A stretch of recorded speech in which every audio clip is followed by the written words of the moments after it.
Oh, there it is. Good morning, Chatty House. What up, gang?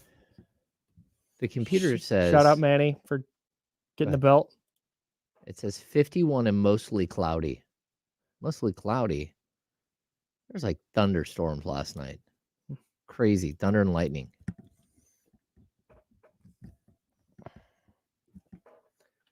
Hello, friends. See, look, people, dude, the vibes are so high today. I know. I'm here for all of it. What's up, Drew?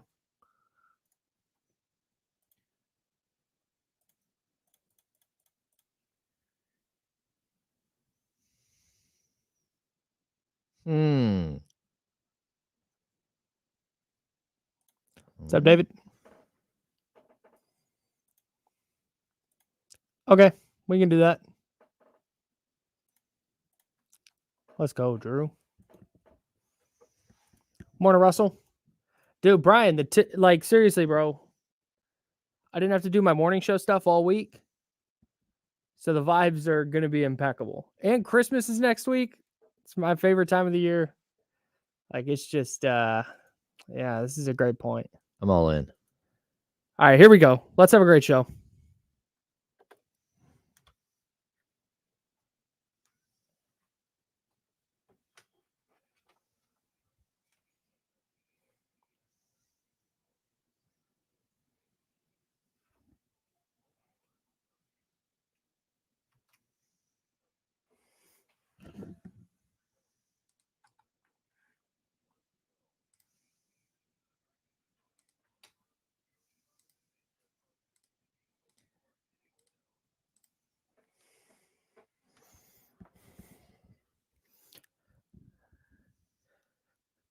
How about Keegan Murray? Holy smokes. He's good, Kyle. Yeah, good little player. So typically, I'm gonna peel back the curtain, and a very happy Monday morning to everybody out there. Shout out to you if you are working this week. Shout out to you if you are taking this week off ahead of the Christmas holiday next Monday. Alas, we are here ready to rock with you. I'm Kyle. That's James. And typically, James, I'm gonna peel back the curtain a little bit on my radio kind of upbringing. Okay. I was taught that I did radio in Sacramento for a long time, and then I moved to the Bay Area. Mm-hmm. I did radio out there, and I was taught there, and I learned a lot while I was there. I was taught during the NFL season, on Mondays, the NFL is king. You talk NFL, you talk 49ers. If something other notable happens, you talk about that, but it is heavy NFL, and then, sprinkle some NBA. It takes a lot for me on a Monday to take the NFL and say, hey, you're going to go on the back burner here for a second, especially after the 49ers put up a season high 45 points and clinch the NFC West.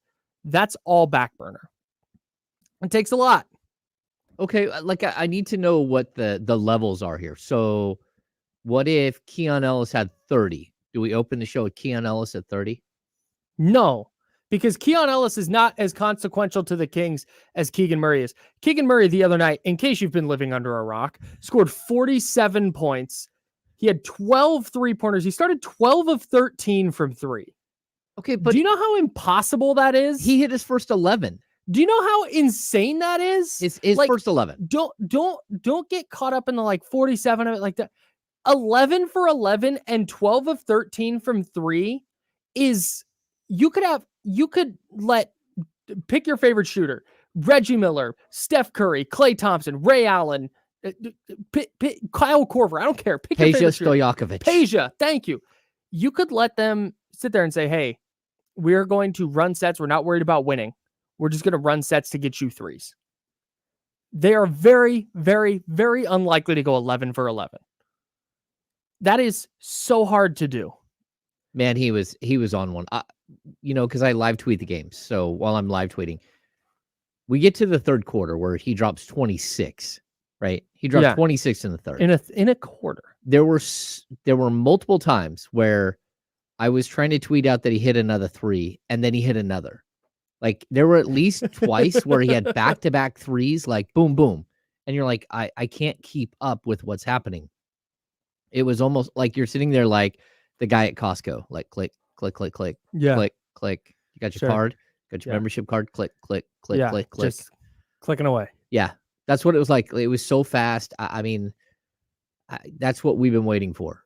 That's who the Kings think that they landed with the number 4 pick in the 2022 NBA draft. Right, you saw it maximized. Like he's not going to do that every night, but that's a new ceiling for him. And now all of a sudden, it feels like, oh, this leap that we've been kind of waiting for this year. Season doesn't really start till Christmas, right? It's like, hey, now that he's past the back injury, or appears to be, that he's in the lineup consistently and healthy and playing big minutes. Oh, look, you're seeing that tangible growth from Keegan Murray that we wanted to see, hopefully by the playoffs. It's over the course of a full season, right? Because you're not going to make a leap just because it's year 2. You're not going to come out day 1 and be awesome. But man, we're approaching Christmas. We're approaching that time of year where things really kick into gear, and we are seeing it wasn't just the other night. Like, this wasn't a one-off performance. We're starting to see Keegan Murray get more and more comfortable. Yeah, I think it's crazy, Kyle. Like, just the numbers alone. Like, he walked into that game shooting 30.4% from 3. Really bad.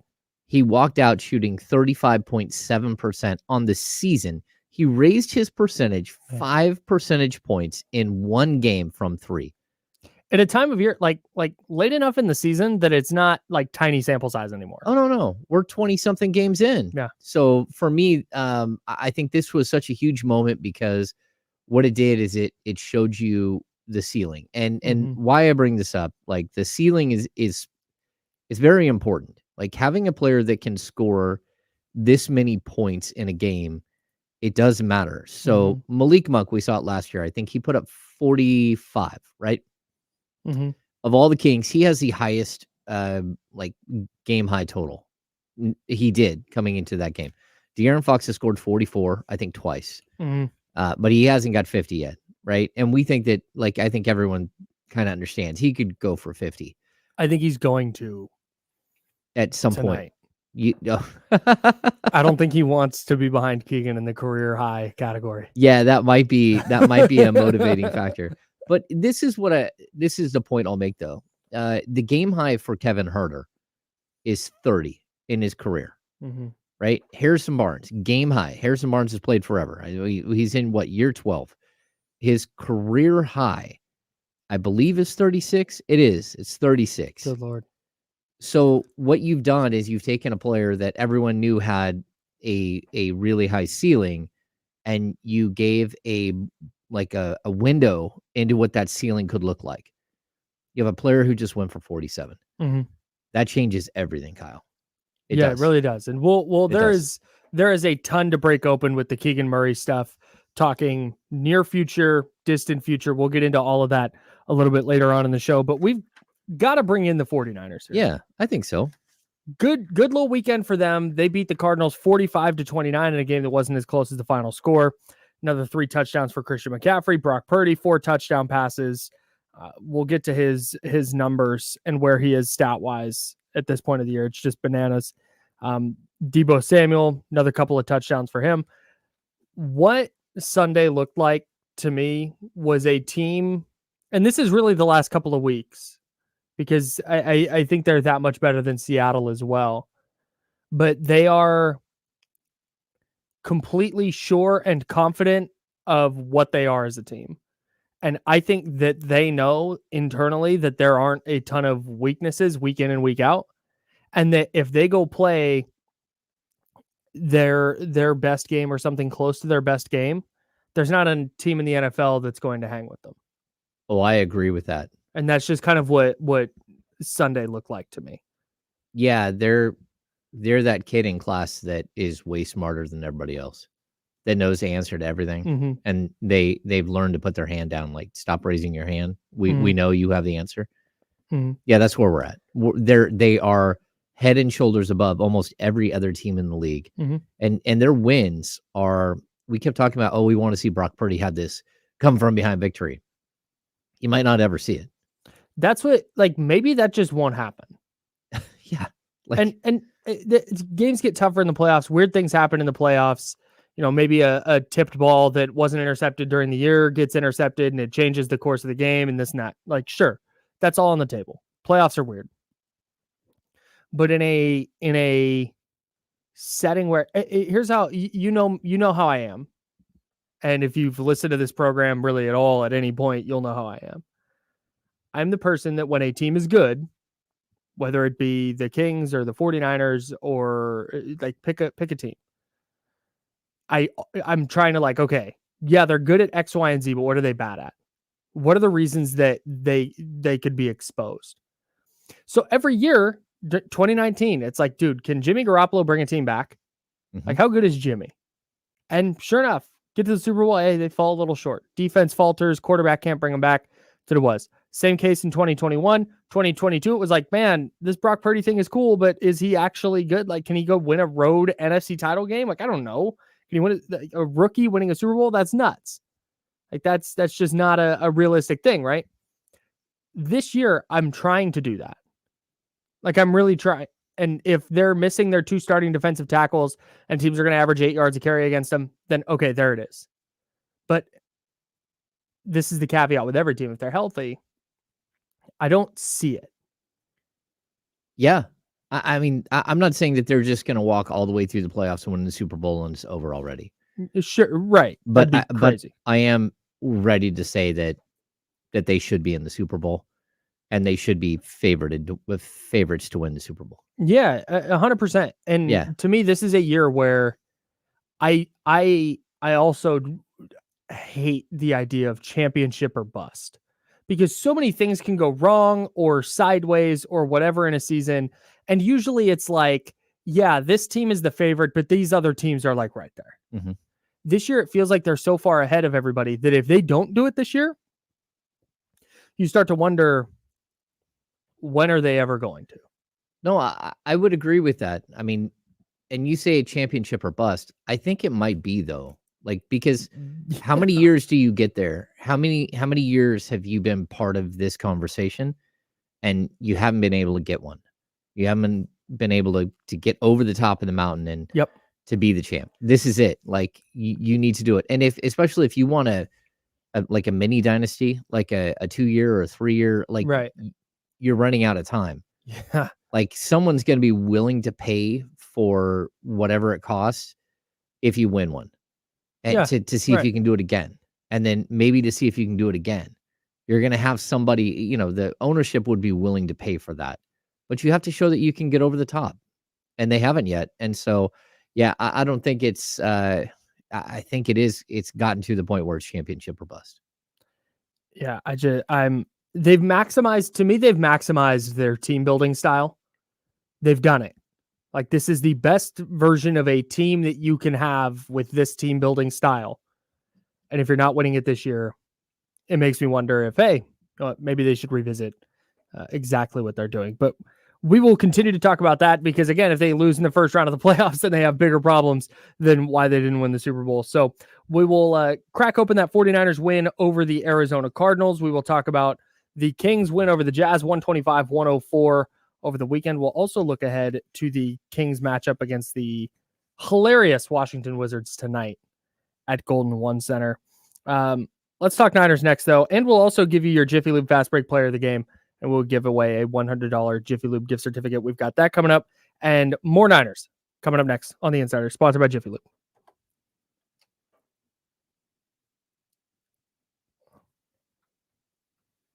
And I'm doing the number. Purdy's on pace for 4,608 yards. Yep.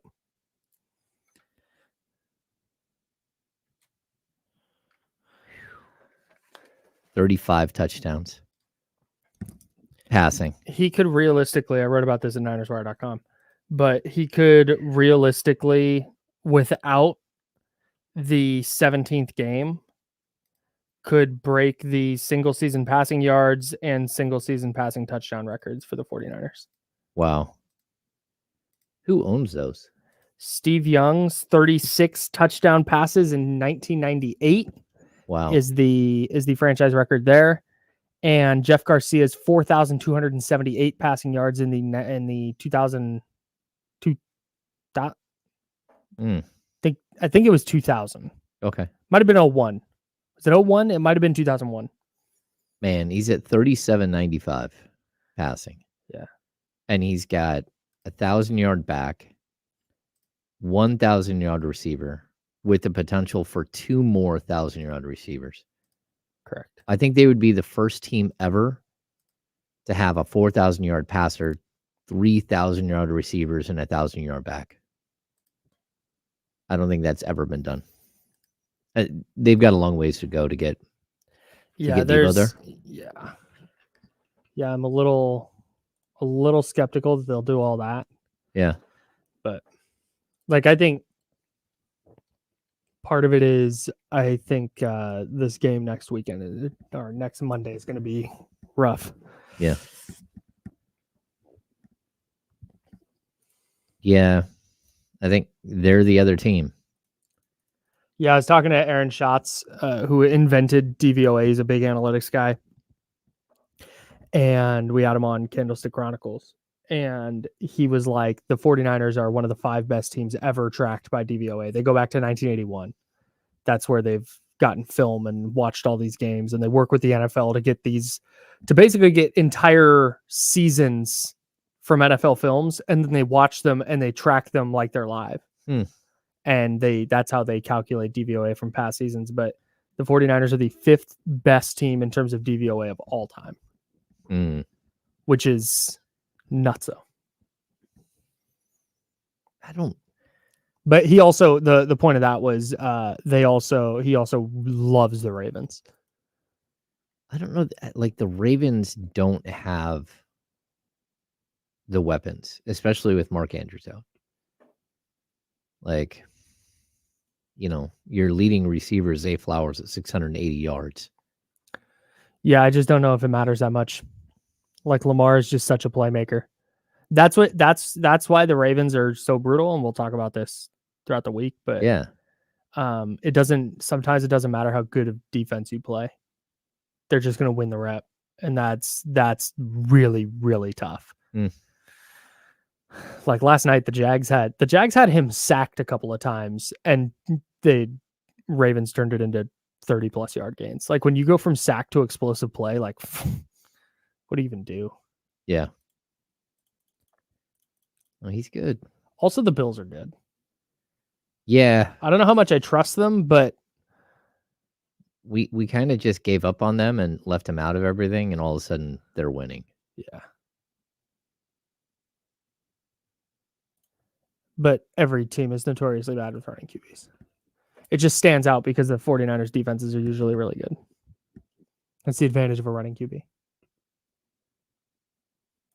I think I actually I've been all aboard the Tyreek Hill MVP train, and we'll talk about MVP stuff later on, but feels like a year for a quarterback not to win it. If there's ever going to be one. Oh, here we go. Coming back.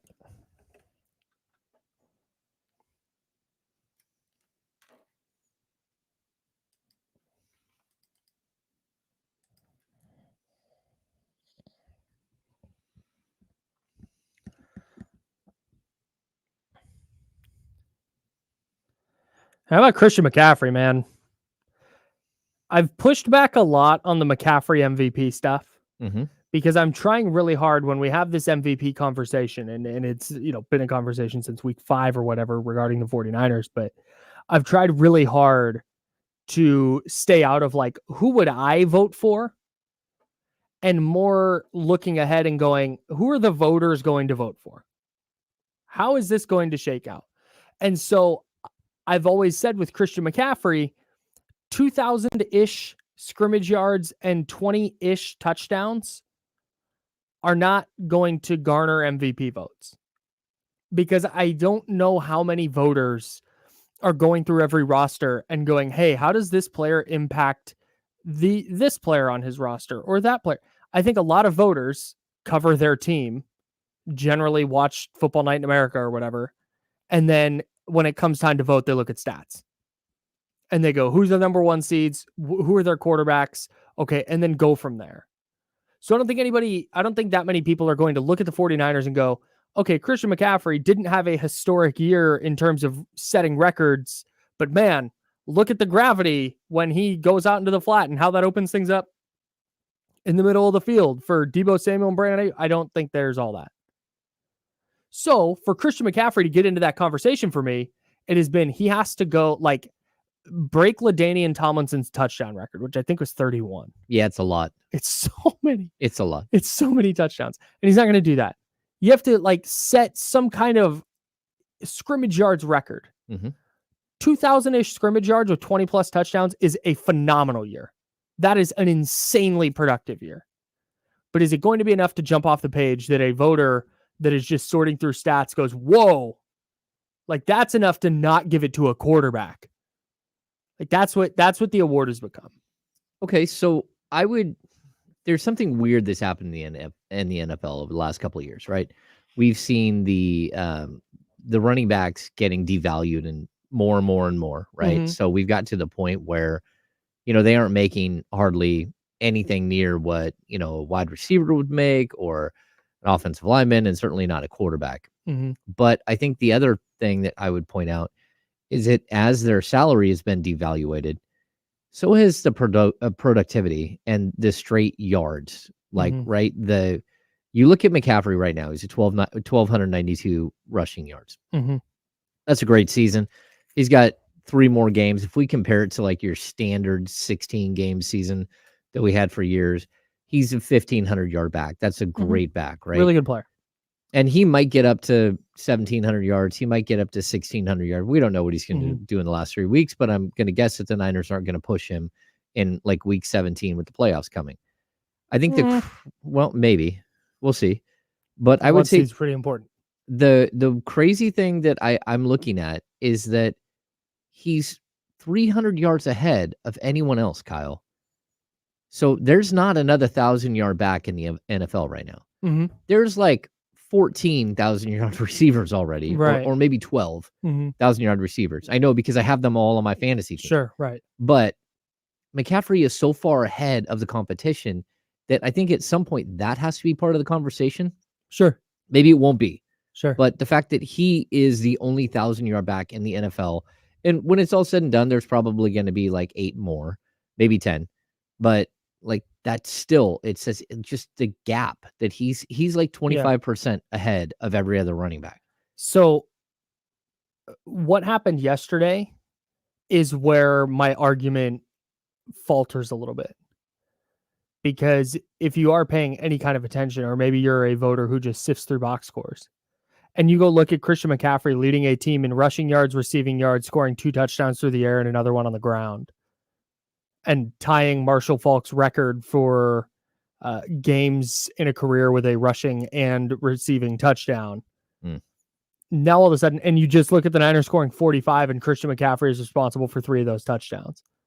Like, man, that's where the argument to me really becomes interesting, because he's just single-handedly putting the team on his back yesterday. Like, Brock Purdy was good. He was 16 of 25, 240 yards, 242 yards, whatever it was. 46, something like that. 4 touchdowns. Like, that's great. Like, that's a really, really great game. But if you sit down and watch and you're really taking it all in, Brock Purdy was not the story of the 49ers yesterday. No.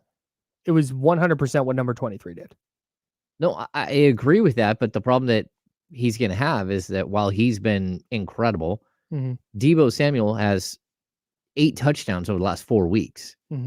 So everybody is playing well. And again, Brock Purdy, we were talking about it during the break. Brock Purdy's on pace for 4,600 yards and 35 passing touchdowns, and then another couple fewer than 10 interceptions rushing. Yeah. I mean, so like what they're doing, they are an offensive juggernaut. They are starting to remind you of the greatest show on turf, of like the Kurt Warner led Rams with Marshall Faulk and with Torrey Holt and Isaac Bruce. Like that's what you're starting to see, where they're just that good. But I think they even have more weapons. They just have every answer, it feels like right now offensively. Yeah. And again, this is all reacting to this week. I know people freak the hell out when you start. This is This is reacting to this week, what we know right now. Maybe they get to the playoffs and they face the Cowboys and Dan Quinn. And Dan Quinn has a defensive curveball that he has been waiting to unleash, and they hold the 49ers to 10 points. Mm-hmm. Saw it last year in the playoffs, actually. Niners rolling 30-plus points every week with Brock Purdy. They run into the Cowboys. What is it, 15? I think they scored in that game. Touchdown and 3 field goals. Yep. Is that right? I can't remember. Anyways, 16 touchdown and 3 field goals, actually. That's math. But whatever it was, like it was, oh man, they just all of a sudden they can't move the ball. So maybe that happens again. But right now, they've just had an answer for everything. And typically at this point of the year, this is something that Aaron Schatz, again from the FTN network, pointed out, is at this point of the year, defense is caught up a little bit, teams are banged up, and you start to see the really good teams playing some pretty close games. Talked about that with the 2007 Patriots. They went undefeated, but if you go look kind of later in the year, they played some tighter games, especially that final game of the season against the Giants. I think they only won by 3. But here you see the Niners just continuing to have a response offensively, and they continue scoring 30 plus. And somebody in the chat, Securing a Beam in the chat, said, why don't quarterbacks have to break touchdown and throwing records to be considered MVPs? Because of the outsized importance that has been placed on the position. The quarterback is the leader. The quarterback drives everything right now in the NFL. So when you have a quarterback who is maybe not record breaking, but very productive on a team that is a number 1 or number 2 seed in their conference, the quarterback is going to get an outsized share of the credit for that team's success. Yeah. Just with the way the NFL is built now. I also think that like Purdy has got so little credit for how good the 49ers are like the entire season. And it's been such a topic of discussion that at some point you're going to have to look at this team and say, okay, how much weight do we put on him? And I think it's interesting. We were listening to something before we got on, Kyle, and he's now the betting favor to win the MVP. And he's like minus 190. Yeah, that's pretty crazy. That's what this week felt like, though, doesn't it? It felt like this week in particular was the year that you looked around and you said, okay, like that. It's just like the 49ers are so much better than everyone else. Somebody is going to have to win the MVP, and it's going to be from the 49ers. So I forget who made this point originally, and I wish I could remember because I think it's a good one. If you're not going to award, pick a player on the 49ers. I don't care. I don't care who you think it should be. Maybe you're one of the people who's like, it's Trent Williams, which, okay, sure. Yeah. He's not going to win it, but I'll hear the take. If you're not going to give an MVP, then you have to give Kyle Shanahan the coach of the year. Well, if he is constructing this offense without an MVP, or if there are so many good players that you just simply can't pick the MVP out of this team, then he's the coach of the year. So, okay. I mean, postseason awards ultimately don't matter that much if you're not winning the Super Bowl. But like I said, it's a discussion point here at nearing the end of week 15. We'll talk more about that coming up in a little bit. We got some numbers for you that are pretty nuts. And then we'll also talk about the Monday night game tonight and the impact that could have on the 49ers. Before we get back into the Kings, though, you want to do our Jiffy Lube Fast Break Player of the Game giveaway? Yeah. Hell yeah, you do. Okay. Like right anybody now? Want to guess who it is? Anyone want to guess who the player of the game is from the Kings win over the Jazz? Yeah, I think that's an easy one. I'm just going through. Let's see. Hang on. Let me run through some potential candidates, huh? Let's try and make this fair. Okay, here we go. I'm looking. Domas, who's a team high plus 34. Oh, 20 points, 10 boards, 8 assists. Yeah, 6 good. turnovers. Didn't love that. Yep. Almost perfect from the field. 9 of 10. He was 0 for 1 from 3. Harrison Barnes stepping up. 16 points, 4 boards. I think Harrison Barnes was a DPOG, Defensive Player of the Game. There it is. Keon Ellis. Tough night for him in the box score, but still dished out 7 assists. Had a couple points. Okay, not gonna. Kevin Herter had a really nice cardio session. Shout out to him. JTA played. JTA got on the court. That's right. If Keegan Murray didn't have 47 damn points, I would have made JTA the player of the game because I am biased. Because I love Juan Toscano-Anderson. What a great human. Shout out Oakland, California. No, it's Keegan Murray. I mean, come on. Keegan Murray. So head to ESPN ESPN1320.com. There's a Jiffy Lube logo right there at the front. This is super easy. You click on that Jiffy Lube logo and you enter the code word Keegan, Keegan. That is the code word, and you will be entered to win a $100 Jiffy Lube gift certificate. Our friends at Jiffy Lube have been nice enough to hook us up with 82 $100 gift certificates. That's one for each game this season. And we're giving away one after each and every game. Enter for your chance to be the winner today at ESPN1320.com. Again, the code word is Keegan. The password is Keegan. Keegan. All right. We'll talk more about Keegan Murray here coming up, but we have to touch on this Chance Comanche stuff.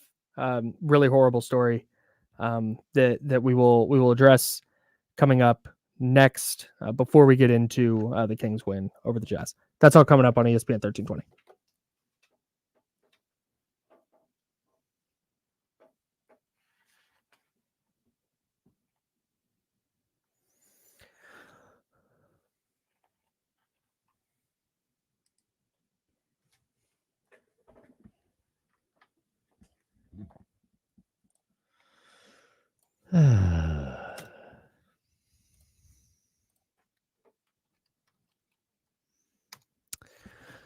Yes, DeMarcus Cousins has signed in Taiwan.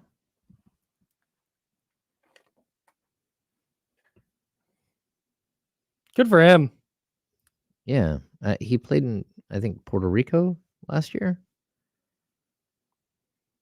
It really is kind of crazy that he has not been able to make it back to the league. I mean, maybe it's not. I mean, again, I covered him for 6.5 years. So maybe it's not, but it still feels a little crazy.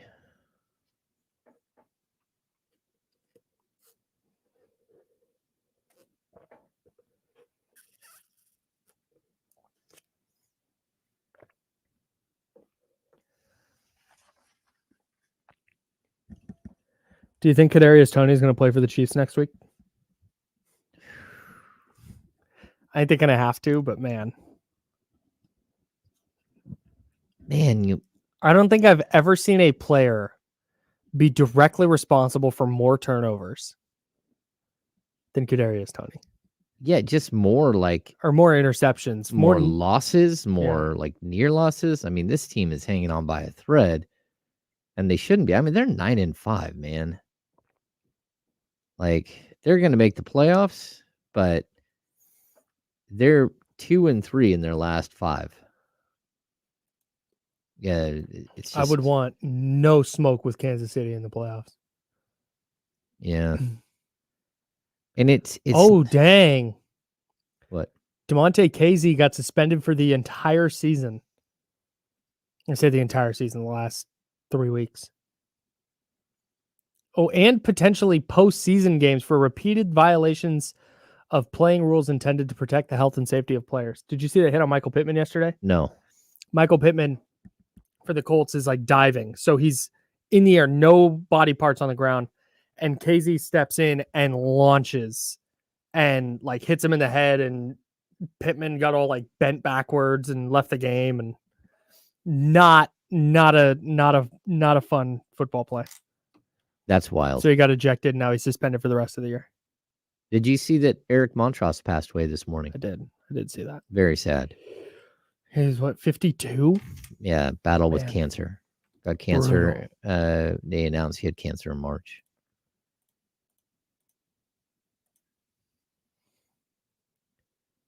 Yeah, I don't know how I missed that hit. You know what I hate? Is when some random asshole on Twitter is like, let's settle this once and for all. Who's better, Michael Jordan or LeBron James? It's like, my guy, you're going to settle this once and for all? You're going to be the one? Yeah, better people have tried and failed. Hey, who do you like more between LeBron and MJ? Oh, I don't. At Hoops Critic 479 already did a Twitter poll on that, and the definitive answer is already out there. It's Michael Jordan. Oh man, what do you know? Okay, here we go.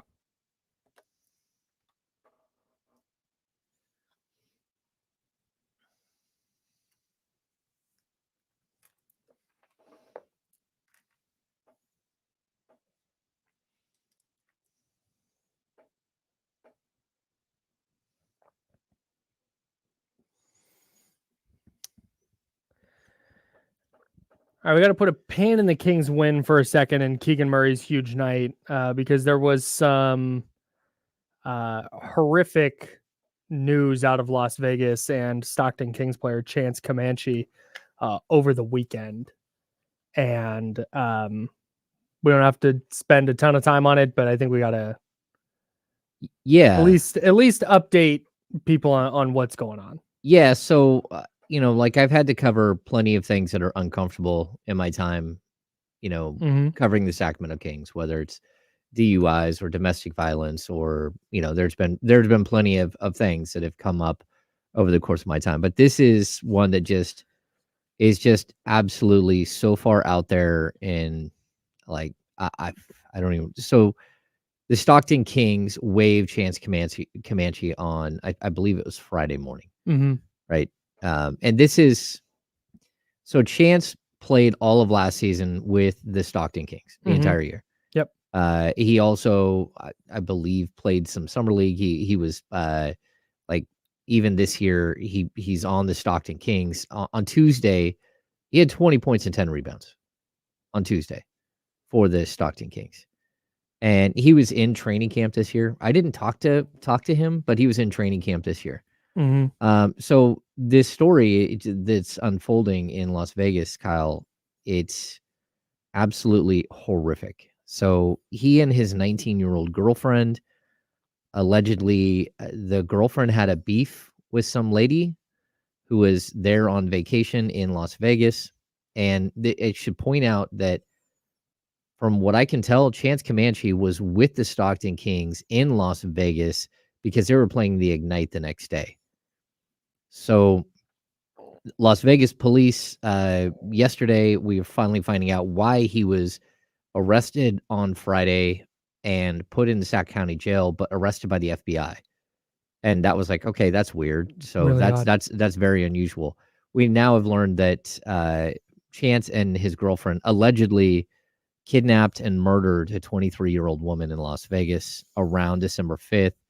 While the team was there playing the Ignite. They have recovered the remains of, I don't want to mess up this name, but it looks like Mariana Rogers, in the desert outside of Henderson.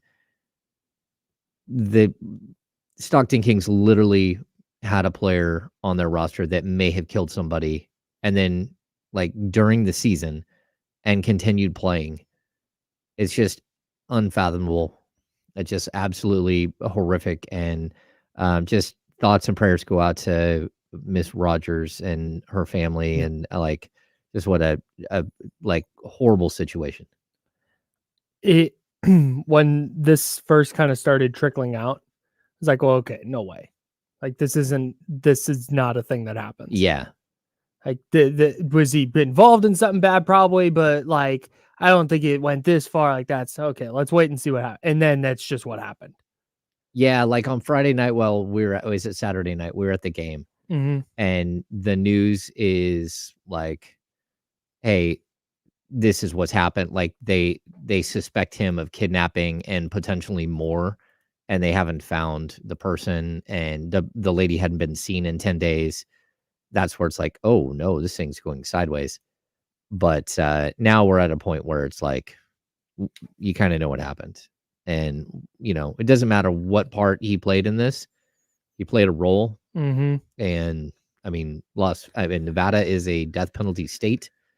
Man, this thing is like, there's some layers to this thing. The story is not done being told, but absolutely tragic and horrible. So, yeah. Definitely sending our thoughts, our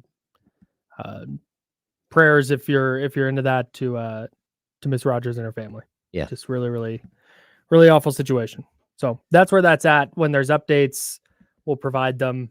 Yeah, that's kind of where it stands right now. So now we have to transition out of that.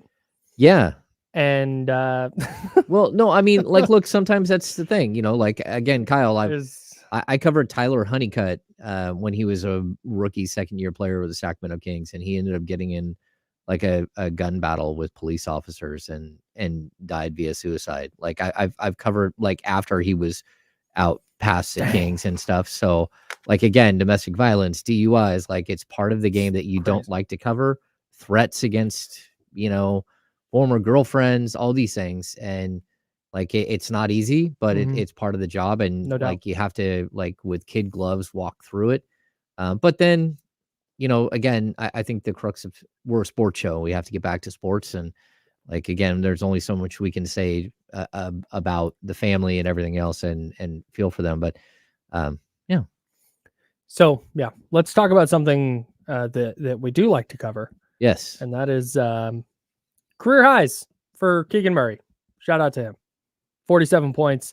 I think the significance of this, you asked me earlier when I said, hey, I am from the school of radio that NFL is the thing on Monday, and that's what you talk about. Mm-hmm. But sometimes a thing will happen in the NBA that supersedes whatever happened in the NFL that week. And you asked me what the line was. You said, if Keon Ellis had scored 30, are we opening with that? And I said, no, probably not. The reason that Keegan Murray's 47 is so significant is it's a career high for him. Mm-hmm. He went, what did he finish? 12 of 15 from three? Something like that. I believe that's the number. Hit 12 threes, a franchise high. Yep. And this isn't some rando having a good game where it's like, hey, what a fun thing. Okay, let's get back to normal next game. There'll be that guy may not score 20 again the rest of his life, right? Yeah, like the Corey Brewer 50-point game. Corey Brewer 50-point game is Tony a perfect example. 50-point game. Just every now and then there's a nutso game from a role player, and it's really fun. But this to me symbolized something that was more than, oh, hey, Keegan had a good game. It felt like the leap happened. And it felt like in real time, we saw Keegan Murray go, okay, this is my role on this team. This is what I can do on this team.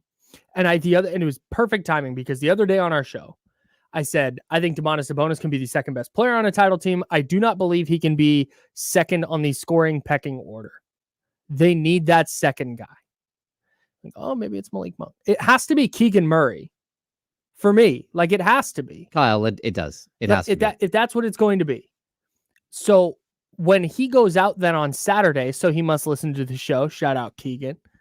When he goes out on Saturday and lights up Utah for 47 and hits 12 threes and just looks like a force offensively. Not a guy who was just standing in the corner and just catching and shooting and, hey, he got hot. He was handling the ball. He was getting to the mid-range. He was getting to the rack. Oh, and he was making it rain from downtown. Oh, yeah. And you look at Keegan on Saturday and you go, there's your number 2 scorer. There it is. He may not be in his fully realized form yet, but that 47 and the way he went about it for me was a significant breakthrough in the Kings' quest to build a championship contender with the Fox, Murray, Sabonis core. Yes. No, Kyle, you know what it felt like? Like, first of all, I tweeted out in the third quarter, a star is born, right? Because that's what it was. We were watching a star being born right in front of us. But it also felt a little bit like the Jerry Maguire, Rod Tidwell moment. Like, you go back to Jerry Maguire, and it's like, you got to dance for me. Yeah. Like, that, we need to see it. Mm-hmm. Like, if you want to get paid, you got to dance. And then you see him like get off the floor and like holy cow, there he is. Mm-hmm. That's the star that the Kings keep talking about. Mm-hmm. That the Kings wouldn't even consider trading him for Lauri Markkanen last year. Mm-hmm. They wouldn't. They we think he'll be a better player. You're like dang, that's you pretty think he's good player. gonna be better than 25 and 8? Like, yeah. Okay. But all of a sudden you see it and you're like, oh my goodness. Because Lauri Markkanen was on the court watching him do that. Yeah. And you're watching this player just become so much more than what you thought he would before. Mm-hmm. I mean, again, he came into the day at like 13.8 points. Now he's at 15.5. He's the Kings' third leading scorer that quick. Mm-hmm. We've talked about, if he can take a leap to 17 points a game this season, it would kind of be the De'Aaron Fox step. You go from 12 points as a rookie, 17 as a second-year player, 20 as a third-year player, and then all bets are off after that. Once you get to 20, it just really depends on circumstance. It depends on who you are and what the team tries to build, whether you're going to get to 25 or you're going to stay at 22 or 23. like that becomes like part of a circumstance. But to get to that point where we know that he's probably a 20-point scorer, I now know, oh no, he's a 20 plus point per game scorer. Like you can't watch something like that happen and not come away going, oh wow. Like right. He's the dude. Yeah. He's the guy that they said he was. Mm-hmm. And now you see it. And I think that they've seen it in practice, but to even have him say like during post game, he's like, yeah, I've been in that mode before, and I kind of black out a little bit and just go like black out. Yeah. Like there were people swooning in the stands. Like, again, I couldn't even keep up on Twitter trying to like explain what was happening. And that his teammates all recognize that. Fed him. And just, yep, it wasn't, okay, hey, he knocked down a couple, let's run the offense now. Yeah, I think the one thing, we get late in the game and he goes back in and he's got a shot for 50, right? Everyone in the building wants him to get 50. And then you had Chris Duarte take a couple of dribbles and pull it from 18 feet. And then Mike Brown's like, okay, let's get Keegan out of there. I don't know what's happening, but like, come on, man. Everyone else got the memo. Everyone else looked up and said he got 47. Right. Like give the kid three more shots. You're up 30 points. Just chase the triple, man. Well, that was when the Jazz made a run. Was it in the early fourth quarter? Yeah. That they cut it to like 15. Yeah. It was like, oh no, this is great. The Kings aren't going to lose, but Keegan gets to like stay in and keep shooting. Yeah. And I think he got a little cold on the bench. He put up 26 in the third quarter. Yeah. And, we've talked about this too. Like I was in the building for the Klay Thompson, like 37-point quarter. Yeah. 37-point quarter. Right. Like that's what you're there for. That's what fans should be going to the building for. You should be like waiting for a moment. And I think for the Kings, like this moment can be so much bigger than even what people are thinking right now, because I'll tell you, any kid that was in attendance that night is literally walking around his house going Keegan and hoping that his dad goes Murray. Like that's the moment that you just had. You just like developed a fan base around a player like that quick. And it was like really, really impressive to watch. And to have the team feed him again, I think it validated everything the Kings have said and done with Keegan Murray over the last year and a half. And to me, the 47 was sort of a culmination of something that's been coming for him. Oh yeah. Where you see, I was going through his box scores here. So you have the win over Brooklyn where he goes 9 of 13 from the floor, 4 of 4 from 3, 3 boards, 3 assists. He has 24 points. And then the next night he doesn't hit a 3, but he goes 6 of 14 from the floor. He goes 5 of 6 from the line, pulls down 7 boards. He scores 17 points in a loss to the Clippers. And we talked about it after that game. Like, man, like Keegan didn't shoot it great, but he came to play. And you like to see that.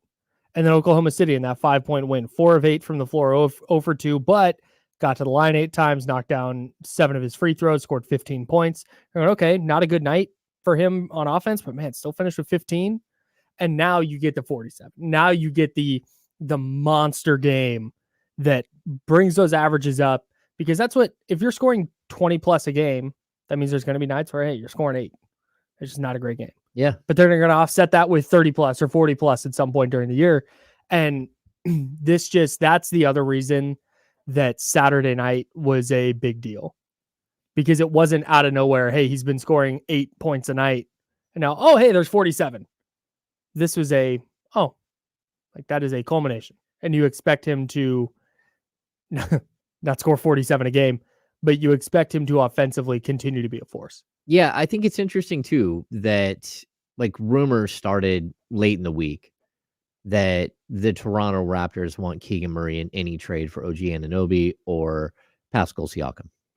Okay, well then we talked about this. You're not getting Keegan Murray. Right. I talked like the Kings. I've heard it so many times before where they value Keegan Murray and where other teams might value Keegan Murray is completely different. They value him so incredibly high. And, I reported Saturday morning that according to my source, he has not been part of any trade discussion that's out there. Like he's not on the table. He's not going to be on the table. And, I laughed when I like it's it's almost like a no S Sherlock moment, right? Sure. Like no, the Kings aren't going to trade Keegan Murray because that's what they've been saying to me for so long. Mm-hmm. But then even in conversations, like there are trades out there. Like I'm not being like naive here. There are trades out there where, like, look, if the Bucks called tomorrow and said, "Hey, we'll give you Giannis Antetokounmpo for Keegan Murray," yeah, the Kings are doing that deal. Like, right. but there's not a realistic trade out there, though. There's not. When you look at the trade candidates on the market right now, are the Zach LaVine, OG Anunoby, Pascal Siakam. Nope. No, it's no's across the board. Well, and that's where I keep bringing up Jared Allen. Yes, this idea of Lauri Markkanen, because just set your standard there. If what I know is that the Kings would not have traded Keegan Murray straight up for Lauri Markkanen last year at any point, even though he's 25 years old, averaging 25 points a game and 8 rebounds per game, and 7'1", a perfect fit to put alongside Domantas Sabonis. Like, this is the guy. The only thing he doesn't do is he's not an elite defender. Outside of that, he shoots a 3. He can score on the dribble. He can pass. Like, this is like an incredible player, right? They wouldn't even consider it. So when you go out there and you look at all of these other trade options, first of all, Lauri Markkanen makes like $18.6 million in 19 next year. So it's nothing. He makes nothing. Super cheap. So compare him to OG Anunoby or Pascal Siakam, both who are on expiring deals. Compare him to Zach LaVine, who's never played defense in his life and makes $40 million a year. Mm-hmm. If the Kings wouldn't trade him for Lauri Markkanen, they certainly wouldn't trade him for any of those players. That's just because he's at a level that when you take the whole package, the age arc, the contract, everything else, how long you have him, all that, like Lauri would be a much easier sell than almost any of these other players. We're talking about an all-star, a 7'1", like unicorn dude who's out there going crazy. So yeah, the Kings aren't trading him. And especially after Saturday, they're really not trading him. Yeah. Because he just showed everybody. We were waiting for the moment where the 3 ball started to fall. If it's going to fall now, then he's going to average, from this moment on, he's going to average 18 to 20 points a game. Yeah. Yeah. And that's just not, you're getting that from a guy who's 21, 22? No, 20. I want to say he's 23. Is he 23 now? Guy in his early 20s. Yeah. Let's just do that. You're getting that from a guy in his early 20s who seems to be just figuring it out in the NBA from a standpoint of being a number 2 scorer. I know he set a record last year for made threes as a rookie. He was all rookie. I get he was awesome last year too. But now you're starting to see that growth into a all-star, possible all-NBA guy. Yeah. He's going to make an all-defense team. Those are the steps now that we're looking for him to take, and not just like, hey, can you get back to statistically where you were last year? Can we do that? Yeah. Because I think when you when the Keegan Murray trade stuff was never about his ceiling. Like, that's always been what it is. I think it was just a matter of, hey, if he's going to be shooting 30% by the end of January, like, is this the direction they want to go? Like, it was always such a hypothetical thing. Yeah. And now on December 18th, we have a week and a half of, oh, hey, he's a really, really effective offensive player. Plus, oh, hey, on a given night, he is one of the most lethal shooters in the NBA. And for the team, the direction that Monty McNair is going with this team, De'Aaron Fox leading the way, Domantas Sabonis, the offensive hub at the elbow, and then shooters and abound. That's Keegan. Like, yeah, that's the guy. He is the type of player that every team wants. Guy's going to shoot 40+% from 3. He can give you 47 on a night he gets super hot, and he's going to play really good defense on the other end. That is a player 30 teams covet. So Kyle, we talked about this week, last week. Like, if Keegan if he levels out and we think, okay, he's a 15 point per game guy, or he's a 15 point per game guy, right? If that's who he is, then let's just look at the Toronto Raptors. Your idea of who you would rather choose between Pascal Siakam or OG Anunoby changes. if he's that guy, if he's a 14 point, 15 point per game guy, then I want Pascal Siakam, because Siakam can go get me 25 a night if I need him to. Mm-hmm. Right? But if Keegan is a guy who can get you 18 to 20, then I want OG Anunoby every day of the week, because now that's another elite defender and a solid offensive player who can average 15 to 17 points. Mm-hmm. Basically, Harrison Barnes on the offensive end and an elite, multi-positional defender on the defensive end. Mm-hmm. Now it changes the direction of how you attack the trade deadline. It changes how you attack the build of your roster down the road, because now I don't need to go chase a $40 million player. I can go for a $30 million player who fits better. Sure.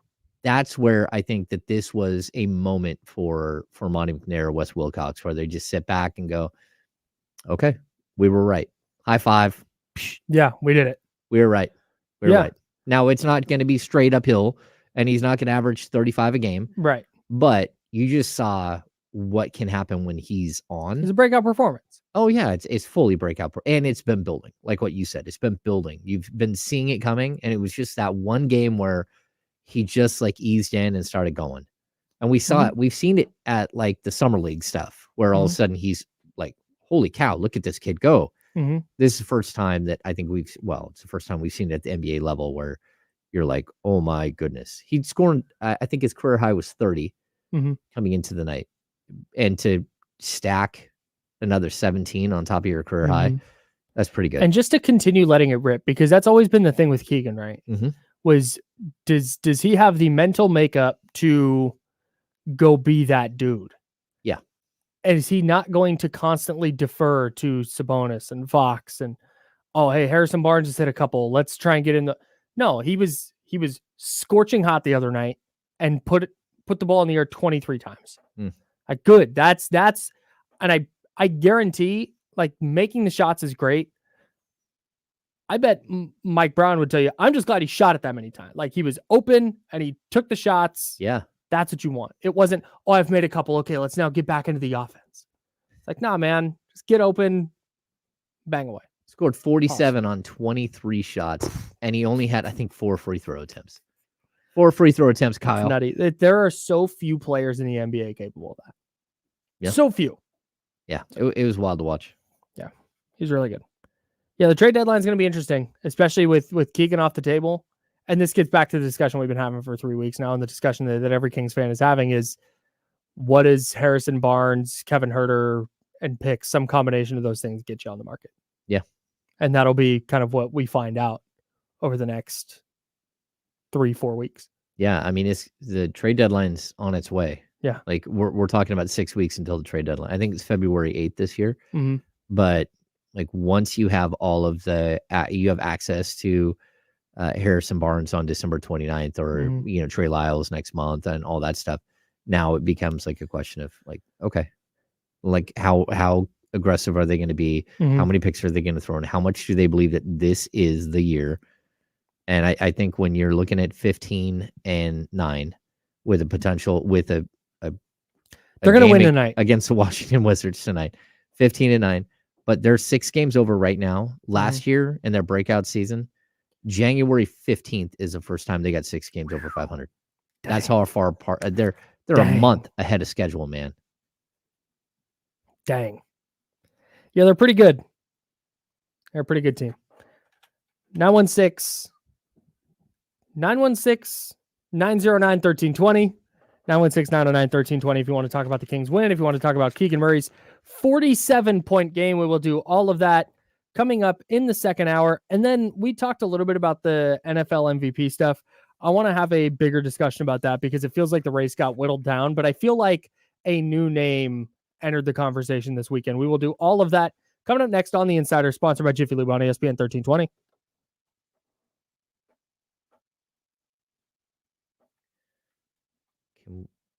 Can we get this stuff out of the chat?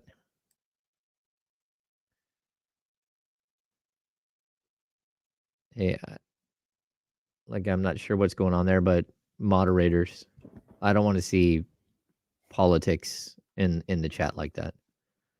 Someone wants to wipe that out. I did start something from earlier. Everybody's better than the Warriors right now. Oh, yeah. They're a little bit of a mess, Kyle. But Yeah, hey, thanks, Dabo. Draymond Green has started his therapy. Watch out. Intensive. Watch out, everybody. I wonder if it's everyday therapy. Better be.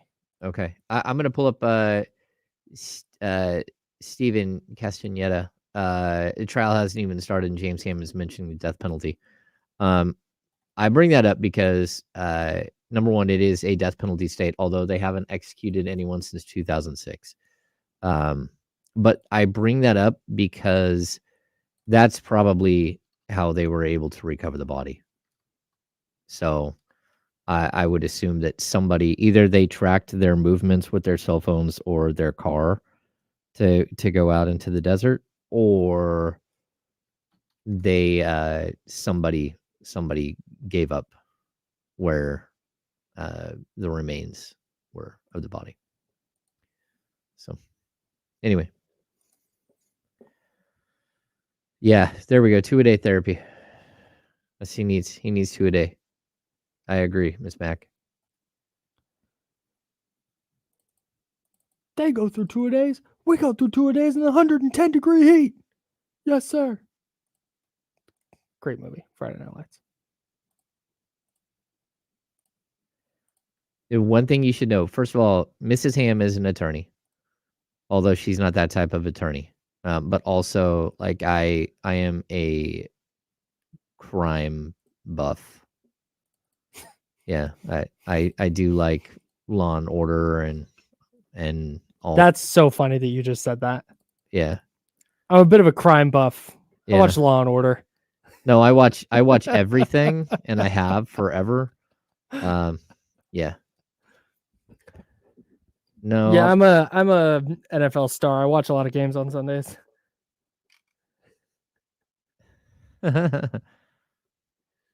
Yes. I mean, that's all I watch. So.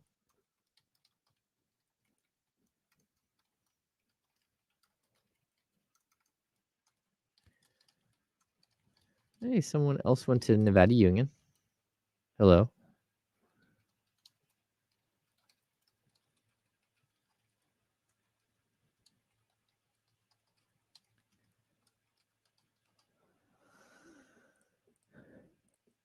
You see our guy Jonathan Kuminga last night, though, James? No. Had a good outing. But did they win? They did. Oh. Yeah, they fought off the scrappy Trailblazers. Anthony Simons can hoop, dude. Yeah, he's a bucket. I'm a big Anthony Simons guy. Yeah, he definitely is a bucket. Yeah, held off the Trailblazers. Steph didn't make a three. First time since November of 2018. People are asking what year I graduated from Nevada Union. I'm not telling you, because then you're just going to figure out how old I am.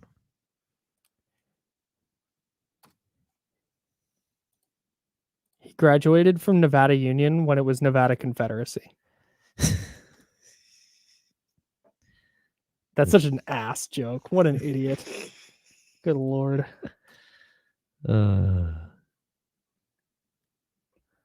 All right, we're about to come back. Here we go. Sam Hell's at 59 sacks. I just looked. Here we go.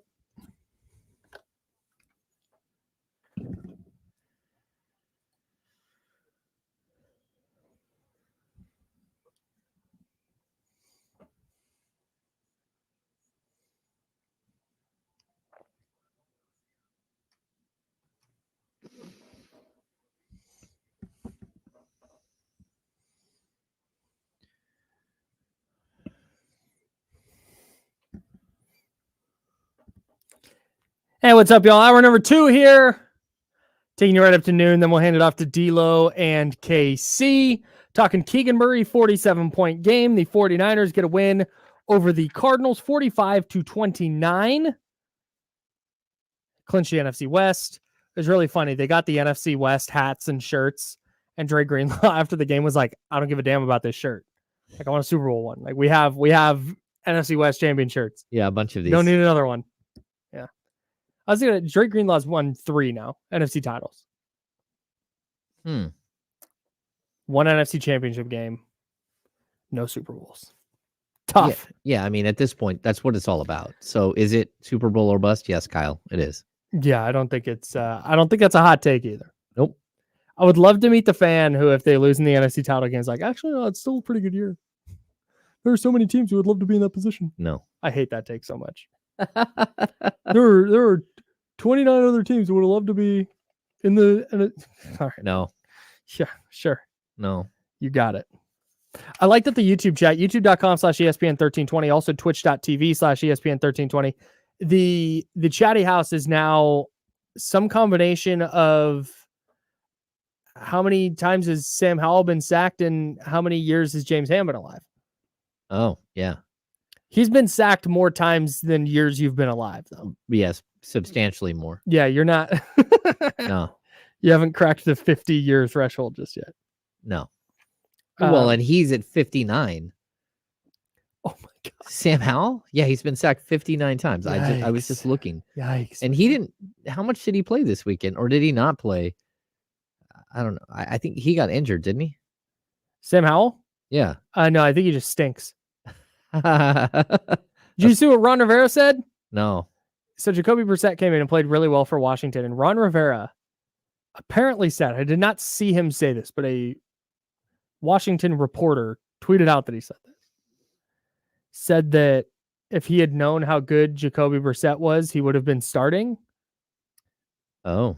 And I'm like, there's no way he said that. I mean, did he? There's no chance. Has he never watched like the NFL? Jacoby Brissett's had plenty of nice games. I think it is telling that, again, Sam Howell has been sacked 59 times on the year, and Jacoby Brissett, while he's only played he's played in 2 games this season, he didn't get sacked at all. Like there's a clear pocket presence issue with Sam Howell. He holds the ball way too long. Yeah, way too long. I mean, but he's also, he's at almost 3,600 yards and 19 touchdowns, 15 picks. Eric Bieniemy. Oh, yeah. Watch out. We got our guy Manny here. Manny, what's going on? Hey, so question for you, after the Keegan game, right? My initial reaction was obviously excited, loved it, but it didn't if he had went 0 for 20, 0 for 20 from 3-point, I still would have been he's still the guy. He's still this dude. I can't, for me, the needle never moved off one game. We've seen Jeremy Lin go off and be him for 2 weeks and go bananas and then go off into mediocrity. It didn't move me like this. Is that a bad way to look at it? Because just to me, again, I need to see weeks and weeks and a month of something before I'm oh yeah, okay, I see where the light bulb has switched. Whereas this was I'm excited in the moment, but again, if he had went over 20, I still would have been that's still the dude. All right, thanks, Manny. I get what Manny's saying there. I do too. But I also there comes a point where a player shows you that he can be something more. Well, and that's what Jeremy Lin was a rando who had a hot couple of weeks. Keegan Murray was really good last year. And you could see, like we talked about earlier, over the last few games, there's been this all right, trying to get the engine to turn over, and then it finally did. Mm-hmm. And the 47 wasn't, Keegan Murray's going to be a first-team All-NBA guy, and he's going to average 30 in his career. And oh my God, that it wasn't that. It felt like a dam breaking. Yeah. Where it's there's okay. Now we can get back to our regularly scheduled Keegan Murray progress. Well, totally. That and again, I think it comes down to as a franchise, what do you need moving forward? That's always going to be the question. How are you building this thing out? Because again, if you're going to go out and trade for a player who makes $40 million a year, and there's 2 of them that are available, or it's Pascal Siakam at 38, or it's Zach LaVine making 40 plus, that changes everything for the next 5 years for this team. Because your salary is so wrapped up into 3 players. But if you don't have to do that, if you can go out there and make a major move for the next tier down of type of player, because you think Keegan Murray can become a 3rd player on a really good team, that's substantial. And if you think that Malik Monk can be a 3rd or 4th player on a really good team, and then you can get another guy who's going to be a 3rd or 4th player on a really good team, all of a sudden you look way, way different than you do today. Yeah. Yeah. Yes. That's right. Yeah. So again, it's not that I thought that one game, this just said, okay, like, look, the ceiling is different now. Right. It is where the Kings thought it was. Yeah. We knew where the floor was, but now we understand the ceiling that they see. Yep. Like, okay, that's it. It's a pretty nice ceiling. Speaking of ceilings, we were talking about the NFL MVP stuff earlier. Yeah. And Brock Purdy and Christian McCaffrey, and can Purdy win it with all these teammates? He has so many teammates and a good coach. That scoundrel. What has he done? Brock Purdy. Here we go. I went and looked this up this morning. He's now number 2 in the NFL in completion rate, behind Tua. Mm-hmm. He's number 2 in the NFL in passing yards, also behind Tua. He's leading the NFL in passing touchdowns. He's leading the NFL in touchdown rate, which is it eliminates the variable of pass attempts. It's what percentage of your throws turn into touchdowns. Okay. He's leading the NFL in that. He's tied for the second fewest interceptions among quarterbacks who have started 12 plus games. His interception rate, again, how many of your throws turn into interceptions, is the 8th lowest in the league. His yards per attempt is first, and his QB rating is first. It's not bad. MVP. Any other quarterback would be the runaway MVP candidate here. I think, Kyle, the real question is, where does the Ringer have them in their list? Yeah. We haven't revisited that in a few weeks, Kyle. That's because I listened. I really tried, right? Because I really do try to stay open-minded. I'm not right all the time. I'm wrong a lot, actually. Mm-hmm. So when I have a staunch, firm take on something and another person who is very smart, I think Steven Ruiz is a smart guy, who is really smart, has the very opposite opinion, I go, okay, I'm going to listen to this. I'm going to hear it. What does he have to say? Maybe he's right. I think he's so dug into his take that it's jumped the shark in terms of why he's docking Purdy. If you wanted to say that Purdy was like 15 or 16, I wouldn't even argue at that point. Yeah. Like, yeah, it's probably about right. Like from a like just pure quarterbacking standpoint, like, yeah, he's probably pretty middle of the road. But the way Steven Ruiz from the Ringer goes about every chance he gets, just being like, yeah, Purdy didn't do anything, is like, okay, you're just doing this for the bit now. I've just started ignoring it. Does he still have Tom Brady above him? Probably. Just saying. He definitely has 2 college quarterbacks above him. As Caleb of right Williams, now, Caleb Williams and Drake May, neither of whom has played a snap in the NFL, are both above Brock Purdy. Yeah. I don't know, man. I just, it's like if at this point you're still sitting there and going, Brock Purdy actually sucks, then I don't know what to do. I don't know what to tell you anymore. Yeah, you're not. What you're doing is invalid. If you believe that, hey, if he played for the Jets, he wouldn't be nearly this good. Yeah, no, you're right. You're absolutely right. Yeah. But neither would any team. Patrick Mahomes would be worse if he played for the Jets. Yeah. You know, like, if I don't know, Patrick Mahomes might be better if he played for the Jets. As to say, Garrett Wilson is way better than any receiver. You know what? That's a fair point. No, but no, but you get what I'm saying. Like, hey, if he was on a worse team, he would be worse. Like, yeah, it goes for a lot of quarterbacks, and the quarterbacks it doesn't go for, the quarterbacks who elevate. Like, there's 2 or 3 guys in the league maybe that do that. Yeah. So I just don't buy it. And I'm not even Purdy is a top 5 quarterback guy. I'm not. But when you look at his production this year and you look at what the 49ers are doing as a team and you look at the way that quarterback play is weighted in the MVP conversation, like, and just in any football conversation, you have to afford him some level of credit for the 49ers being a historically good offense. Yes. I agree 100%. That's where we're at, Kyle. Yeah. Like, give him his props. That's it. You don't have to say he's the best quarterback in the league, but you don't even have to give him the MVP. But, right. Like, yeah. I don't even argue if you say he's not the MVP. That's fine. Yeah. I teased there's a player who, Josh Allen, entered the discussion this week, by the way. I know he didn't do anything. I think he threw it 15 times. Yeah, he had 94 yards passing. The Bills figure out a way to sneak into the playoffs, and Josh Allen has all these huge numbers. I think people are going to look at the Bills, and it's all about that late season surge. Mm-hmm. It's all about the narrative. All right. That was that. That's all we got to say about that. The whole Keegan Murray leap thing, you said something really, really interesting to me the other day that I want to talk about. And it's in regards to De'Aaron Fox. And it was fascinating because I disagreed with you, and now I think I do agree with you. I want to talk about it next on The Insiders. Sponsored by Jiffy Lube.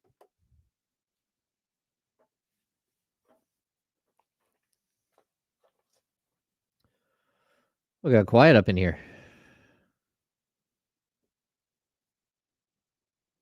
How much time do we have? It's a long break, right?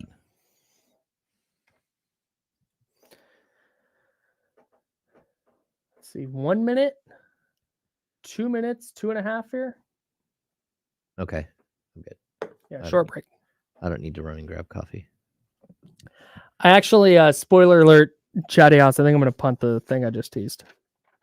Oh. Okay. And I'm going to make sure Kenny's coming in today. Jiffy Lube is what I'm calling it. Jiffy Lube. I watched it.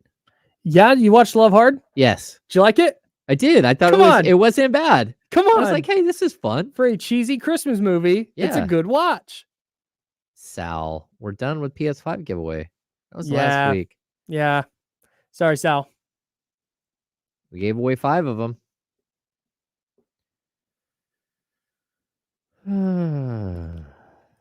Dave gets it. Yep. I think he also made the hoodie. He did. It's a sick ass design. I'm texting Kenny Caraway, whose name I still have spelled wrong in my phone. Oh. I gave Caraway 2 R's. It's just 1.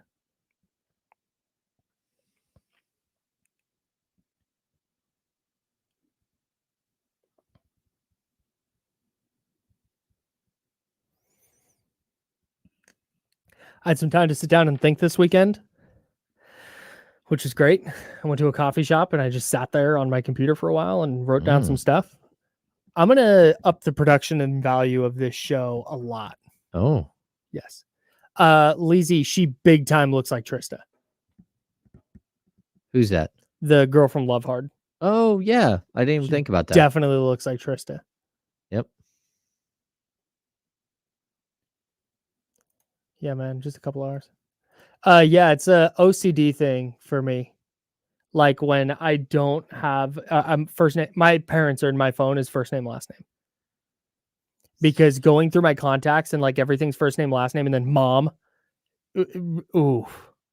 That like makes You know how many like Mikes and Daves I have on my phone? That's it. Like Scott's? I don't have any Daves in my phone. Really? No, joking. Come on.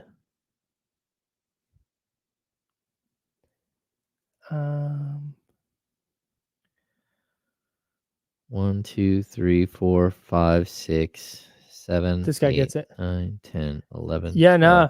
13. It's 14. it's first name, last name for mom and dad. 14 Daves in my phone. I always thought that. Hang on. Oh, let's talk about this on the air. Here we go.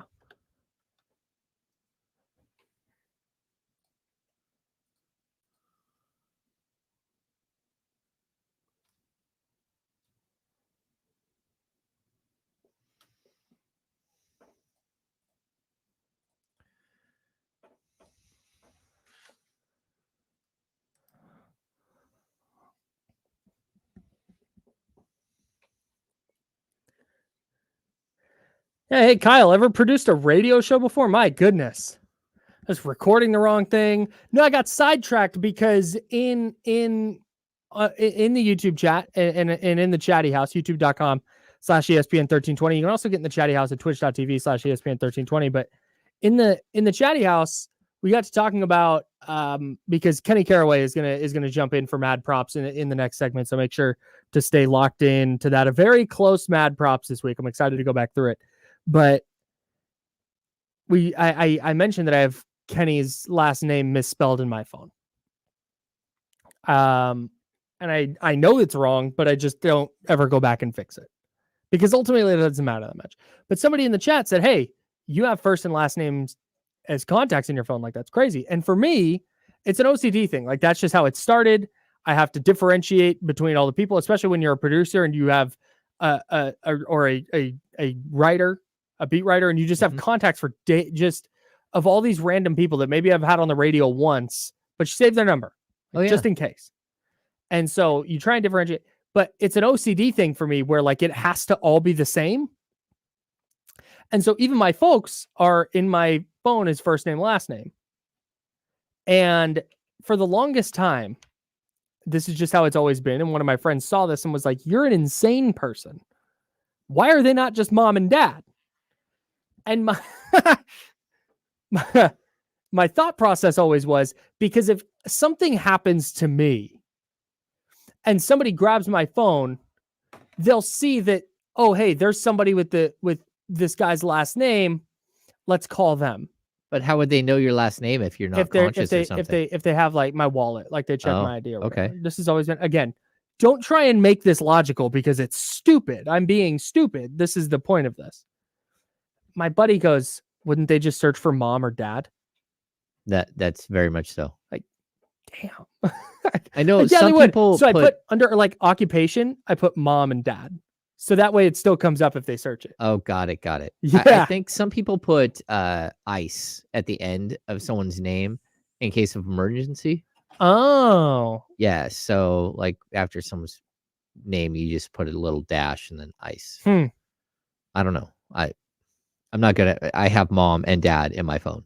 I've got first name, last name for my folks. That's funny. Most of my other contacts though are first and last name. Yeah, it has to be. Yeah. I should never be able to differentiate anything. Like I have one of my neighbors, his name is Scott, and I have just neighbor. Which I have a Scott neighbor, and he was neighbor Scott because I didn't know his last name. Yep. Well, here's the horrible thing that happened, Kyle. The house next door. Another Scott moved in. So now I have two Scotts side by side. That would be neighbor Scott and new Scott for me. There you go. Or I would walk up to them if I saw them outside, like, hey, neighbor, like, howdy. Yeah. Like, I'm sure this happens in your neighborhood, white picket fences, things of that ilk. Yeah. And you're like, howdy, neighbor. I would be like, hey, I'm a crazy person. Can I get your last name to put in my telephone? That's funny. Like, I'm insane. Can we address this issue that's happening here, new Scott? Well, now I have the Scott, the original Scott is a beer drinker. The new Scott, they're like wine reps. So I have got beer Scott and wine Scott. That's great. That's A+. Yeah. That's really, really good. Yeah. All right. Kings are playing the Wizards tonight. Yeah, they are. I should have gone. I'm really mad that I'm not going. Are you though? Yes. This is an opportunity to watch the funniest basketball team of all time. They're not serious, Kyle. They are so funny. Every game, there is minimum 3 highlights of something hilarious happening on accident. Not Jordan Poole making a face in the camera and like, oh, it's so funny. But like Jordan Poole, like putting a guy on skates and then staring him down and then trying to step into the lane to like hit a layup instead of a little jumper and it getting swatted into the 10th row. Hilarious. That happened against Detroit. I'm waiting to see if there's a moment where Kyle Kuzma like trips over one of those super long arm sweaters that he wears. He might wear one under his jersey tonight. That to me, that would be worth like the price of admission. If you're trying to decide whether you want to go to the Kings game or not tonight, because you're like, hey, the Wizards suck. That's a late night for me. I got work tomorrow. I got to battle traffic. Go. I'm telling you, man. I have League Pass. You throw the Wizards on, and you're going to have a rocking good time. It's not going to be good basketball. Do not expect high-level basketball. I know. But you're going to have a phenomenal time watching Jordan Poole. Aaron, our boss, said, hey, does your son want to go to the game on Monday? And I'm like, how much? He's like, oh, no, he can have them.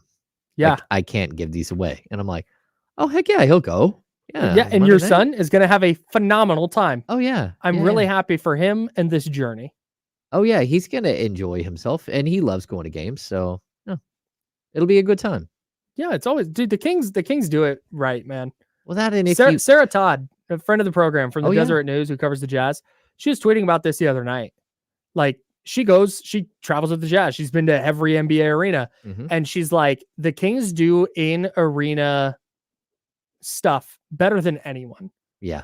from the musical production to the giveaways to the contests to the energy, just better than everybody else. I believe her. We need to have Scott Moak on the program because I've talked to Scott about this, and what you don't understand goes into every single timeout, the entire thing is scripted. So years ago, they used to have a guy who was like a huge Disney production guy that had left like at the park. Like he would do like the parades, like, right? How they're all choreographed. Anyway, how they choreograph a Kings game, there is like 5 or 6 songs in every single break. Man. So they kick off as soon as the team walks off the floor, they start playing music.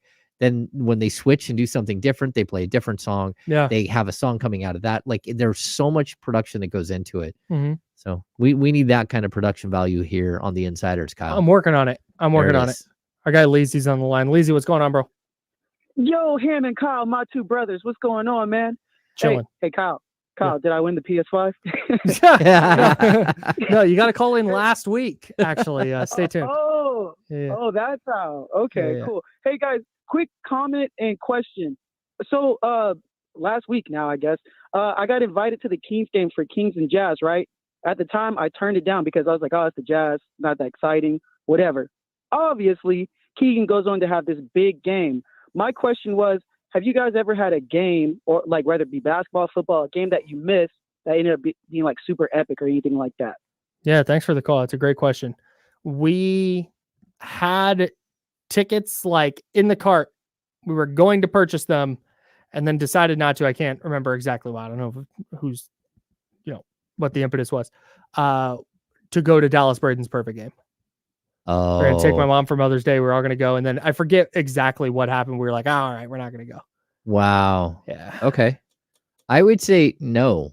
Like at home, I've missed 3 games in 14 years. Sure. And one I was at a Board of Governors meeting, one I was at the Sloan Analytics Conference, and last year I went to the Final Four. Was it last year or the year before? That's it. That's all. I've only missed 3 games ever, so I don't miss games. And as far as like big games, like I've been to some big games. Like I was at the stupid Derek Jeter play game. Oof. Oh yeah. No, we had great seats where like we're right behind home plate up the first base line, maybe like 2 rows, and we're right under the canopy at Oakland. So we had like a bird's eye view. And in real time, it was like, what is Jeter doing running across right there? That seems weird. And then to watch him catch and flip was wild. Brutal. Wild. Brutal. Yeah. 1320, what's your name? AK. AK, what's going on, bro? Hey, I wanted to comment. You guys mentioned atmosphere. I know we covered a bunch of Keegan stuff, but it was pure Sacramento. I think we were up near 30 at one point. Keegan's getting rolling, and the atmosphere inside Golden 1, the defense chants were, I won't say playoff status, but certainly not a sleepy Saturday night game, which is very, very impressive. And of course, I wanted to comment that Keegan may be the most non or unpolarizing player we've ever had because of love for him and how much the fans stand behind him. I wouldn't say he's untouchable by any means, but we could easily hang up the phone after that performance because our belief in him has been validated. But the question I had for you guys after Leezy's question was, when visiting players come to Sacramento and see the environment, especially in Utah, it might not be that crazy on a Saturday night or even a Monday night like tonight where I expect it to be high. How much do you think that impacts a player's desire to be open to coming to Sacramento? Great question. Thanks, AK. I'll defer to you on this. I think it's a good question. I think fans around the league, players around the league know when you go to Sacramento, and if Sacramento's any good at all, it's going to be a good time. Yep. And they enjoy that. Like even the Golden State Warriors, they're like, that is crazy. And I've been to Warriors finals, like it's loud, it's crazy. It's not the same. It's definitely different. It's organic. It's crazy. Again, they do a great production. Scott Moak is amazing. The Keegan Murray chant is amazing, which is a Yogi Ferrell chant. I was going to say, shout out to Yogi Ferrell. Yeah. Who the OG. Yeah. Who helped got that thing to walk. So Keegan can run with it. So I definitely think that it does play a role. And I think you'll see more and more players who who are willing to come to Sacramento because of the atmosphere and because they're winning. That's it. Right. Nobody's ever doubted the atmosphere. Yeah. How good's the team going to be? Is there a direction? There is now. And I think you're going to see more and more reports about players wanting to be part of what's happening in Sacramento. In fact, let's touch on that next because an interesting report from Sam Amick came out today in The Athletic. We will touch on that. We've got mad props coming up. We've got keys to a Kings win over the Wizards. Can't wait for that. And Monday Night Football tonight, right here on this very radio station with coverage beginning at 4:30 between the Eagles and Seahawks. Big game for the 49ers. We'll talk about all of that next right here on ESPN 1320, Sacramento Sports Leader.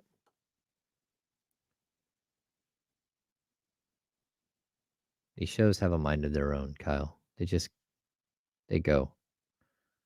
I like we're taking calls now. Earlier we had this Dave's Not Here, Man. Is that from True Romance? Brad Pitt? I'm just wondering.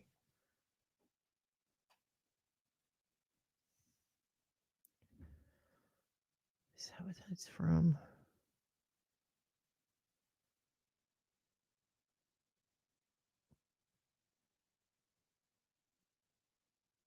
Oh, Cheech and Chong. All right.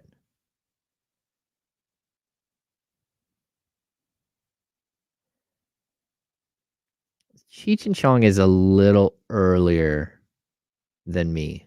I don't really. I haven't watched a lot of Cheech and Chong. I mean, I've seen probably half of them. I don't know. Hey, look at that. We got somebody from Melbourne. Hello. Hello, GL Lobo.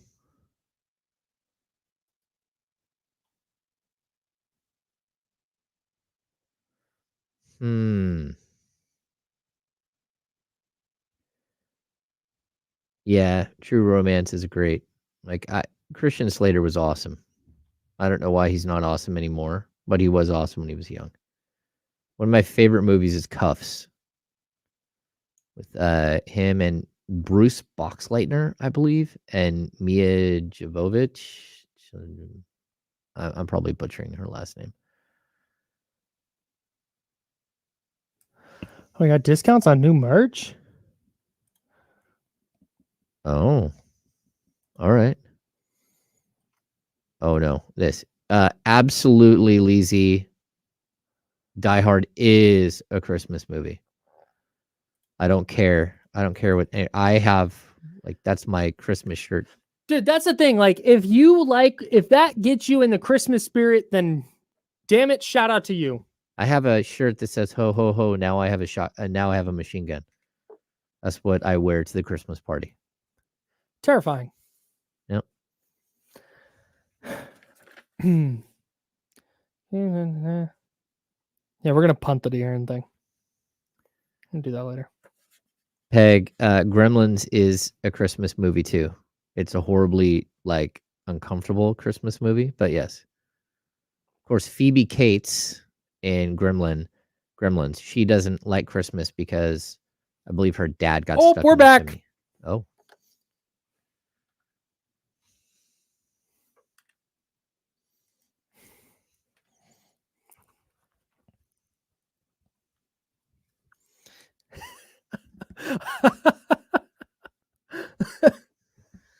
I've worked with some people who would have a conniption if they were in the building for a show that gets run the way we do a show.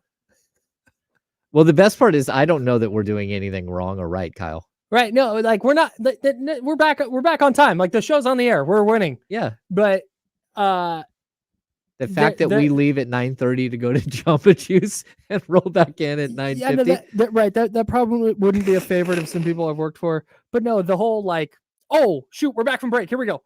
That's not a. Oh yeah, there isn't. Hey, 30. 30.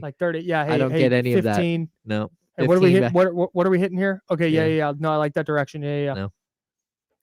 That's not how we roll. I'd walk in there and I'd go through the rundown and be like, okay, I like this. I like how this played.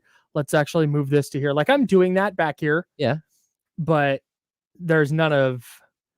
It's just we're just shooting the breeze with the chatty house, and then hey, we're back. Hey, I'm in.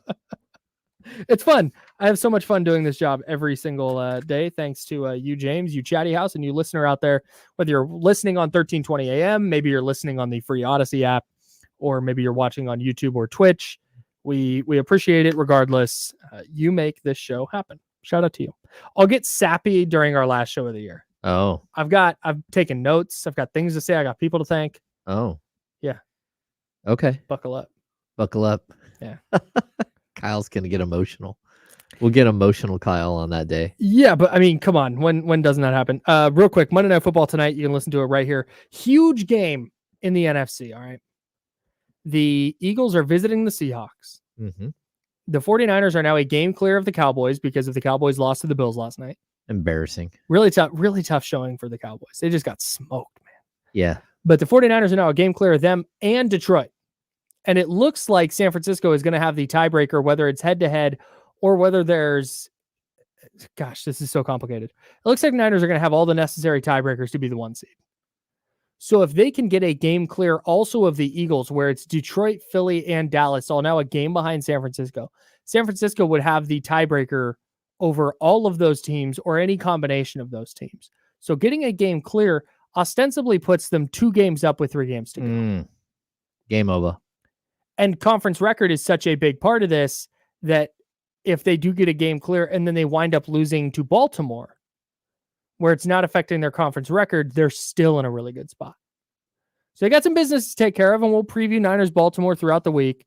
But if the Seahawks beat Philly, you would have to wonder what Philly looks like going into the playoffs. And then B, it would give the Niners that advantage in the standings. Yeah. That's a big Seahawks fans if you're a Niner fan. Yeah, I mean, it was a huge week for the Niners. I mean, the win just puts it away. The Cowboys' loss was embarrassing, and they went from like the number 2 team in the NFL to like, okay, Philly's probably back up there. Yeah, like I don't know what you were thinking, but like you can't walk into a game against the Bills and just look totally ineffective again. That was what that's where I just don't trust Mike McCarthy, man. I think it's a combination. I don't trust Mike McCarthy, and in all honesty, I don't trust Dak. And talk about a guy who was like almost a front runner for the NFL MVP, just fall off the table. Oh, you're not a front runner anymore. That was pretty wild too. Yeah. The NFC is bananas, and the Seahawks win tonight would make it even more so. Let's get to Kings and Wizards keys before Kenny Caraway comes in, and we'll do mad props with him. Kenny was nice enough to sit in with us on Friday, and we said, dude, just do mad props with us. So he did. So I wanted to make sure he's in here when we go revisit our picks. Okay. All right. That makes sense. All right. Keys to a Kings victory against the Wizards. James, what is key number 1 for you? Don't play to the level of the competition. I don't know if they even are capable of that. Don't do it. Don't do it. This is not a quote unquote trap game. This is a game where you go in and you move 7 games over 500 and you look at the next 3 games on your schedule and go, all right, let's gear up. You got a big week. You got the Suns, you got Minnesota, you got like all kinds of high level competition. Aren't the Celtics coming into town? Like this week is crazy. Don't slip up against a bad team. Yeah, I don't even know if the Kings are capable of playing down to that level. The thing for me with that is if the Wizards do come out and win the first quarter 30-23, the Kings cannot then lie down like they have in the past when they go down in the first quarter. Yeah. Like they can lose the first quarter by 10 points and still win the game by 30. So that's if they do get punched in the mouth out the gate, I would very much be looking for them to still run away with a victory in that one. My first key is arrive to the Golden One Center safely. Get some warm bodies in there. Make sure they're wearing Kings jerseys, and you're going to be in a good spot. That's key number 1. That's key number 1. Okay. Yeah, what's your second key? Let Keegan eat. I mean, he's been fasting for weeks. Yeah, we saw what he did on Saturday. Why not give him another performance like that where all of a sudden he can start building on something? I don't think we're going to see a 47, but if Fox doesn't play, let him be the primary. Let him be like that type of player. And also, like, I guess part of that, not just Keegan, same with Harrison Barnes, same with Kevin Huerter. Just start hitting your shots. Like, get it going. Let's see what you got. Yeah, I need Kevin Huerter to not be out there just running his cardio. He's running dude, get a lot. involved, man. Especially offensively. Get the dribble handoffs. If you get run off the line, get to the little floater game. It's really effective for him last year. He just doesn't seem to be doing anything offensively. He's down really passive. He's down under 11 points per game. Yeah, it's not a matter of him missing shots. Like, he's missing shots, but he's also being very, very passive. And I don't think that's the most effective version of Kevin Huerter. Alas, let Keegan eat is definitely one. Especially, like I said, I'm of the belief now that he needs to be in that pecking order of scorer for the Kings. He needs to be number 2.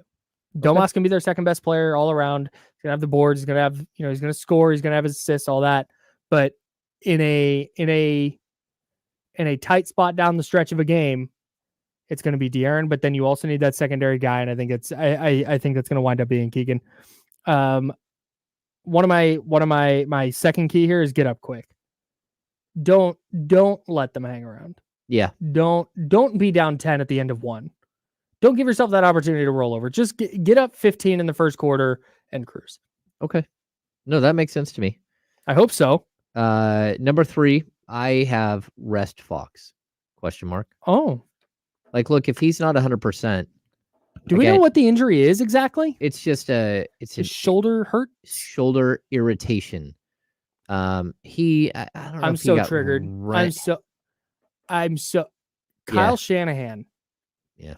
Uses the word irritation for knees, ankles, elbows, shoulders. And anytime he says it, I'm not saying this is the case for De'Aaron, but when you say shoulder irritation, every time he says that, it's like, oh, actually, this guy needs reconstructed ACL surgery. Or, hey, this guy's got knee irritation. They're going to shut him down for 3 weeks. Oh, and now he's on IR. Oh, yeah. Every time. Anyways, not saying that's what's happened with De'Aaron. It's just, oof, that word really gets under my skin. I think the one thing De'Aaron has to be cognizant of is that he's already missed 5 games and then 6 with Saturday's game. Like, if you hit 7, now you're at a maximum of 75 games played. If you have some sort of small injury that keeps you out, you don't want to get down to 65 where you're not eligible for all NBA and all that stuff. And doesn't that screw his next contract too? I don't know. It depends on the year. Like, it's the contract extension is that I think it's to 2 years prior. Oh, okay. I thought it had to be that year. Yeah, no. So he's not signing an extension next year either. This coming summer, because this year he could only sign a 2-year extension. Next year he can sign. This summer coming up, he can sign a 3-year extension. The summer after that, I think he can do a 4-year extension. Okay. So the further out you get, the more money you're going to get on the extension. Okay. Right. Very good. So, my last key is let Jordan Poole cook. Let him go. You don't have to guard him. All right. Let him run around. Let him do stuff.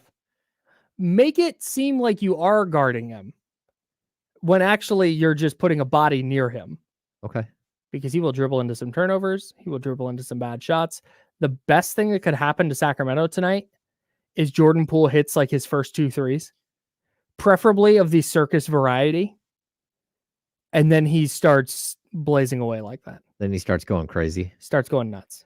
I think the problem the Kings have, first of all, I can't believe Jordan Poole is averaging 16.9 per game. I thought everyone in the league thought he would be averaging like 27, but like the most inefficient 27 of all time. I picked him up in fantasy basketball because of that. Yeah. I was like, man, Jordan Poole is going to score the heck out of the ball. They might stink and he might not be very good doing it, but he's going to score. Yeah, but I think the last time the Kings played the Wizards, they got embarrassed.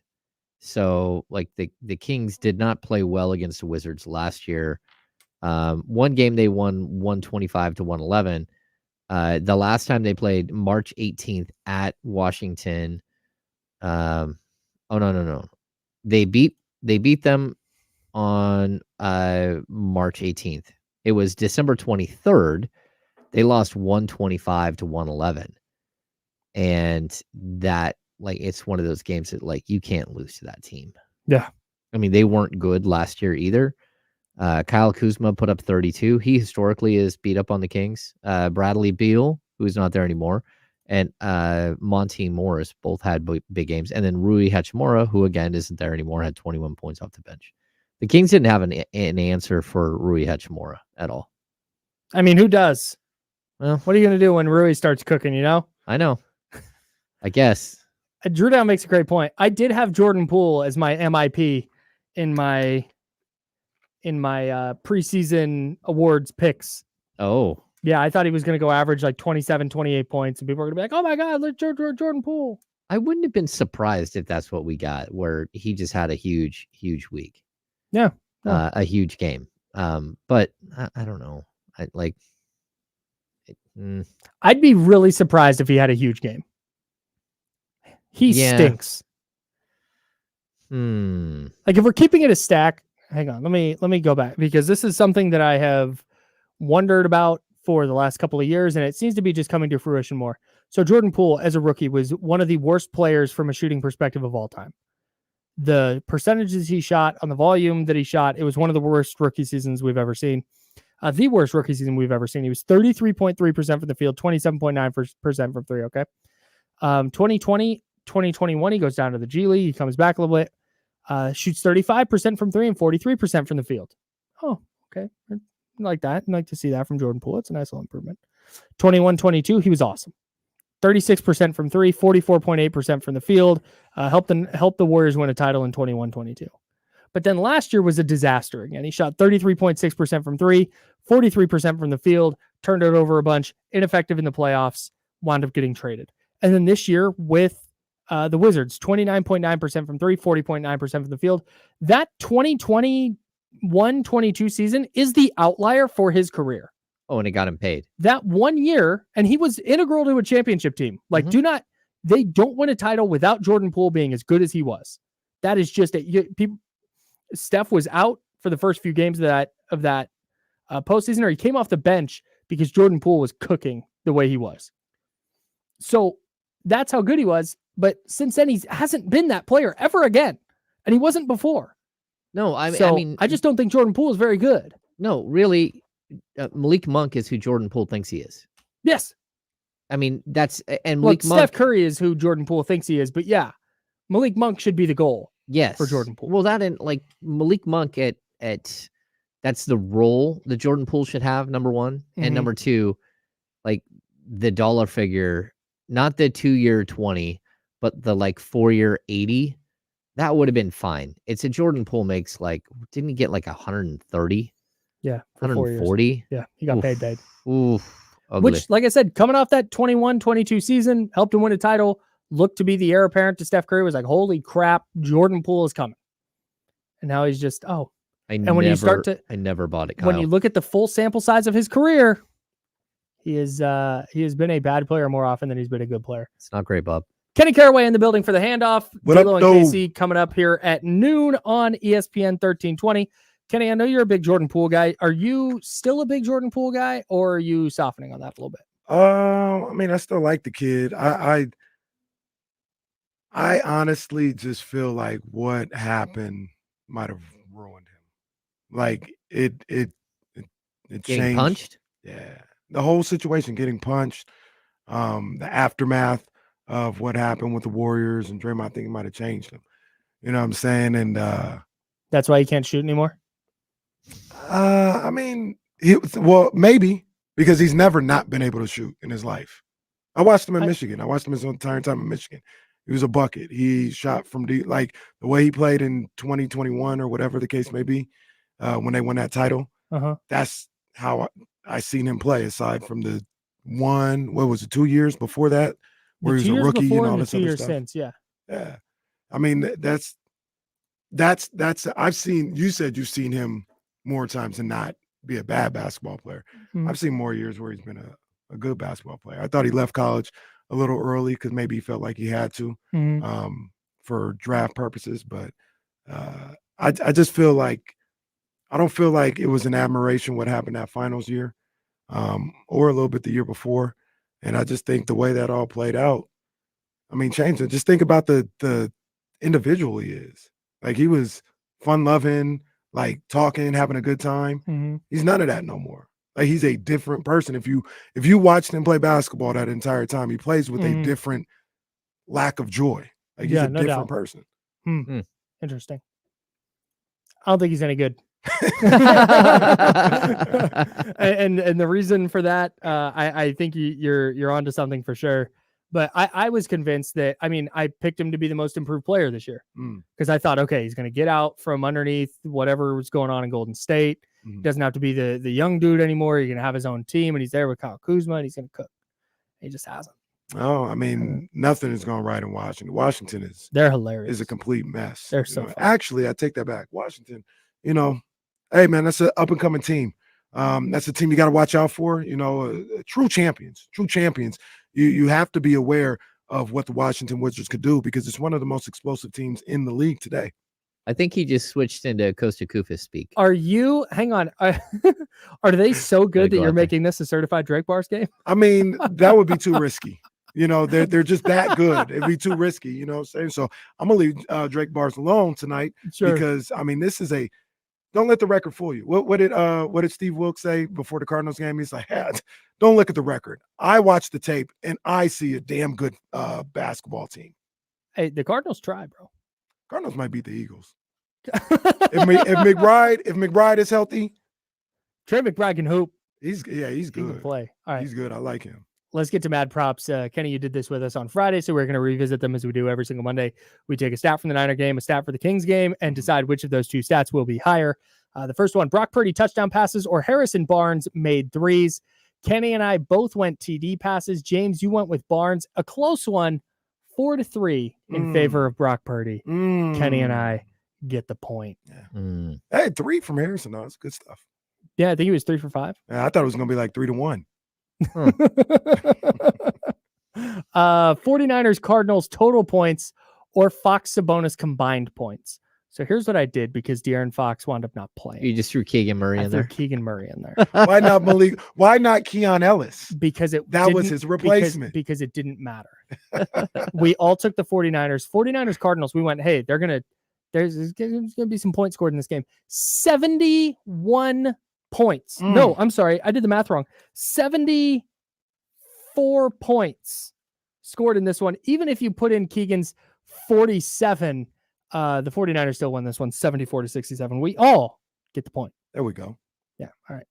Next one, Jake Moody made field goals or JaVale McGee made field goals. Couple of haters in the other room here took Jake Moody field goals. I rolled with my guy JaVale. He came through for me 2-1. No. You know what? JaVale, 2 buckets. That's a bad job by me. That's a bad job by me. Number one, because JaVale is my guy. Number two. Wow. Apparently not. Well, JaVale is my guy. Number two, I mean, the 49ers don't keep field goals anymore. What am I thinking? What was that? His first field goal since Thanksgiving? First field goal? Yeah. Field goal attempt since Thanksgiving. His first field goal attempt. No, I'm sorry. His first field goal make from between 40 and 49 yards since week 1. And his first make of beyond 40 since week 7. It's about to be Christmas.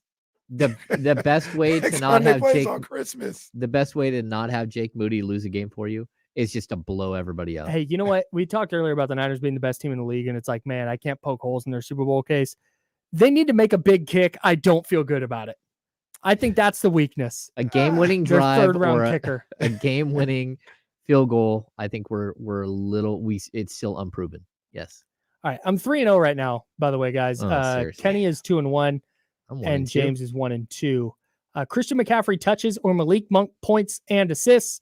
James and I both went with Malik Monk. Kenny, you went with Christian McCaffrey. It's a close one. 23 touches for McCaffrey, 26 points and assists for Malik. What did Malik have on Saturday? Like his stat line? I think it's 18 points. 18-9? 18-8. 18-8. That's coming off 18-9. 19-9. What he had against OKC. Really good. His assist numbers are skyrocketing. Yep.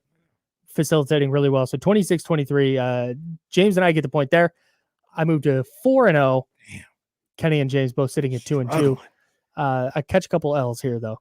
49ers touchdowns or Keegan Murray made threes. We all went 49ers touchdowns. They fell only 6 touchdowns shy.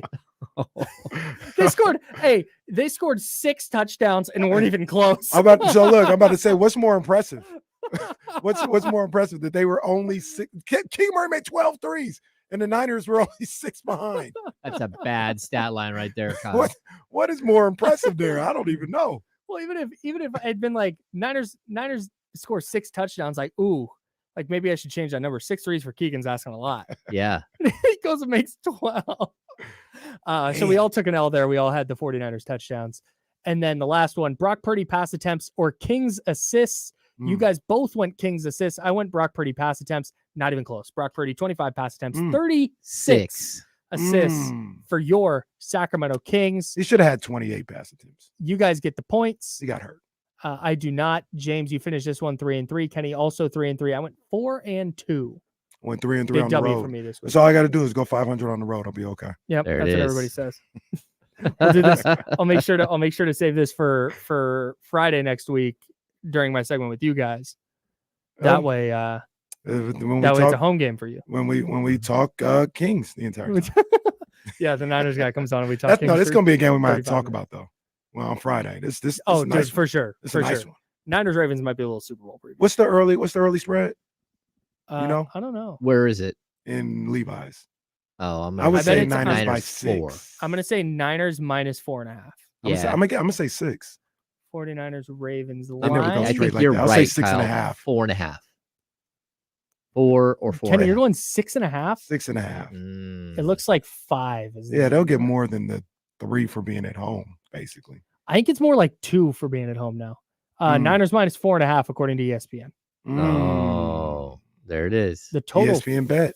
total 45.5. Kings are now 5th in the league in assists per game at 28.3 assists per game. That's a lot. Wow. It's pretty good. Yeah.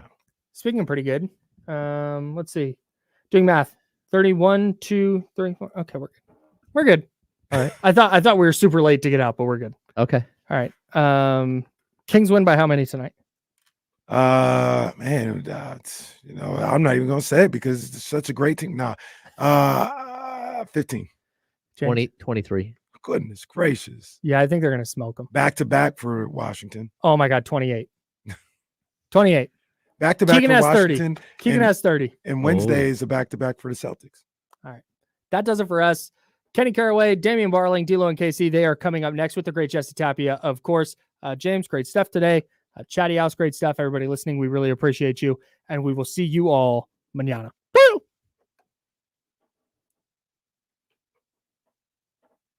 Okay, see. Yes, sir. What's up, Hammer? What's going on, man? Good, man. Kyle out of there. Getting up feels like it might be a little difficult. Good work, Chatty House. Appreciate y'all. Ooh, see you tomorrow. Oh, it's already gone. Dang. Ooh, It'd be like that. 390 in here. Keegan's historic night brings him out. 395. Hit the thumbs up, please. What's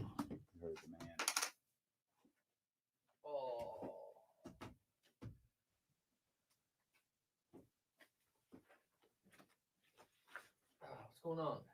Not much, man. How are you? Recovered. Yeah. Fun night. Oh, good. Yeah. Yeah, I had a blast. I'm glad you guys had fun. Glad everyone seemed to have fun. Yeah. I don't remember anyone's names. That's always the worst part. Oh, that's fine. I meet your friends for like the second, third time. I should know their names, but I don't. I struggle with that. That's not how my brain works. I almost need to see a name tag or sit there and like repeat it in my head like 50 times. All right. You Ready for the little dude? what are you doing? Are you going home? No, because you guys need me here free. I think I'm gonna stay. It's a long week for you because we got Monday. Well, yeah, Monday, Wednesday, Friday. So it's tough to go home and then get back here by 3. We're at the ice rink Thursday, so we'll be heading out of here with you. It's not the right one. Is it that one? That one. I think I'm gonna leave my rain jacket here. Is it raining still or no? No, but it still looks like It's on its way back. All right. Just some lemonade because the vending machine Lost it. let me put my money in and then was like, offline. Oh, okay. All right, bet. I'll see you guys at 3. Yes, Okay. sir. Thanks, James. Have fun. Have a We blast. have a crowd in here. It's good. Man, we're going to have a blast. Yeah, it's gonna be a big day. I did bump this sign behind you. Hopefully, is it right? Yeah. Oh, I bumped it coming in the door. Oh, it's fine. It just tilts. It's easy. What's up with y'all, man? What's up with y'all? Nah, Dr. David. He's not there yet. At one point, maybe he will be. I hope so. That's the plan. You need to be better than me, but nah, that ain't happening. Kept thinking, why does the screen look so crazy? It's because that's what it's supposed to look like.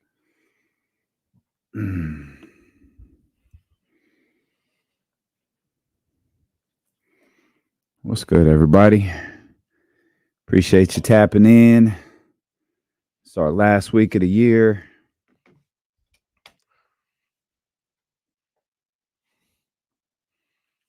And I think the insiders are working next week, right? I got that right?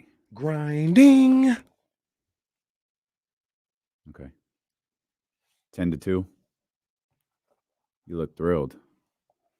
Did you get in at a regular time today? Because, yeah.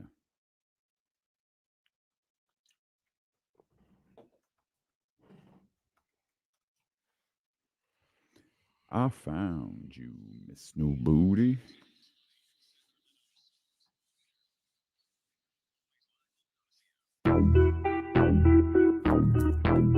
Hey, Riggs. Yeah. We got them screaming D-Lo, KC, D-Lo, KC, D-Lo, KC, D-Lo. We got them screaming D-Lo, KC, D-Lo, KC, D-Lo, D-Lo. We a number one spot for some sports, huh? Got the city going crazy when we work, huh? We top 2, but we ain't 2, we in first, huh? And when you need the real, we is who you search, huh?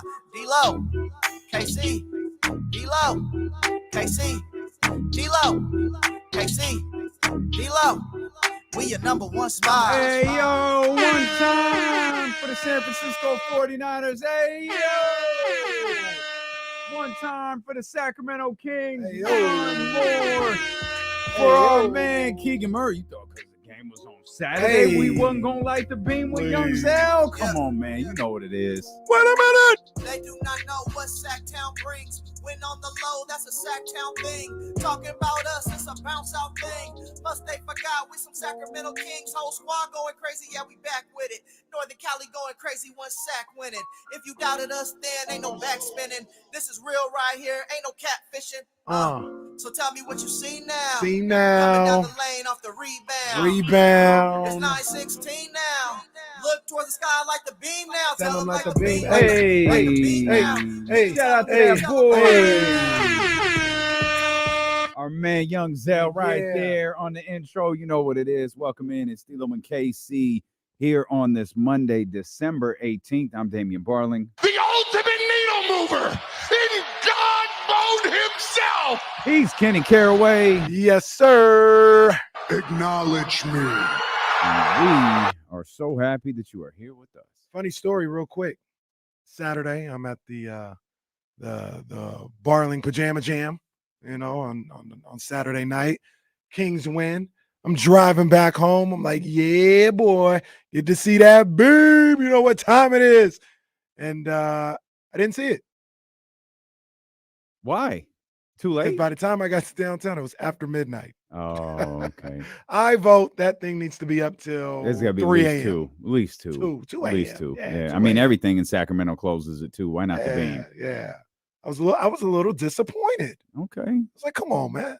Well, I'm sorry. And I left a little early. I don't know when that party ended, baby. Oh, that thing was popping. Not It didn't end when you left, that's for sure. No, I had a nice time on Saturday. It was fun because we were watching the game, right? Like it was an early arriving crowd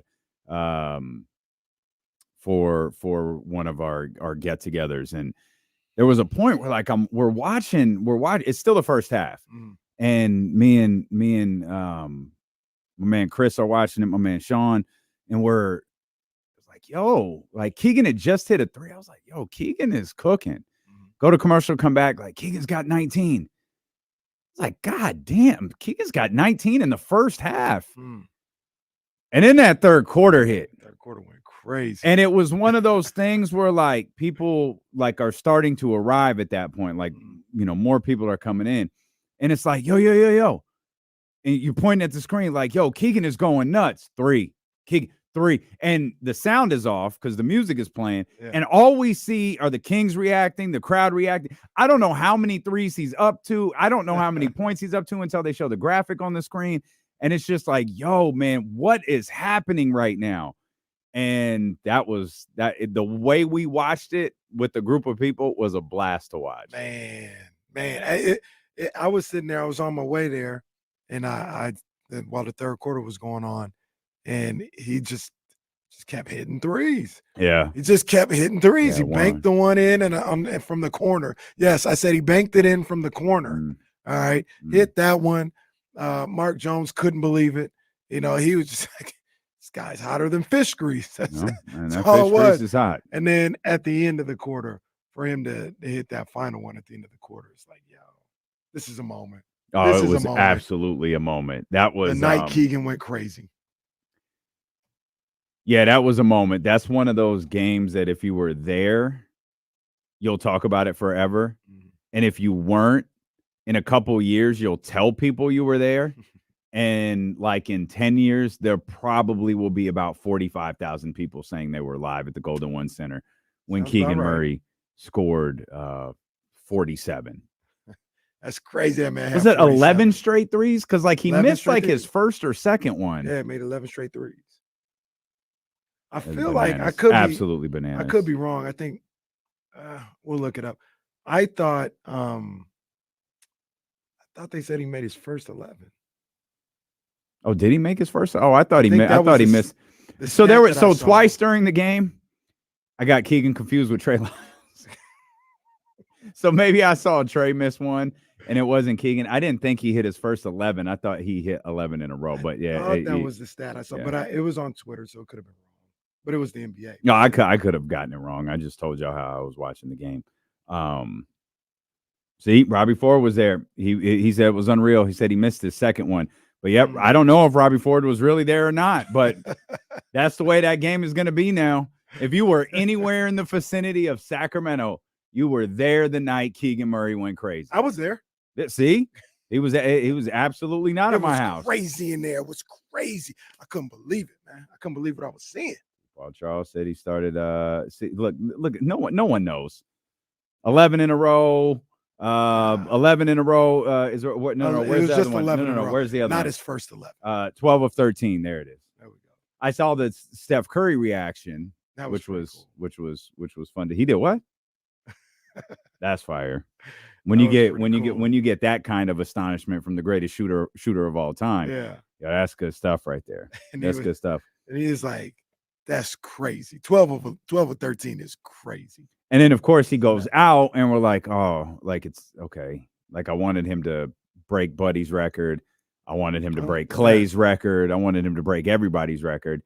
And then Mike puts him back in, and they clearly run a couple of plays to get him some shots. And he had gone cold at that point, missed a couple, and Mike just was like, all right, we've got this. What I didn't understand is after he got the dunk, which should have been an and one, I was ready to give him 2 more times up and down the court. Get 50. Mm-hmm. Yeah. Get 50. Yeah. Run a 3-point play for this man to try and get 50. Yeah. But after he got the dunk, there was a foul. The Kings had fouled somebody, and then he got him out right then and there. I was like, oh man, give him 2 times up and down the court. The crowd hanging on his every movement the way they were in the third quarter was awesome. It was just absolutely awesome to watch. Especially after allegedly, we don't know if this is true or not, but Masai Ujiri was telling his people in the media, "Oh yeah, they could wrestle away Pascal Siakam from me or OG Anunoby, as long as I get Keegan Murray. Masai, you can sit your ass down, sir. You ain't getting Keegan Murray." I think I know the answer for me and you, but do you think in general did this change the untouchability? No, I guess he was already for untouchable. some. No, for me and you, but Yeah. for others, for the other teams, do they look at Keegan Murray now like, oh, I'd be willing to get in, some trade discussions for him? Did that game change? Yeah, I mean, anything? I don't know. I can't speak because to me, even before, like, if you were still willing to trade Keegan Murray, if you weren't sold on it on Domas, De'Aaron, and Keegan being this like the pillars of what this team is doing for the next 6 to 8 years, I don't know what to like. I don't know what to say. Like maybe for those people it did like, oh man, that dude's the one. He ain't going nowhere. And still, with all that said, like the 47 is amazing. What he's doing on the defensive end, bruh. We've long wanted the Kings to have Paul George. They may have gotten him. They may have gotten a Paul George type player. Like they may have gotten a guy who, as he develops, like we're 20 something games, 20, 22, 23 games, 24 games, excuse me, into his second season.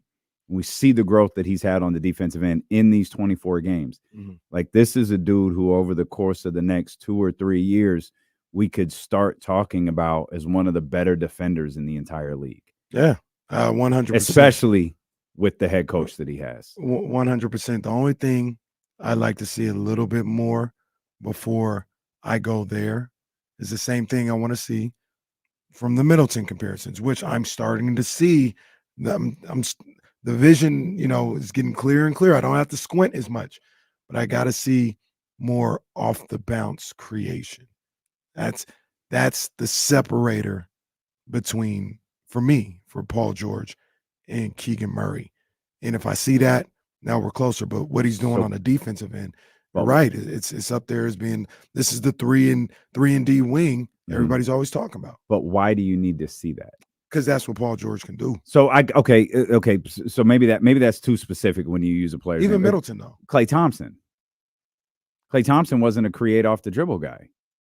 Yeah, I think. Yeah, but he was right. He was a top 2-way player in the league for sure. Absolutely. Yeah, I think. Yeah, I mean, I think Klay. Paul George was elite. Like I think Klay has a little bit more than Keegan, but no, I mean he's more in than that Keegan vein, as far as like being able to do something off the bounce. Oh, okay. But he's in that vein. I'm not even saying it to disagree with you. I'm just saying that's the next progression. That's what you like to see him do. No, I got you. It's the next shoot at this point. Just tell us what you want from Keegan, because apparently he could do it.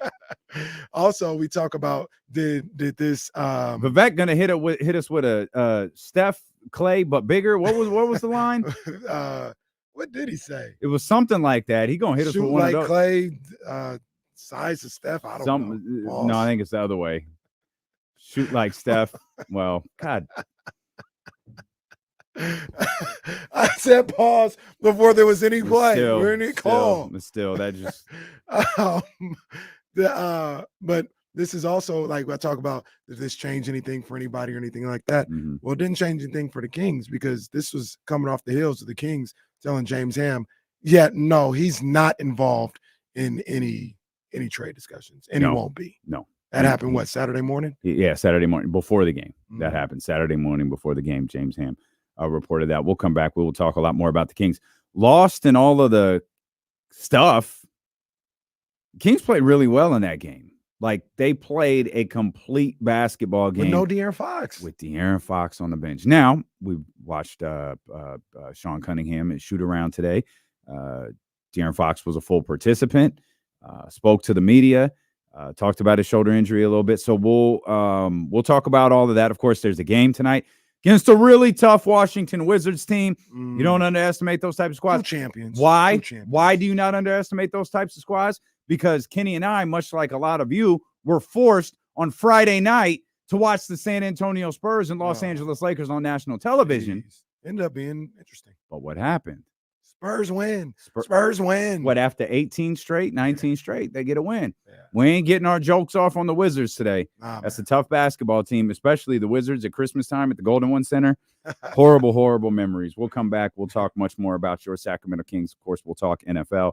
San Francisco 49ers as well. Steeler and KC brought to you by Sky River Casino here on Sacramento Sports Leader ESPN 1320. Also would like to let you know that we got new merch, baby. Hey. We got new merch. Hey. What y'all think about that? Got some crew necks That's up. Fire. That's we fire. on the campaign trail, dealing with KC for America. Yeah. Y'all know what it is.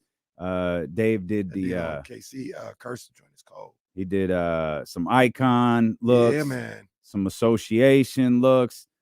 Did just and I guess because the first one was so this is the one I don't understand. I don't You want me to order you one? No, I mean no. You're not gonna wear that?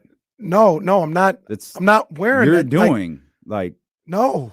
I feel like this one could be passed off as like more appropriate because it's like let's beat the Cowboys or something like that. The Sac Republic one feels infinitely more like just worse. That also says let's. Well, it does. Yeah, like that one's tough. So everything is 25% off over at DeloandKC.com right now. We didn't do 30 this time because we've got to pay for this damn site. So head over to DeloandKC.com. Check out all of Dave Garcia's new amazing designs over there.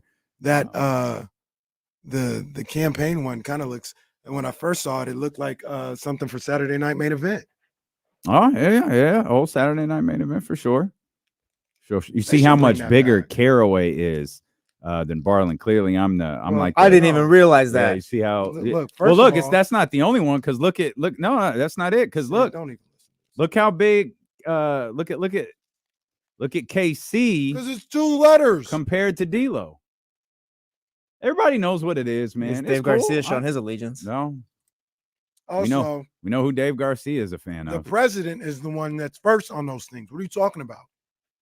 Well, no, I just think that's because it's D-Lo and KC. It'd be confusing if they did it the other way. This is one of those things where Damon's going to step down and you're going to step in as like president or something.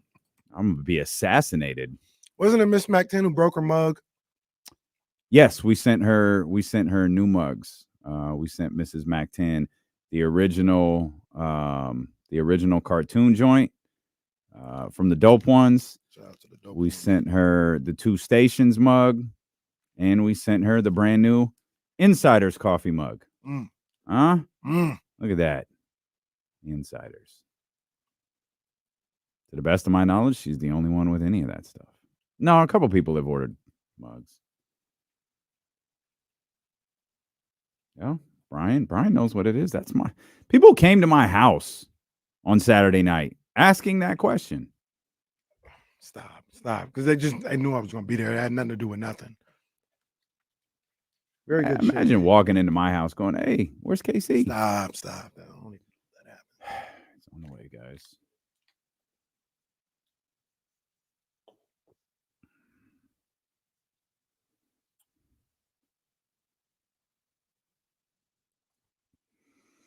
As we mentioned, Sacramento Kings are back in action tonight against the Washington Wizards after a thrilling victory on Saturday night against the Utah Jazz. I have something to say, but man, this granola bar, it was like the craziest bite ever. I'm trying to finish this. I'll take your no. So, no, it's fine. Here's the question. Okay. This is nothing about nothing. But you say there's going to be like 40,000 people who said they were at the Kings game on Saturday. Do you know how many people were at Panthers Falcons yesterday? Oh, I don't. They said it was 70%. They said it was 95% full. Okay. That didn't look like it was 95%. Mm. And who would go there? Who would go to that game? In the rain? Bryce Young's family? No. Yeah, I saw the end of it and the reaction. I and the weather. I don't think I would have gone 90%. I only asked because I've heard this story this morning about did you see the prices to get into that place? Mm-mm. Mm-mm. On the high end, you could get in for $5. Oh, I'm sorry. You said on the high end. On the high end, you can get in for $5. Okay. On the low end, yeah, you can get in for 45 cents.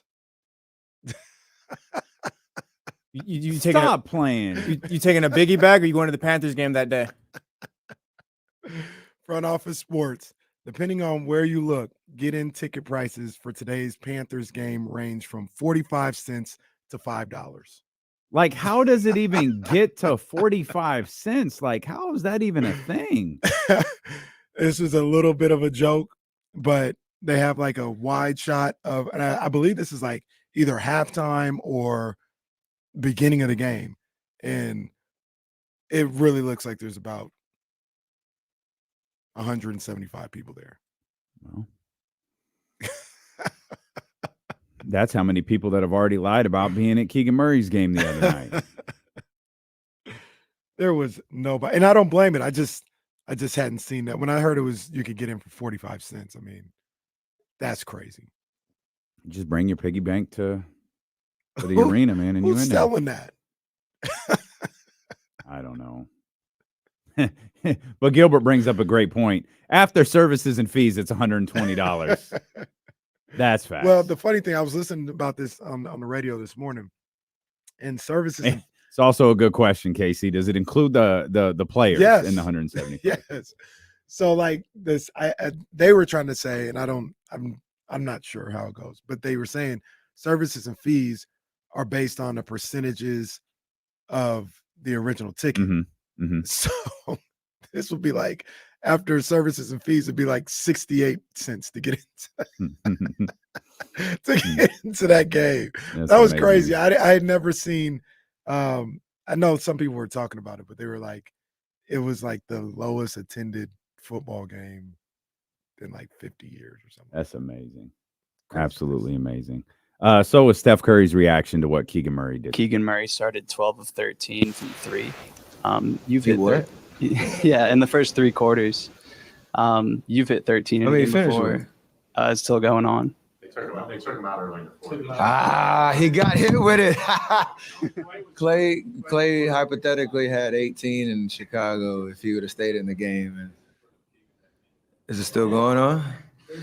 Well, just how He's difficult. still at, this is dope. He's still at 12? I think so. Pull it up, Anthony. Come on. Yes. How would you just describe that record just in terms of its difficulty to achieve? You know, you and Clay have both been up there.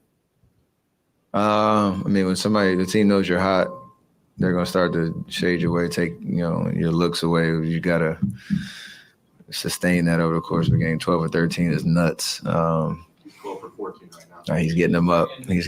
How much time's left? Stay tuned. I love how invested Steph was into the whole. Like, okay, wait a minute. How close is he? How much time is left? Yeah. What records are gonna fall? All right.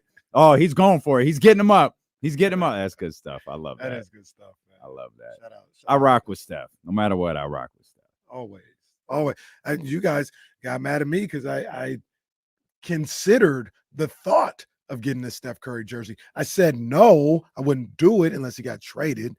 But that's my guy so much. To get a Golden State Warriors jersey.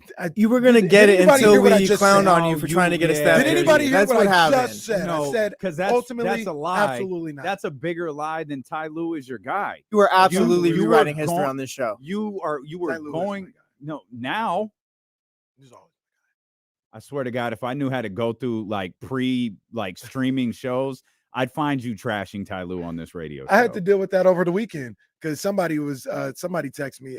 I recognized the Avi, but I don't know who it is. They're like, because somebody else on King's Twitter, I can't remember who it was like, yeah, all those people who wanted Jaden Ivey over Murray or whatever. Then they go like, let's keep it real.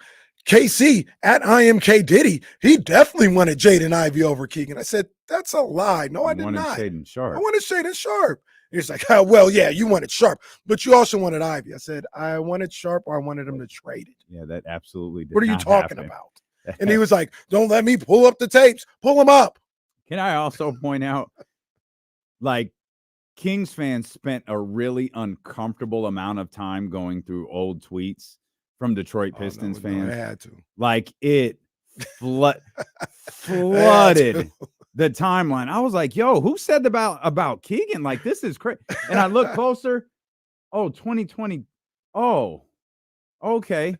Then there's like another one, and it's like, yo, it's like Kings Twitter like united and said, get him. My favorite from that was one of the Detroit Twitter fans or whatever was like, they're talking about Trey Lyles, guys. I can't even fight back against this. Like, Trey Lyles is kicking my ass right now. If you're a Pistons fan, you can't do anything, period. But hey, Kings fans, be humble. They talk stupid. I get that. Be humble. We've lived that. We've lived drafting players that hadn't worked out. We've lived drafting players who were It's not. This is different. Why? Because we've never drafted Marvin Bagley and been like, stupid ass sons. Why did you pass up on Marvin Bagley? That's true. Like that's the difference. It's not. We're not reveling in Jaden Ivey struggling. That's we're all reveling I feel in the bad way for. people reacted to that moment. I feel bad for those players in that situation because I just don't think you can get better there. And at some point, because we do this with players all of the time, at some point, I think Monty's checked out. I don't know if he's there yet. I'm not following close enough, to be honest with you, to know if he's there yet. That's my fit. If Monty checks out, then what? We got one already. It is what it is for Monty Williams. Yeah. That sucks. It is what it is. We're not even to Christmas. You can't drop an is what it is before Christmas. Jeez. Also, that's one of the dumbest sayings ever. Why? What the hell does it mean? It is what it is. That's what it is. Yeah, it's kind of like just going like, you're literally saying nothing. It is what it is. Yeah, I got that. Can you elaborate, Monty? There's nothing to elaborate on. There's nothing to elaborate. It is what it is. It's another way of saying whatever it is. If we're good, it is what it is. If we suck, it is what it is. It's like you're stuck in a bad situation or whatever. So you can't really fix it or whatever. Like it is what it is. What do you want me to elaborate on? The hell do you want me to elaborate on? It's like you've already accepted it. You've already accepted. Yeah, exactly. You already accepted it. It is what it is the stupidest thing of all time. Is it worse than I couldn't care less? No, because people just interchange those two. And it should be I couldn't care less. I could care less doesn't make sense. I know. I could care less. Because that's right. Yeah. You're right. You're 100%. We've been through this before. We've lived this. We've lived this nightmare before. At least that is. This is why the grammar guy is out there monitoring everything we say. At least that's grammatically wrong. There's nothing wrong about it. Is what it is. It's just it's just dumb. It's nothing. It's just nothing. It means nothing. Monty, how do you explain what's going on with your team right now? What do you mean? How the hell do I explain it? It is what it is. Thank you, Monty. You literally just offered nothing. You asked me nothing. I've got two eyes. No, I asked you to explain to me why your team sucks. Because they suck. He can't say that. Why? So he just says it is what it is. Well, all right.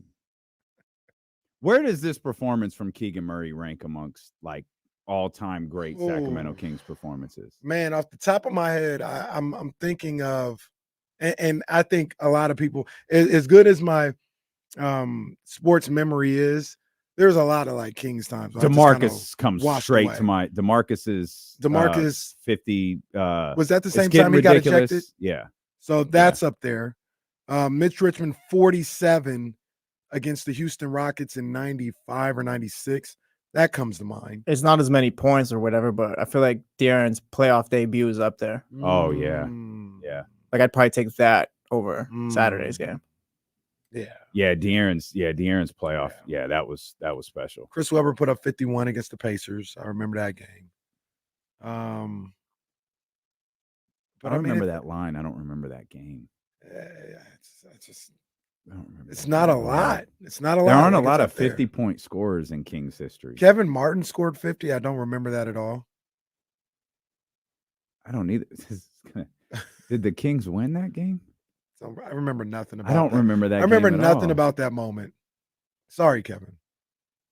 Great Sacramento King, but I don't remember nothing about that. Okay. He's fine. I mean, Kevin wasn't great. Hold Stop on. it. Kevin, no, don't. Is he do on the this. all-time team? 5? It's like all-time team. Like you get 10 players. Oh, 10? Team, not starting 5.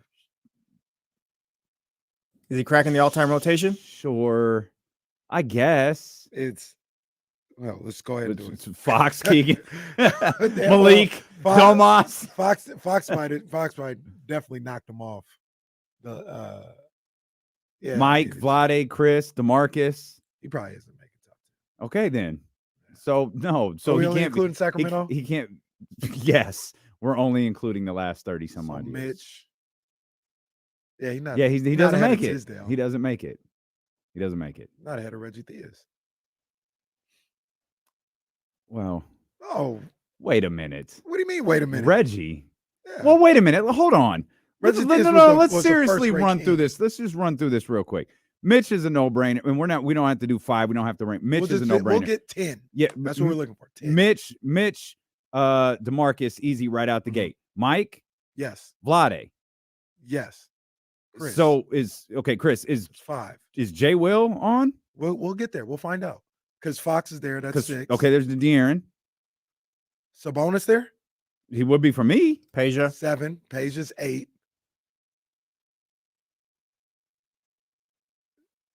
I mean, you haven't put Jay Will on, so I just want you to say. I'm gonna say Jay Will. So there's 9. I'm fine. I'm perfect. I'm perfectly fine with Jay Will. Where's Tisdale? Where's Tisdale and Reggie Theus? Reggie Theus isn't on the list. That was my whole point. So Reggie doesn't make this list. So why is Reggie Tisdale doesn't ahead make of this Reggie? list? Because he's a better jazz musician. Okay, well that's fine. I just needed an answer. Yeah, that's why. Like I love Wayman Tisdale. He's going on the an list. answer. He's And going Kevin on. Martin We probably with no DC, no Ron Artest, no Tyreek should get a mention. He can get a mention. I wouldn't put him on the list. So Tyreek shouldn't be. I love Tyreek is ahead of Reggie. I love Wayman Tisdale. You gonna put Tyreek ahead of Wayman Tisdale? I don't know. I'm just asking a question. I'm saying no. Like no. We're stuck on this 10th player. Someone's got to call it. Someone's got to make a decision here. We'll go Tisdale because I love Wayman Tisdale. We'll go Tisdale. All right. I'm going Doug Christie because I'm gonna run into Doug. So I'm going to Doug Christie. I don't want to upset Doug Where's Christie. Bobby? So that's the thing, right? You was ready to put Reggie over all of these guys. Well, I remember Reggie Bobby. Theus. I'm gonna I say remembered this. Bobby. Reggie Theus is not an all-time great king, not even remotely close, and neither is Kevin Martin. Kevin Martin was a very highly paid basketball player on a very bad Kings team. I think Bobby's ahead of both of those guys. Both of those guys. Don't say anything. Wayman's not. Yeah, leave Wayman alone. Wayman ain't here Bobby's no more. Bobby's ahead of Wayman. It's okay. We still love Wayman. We still love him. We'll make it 11 then. Okay, that's fine. It ain't gonna be Reggie. What about? That's a great point. What about Brad Miller? Brad Miller was an all-star here. He was. You putting him ahead of Bobby or Jason? It's probably an argument for. I'm not taking Jay Will off. I'm not taking Jay Will off. Jay Will off. Where did the elbow pass happen? That was an all-star game, right? Yeah, the first ever rookie sophomore game. Oh, it's okay. Yeah, it's also okay. Yeah, because Trying to figure remember out he didn't get a chance to play in the rookie game his rookie year. That's why they created the rookie sophomore game. Because that was a lockout year. And Sal's got a great point. It doesn't matter who the 10th person is because Keegan's going to knock them out. Well, there's that too. Damn. IT. So I thought of that, but I wasn't sure how we do we count like post Kings Isaiah? He was a pizza guy while he was here. He averaged 20 a game while he was here. There's like 9 pizza guys. Ain't got no more. He's the only pizza guys no more. Well, that's because the pizza guy kept leaving. They thought they were safe with Doug. give They were like, anybody hey, let's give it to Doug. He's not going anywhere. Then he leaves to become an assistant coach. And they're just like, screw it, dude. Forget it. Just forget this whole pizza guy nonsense. It just isn't worth it. Wait a minute. Yo, Martin 23 Kings. It says Kevin. Never seen this guy in my life. Shout out to Where'd he come from? Kevin Martin in the chat right now. It's literally this guy's first comment ever. Wow. Martin 23 Kings. I feel like Roddy just created that name. Yeah, dude. Like Look at Roddy or graphic. What's got a graphic though? Like, no, it's like that's whoever that is. John Bull just created this. We're sorry, Oh, Kevin man. Martin. You're great. No, this ain't. Like and this ain't subscribe, real. Kevin Martin. That can't be real. Out of nowhere. That's the story we're Oh, telling. man. I've been doing this for 3 years, and all of a sudden, Martin 23 Kings jumps in the chat.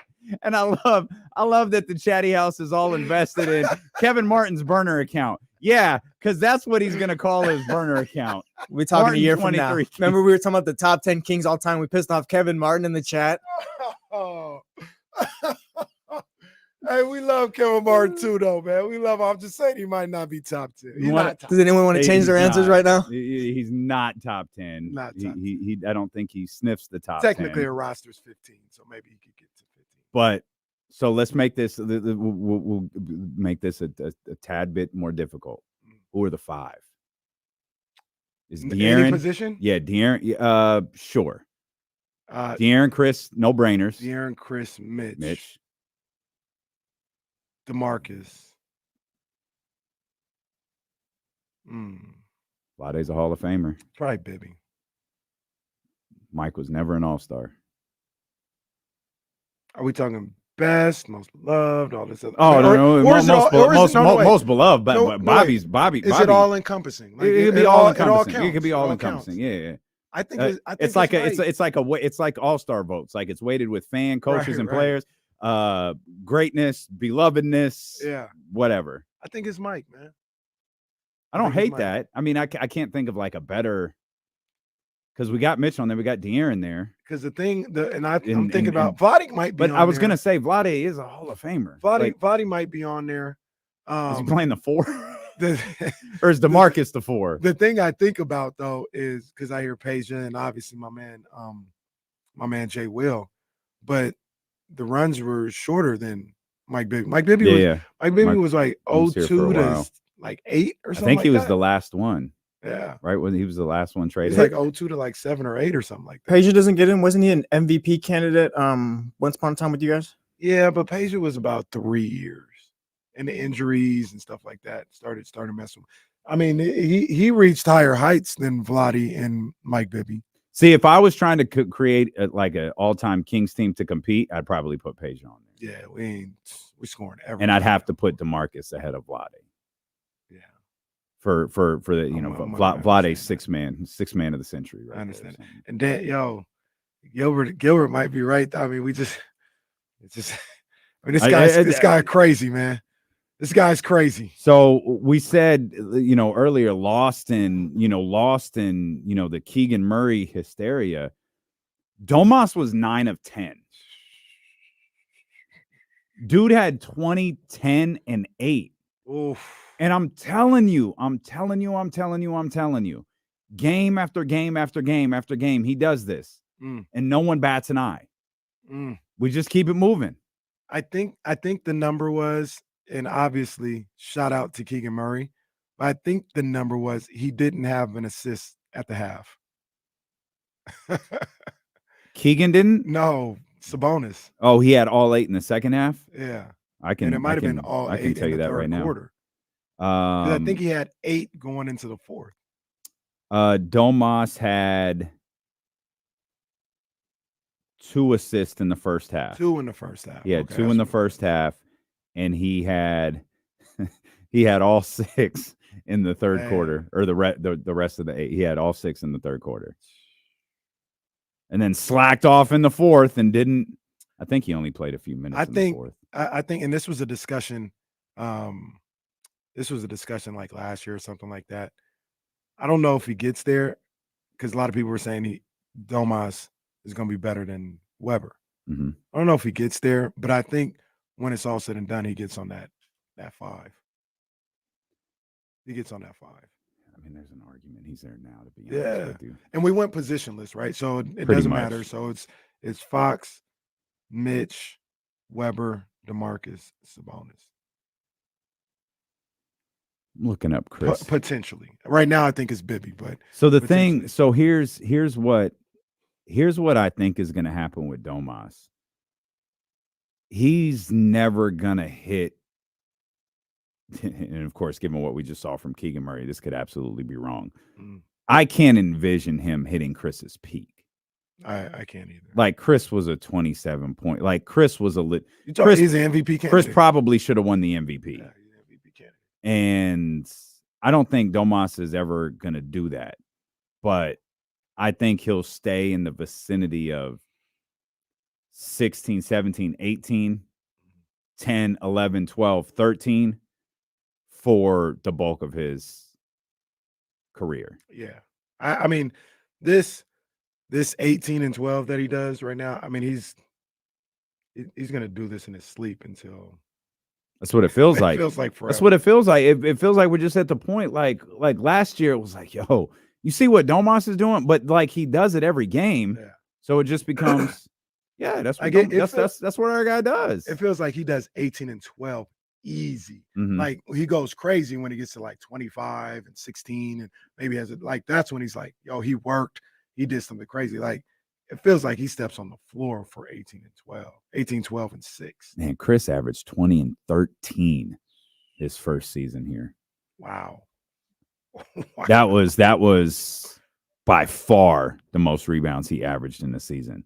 But he peaked 2 years later at 27 and 11.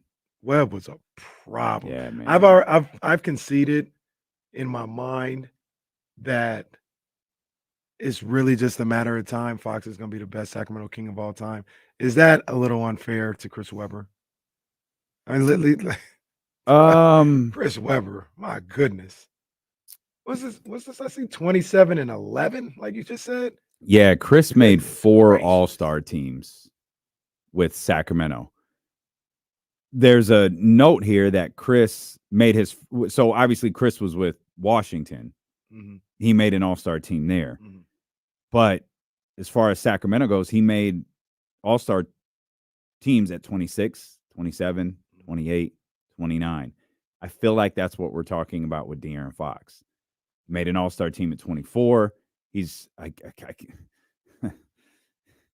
Friday's discussion notwithstanding, the man should be an all-star at 25, and then you'll get to a point he's gonna hit the level that Dame did, where Dame was kind of in and out of like all-star stuff, and then it got to the point where it's like Dame is certified as long as he's doing what we regularly see him do, like he's an all-star. Yeah.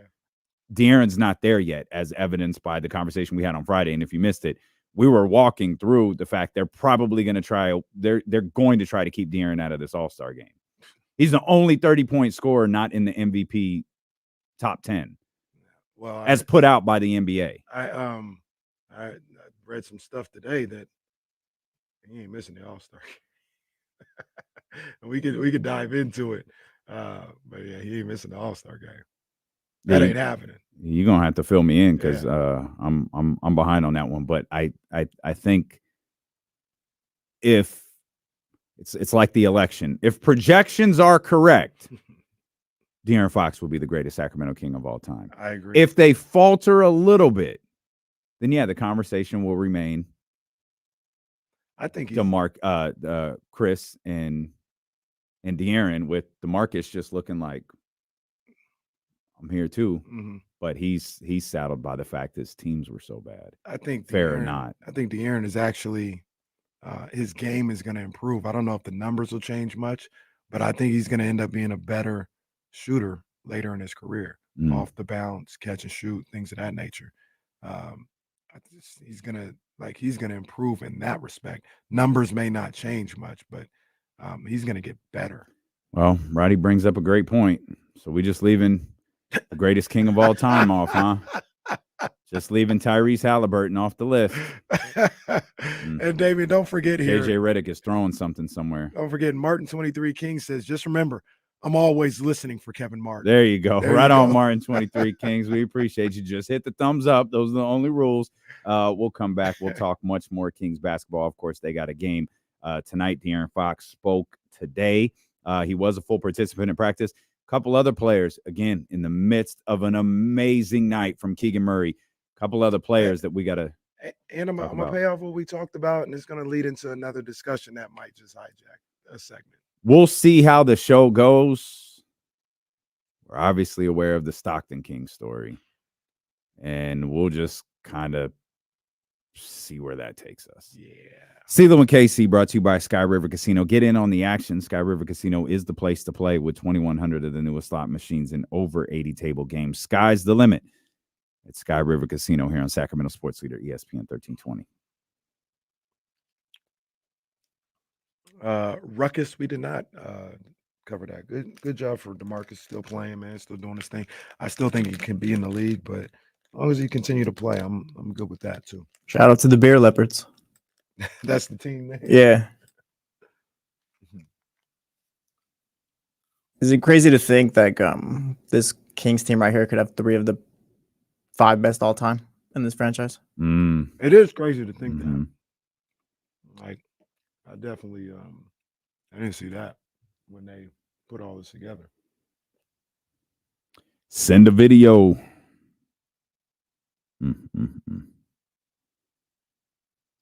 It's been a rough couple of years for the young NBA stars. Oh yeah, they've Zion, Ant-Man. They've had a tough time acclimating to NBA life. That man said, "Send a video. Send a video."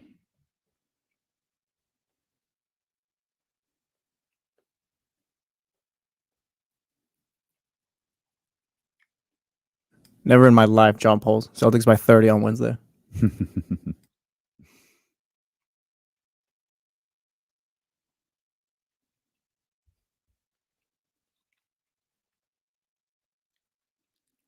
Memory serves. I remember tweeting this and a large number of people not knowing it was a joke.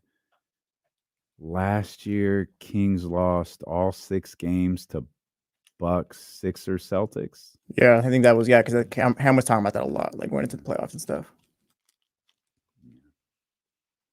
Kings catching Boston on a back-to-back. Oh, Golden State? Yeah, Golden State on Tuesday. Okay. Wizards on a back-to-back. Hey, that was nuts. My man hit him so clean, he felt bad about it. Yeah, I saw that after you was talking about it. Yeah, he felt bad about it. And that's, I can see that. That's totally Josh. Got him. Oh, sir, you okay? You good? Come on, man. Let me help you up. Yeah, he was the talk. He was the talk of our little wellness center in Roseville. Did you see Josh? I saw him. That was a big time knockout. That was incredible. Big time knockout. Speaking of knockouts, I don't think I'll talk about this on the 13th round, but did you see Chris Colbert get knocked out? I saw that this morning, I think. Damn, bro. He was supposed to be one of them next ones. Hang it up, pal. I think he lost 3 of his last 5 fights or something like that. I need to get these out of here. I need to get these over there.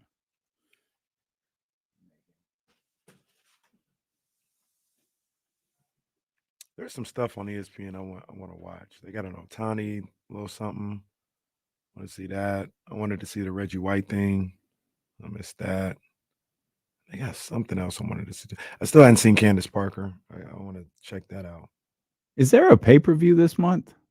A PLE? I don't think so. Like wrestling? Yeah. I don't think so. Are they doing a New Year's thing again or a New Year's weekend thing? Because remember they did a couple years they did it on New Year's Day. Oh, they did day 1. Yeah. I thought that got canceled. It might have. Bring back New Year's Revolution. That's where I think that's where Edge cashed. For the yeah, first that's time, where Edge cashed in. Yeah.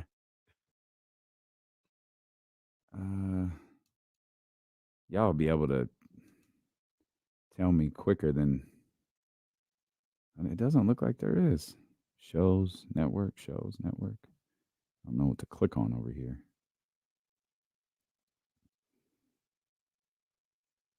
I don't know.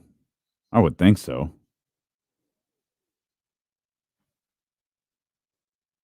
I don't think there is one. Steeler and KC. Next up is Royal Rumble? I think so. Damn, what's this? It doesn't look. 7-week build up to Royal Rumble? I can't lie. Royal Rumble's gonna be crazy this year.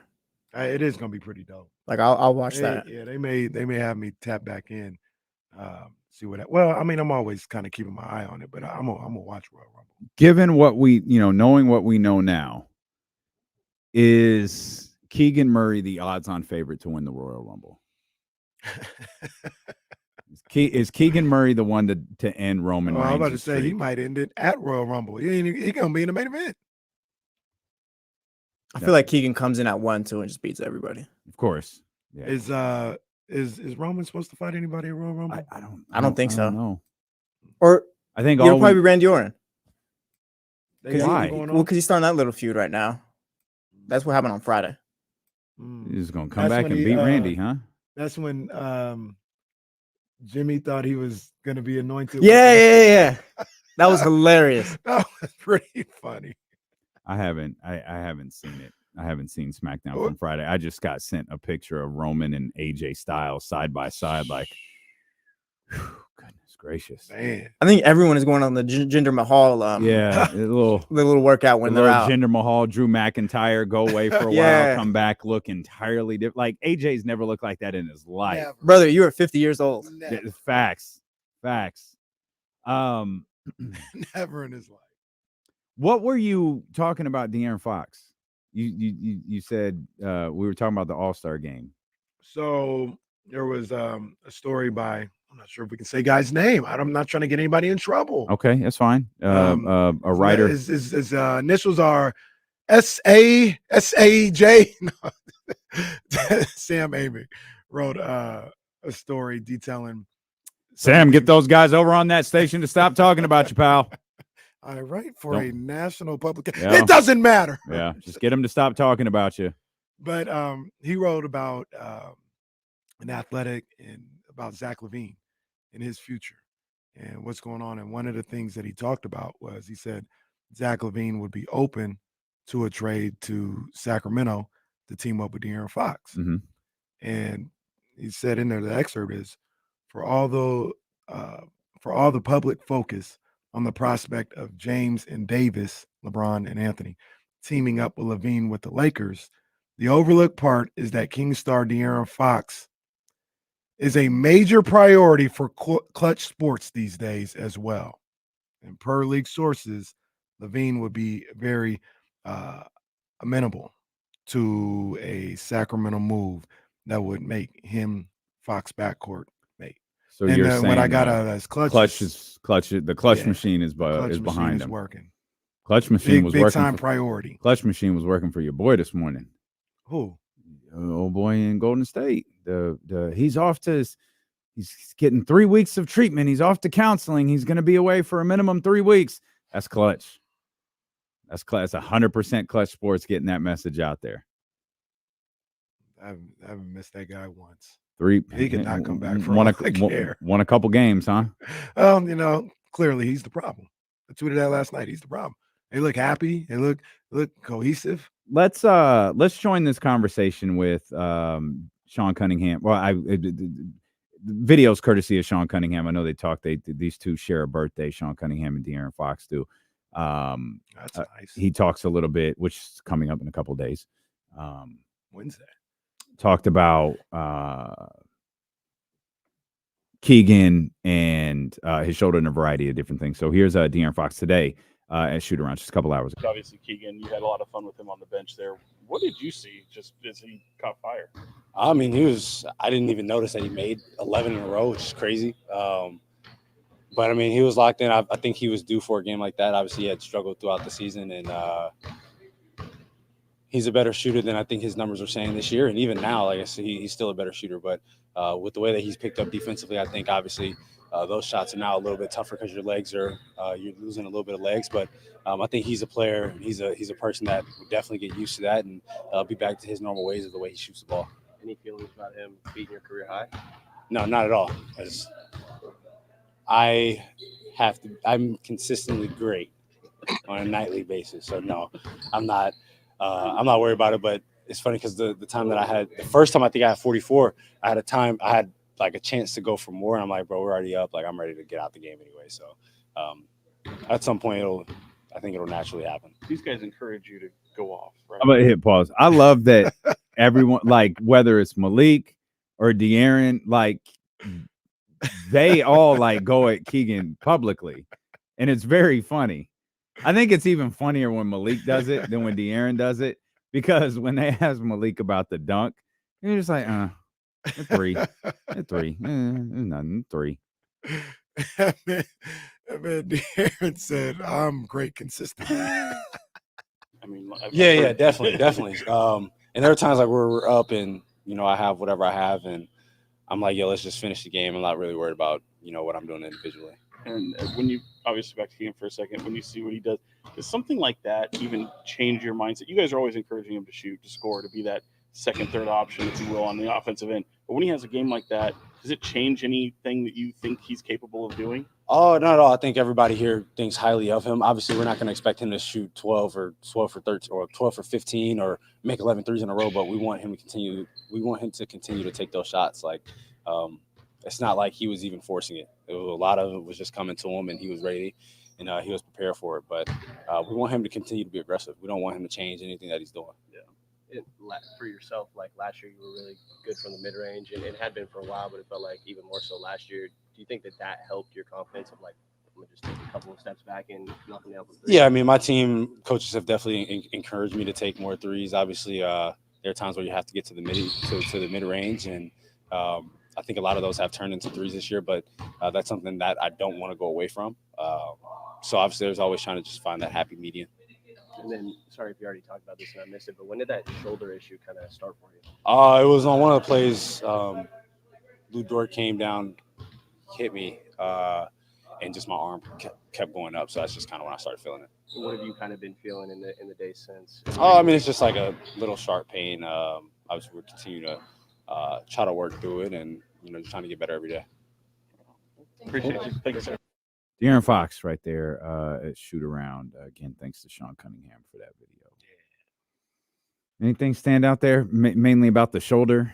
Yeah, it didn't say it felt great. He reached for it right away when it happened. Right. And I actually thought he was fine because he did the thing and he's favoring it. He doesn't come out. So it's like, okay, it's nothing like crazy. And then he handles the ball in the next 2 possessions with like viciousness. I was like, oh, he's fine. Mm-hmm. He's completely fine. But then there's the old, oh, okay. He cooled off. Yeah. He cooled off and the adrenaline went away. And, the next day he probably was dealing with the discomfort that he just spoke of right there. Yeah, man. And I would like for him to have said, a little sore, but, we're back at it. Nothing. He's just like, just trying to get better. Well, that's the thing with that's the thing with De'Aaron. Think back to the ankle. Like he'll tell you straight up, yeah, it hurts. Mm-hmm. Doesn't mean he's not going to play. Right. It means it hurts. He doesn't give like that's one thing I really, really love about De'Aaron. He doesn't give like athlete talk. Like he doesn't give interview sound bites.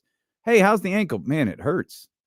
But there was no point in me continuing to sit. Like I've played through this stuff before. I'm just going to play through this now. I'm not going to sit until I don't have any pain anymore. I'm just going to keep playing. Right. How's the shoulder? It's painful. That's it. It's painful. What do you want from me?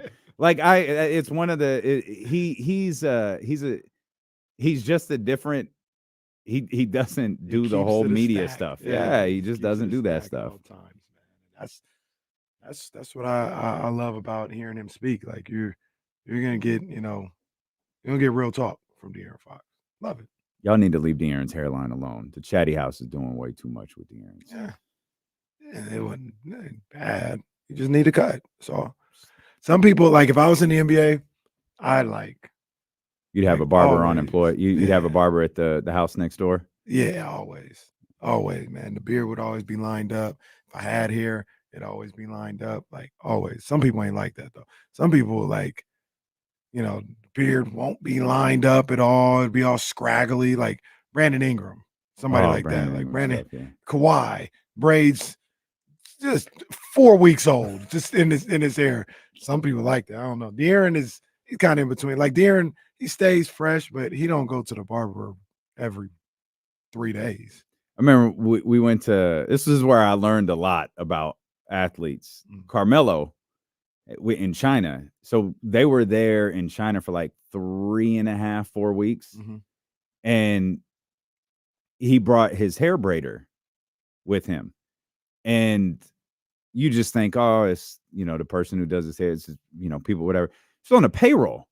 Like, Carmelo Anthony Enterprise, like she's an employee of Carmelo Anthony who gets paid to braid his hair. That's where I learned, like, man, these media people portray you like y'all just out here throwing cash away when y'all are running businesses that are built around what you do. Absolutely. You are the business. That's right. Yeah. And the business and the CEO of what was going on. Nothing ever tops AI getting his hair braided on the bench by his mom. Nope. That's an all-timer. Yeah, that is indeed an all-time classic moment for sure. Just Larry Brown over there looking. AI needs you to get in. Hold on. Got one more row to go. Second quarter. What? In addition to Keegan Murray's stellar play, Domantas Sabonis' very quiet, incredible night. Malik Monk continues to be a grade A playmaker. And I thought Keon Ellis in that starting role stepped in and did a really good job. He wasn't a big scorer or anything like that, but he also wasn't invisible. He was a guy who, particularly on the defensive end, you could kind of you knew he was out there, right? You knew he was working. Points weren't there for him. Hell, shots weren't there for him, which is fine. Kid, that's not your job, especially when you're coming from the bench into the starting lineup. Your role on the bench, you probably have a few more shots available for you, probably a little bit difficult, given that you're playing with Malik a lot. You might even be playing with Herter a lot. But when you go into that starting lineup, man, that's just not for you. You've got a different role out there. And I thought he did a great job. Yeah, he's did a great job. He's continuing to do a great job, man. So big ups to him. Big ups to Keon, Draymond Green, Ellis. Yeah, but he has an impact on the team winning, though. I don't know if you paid attention because everything was going on. He got thrown out of the game on Saturday. Oh, wait, I completely missed that. He got 2 techs and got thrown out of the game. I saw one. I don't think I knew he got another one. Yeah, he got one. It was a double tech with him and point guard. Chris Dunn? No, the other one from Alabama. Oh, my gosh. Why am I drawing a blank on my guy? Colin Sexton. You got him and Sexton got a double tech, and then Keon. I think that's the one we saw. Turned the ball over and got fouled, and they end up scoring. And he didn't like attack the ref like Jokic or anything like that, but he must have said a couple. Was words. It right after? It was sometime in the fourth quarter. Because no, so was it right after the other technical? No. Oh, okay. That one was in the third. This was later in the fourth quarter. I think when Keegan came back into the game. And he said something and got teed up, and you're out of here. Keon, man, that fine is probably half his salary. I know. Come on, man. We got to get Keon converted. Speaking of salaries, we'll get to this. It's D'Lo and KC here on KIFM West Sacramento 98.5 FM, KRX QHD2 Sacramento, ESPN 1320, always live on the free Odyssey app. We'll get to this in time, but talk about Keon Ellis in the two-way, and we got to get this man's contract converted and all of that. The potential NFL MVP makes like $60,000, and that can't change even if the man wins the MVP. No, he's got like a year before they can negotiate. They can't do anything. Like, my man is just stuck with roommates. Like, he probably got 7 roommates in the Bay Area. That's insane. They need a Brock Purdy rule into the CBA. Yeah, you got this kid. Poor guy. Got this kid making a part-time salary as the starting quarterback for the best team in the NFL. Once again, this is unprecedented, bruh. Ways. Like the last pick of the draft is like top 5 quarterback in the game. Say says bro needs an NIL. Hold on, we got a running. We got an insider's running. Sorry, Jesse stepped out, and whenever he does that, I'll sit in here and watch the board just to make sure nothing crazy happens. You don't have to apologize for joining the show. Oh, okay. You sound emotional over this. Is everything? I'm pretty fired up about it. Yeah. No, so the NFL does have like a performance-based pay, pool that goes out. Like Talanoa Hufanga, 6th-round pick, he's a first-team All-Pro.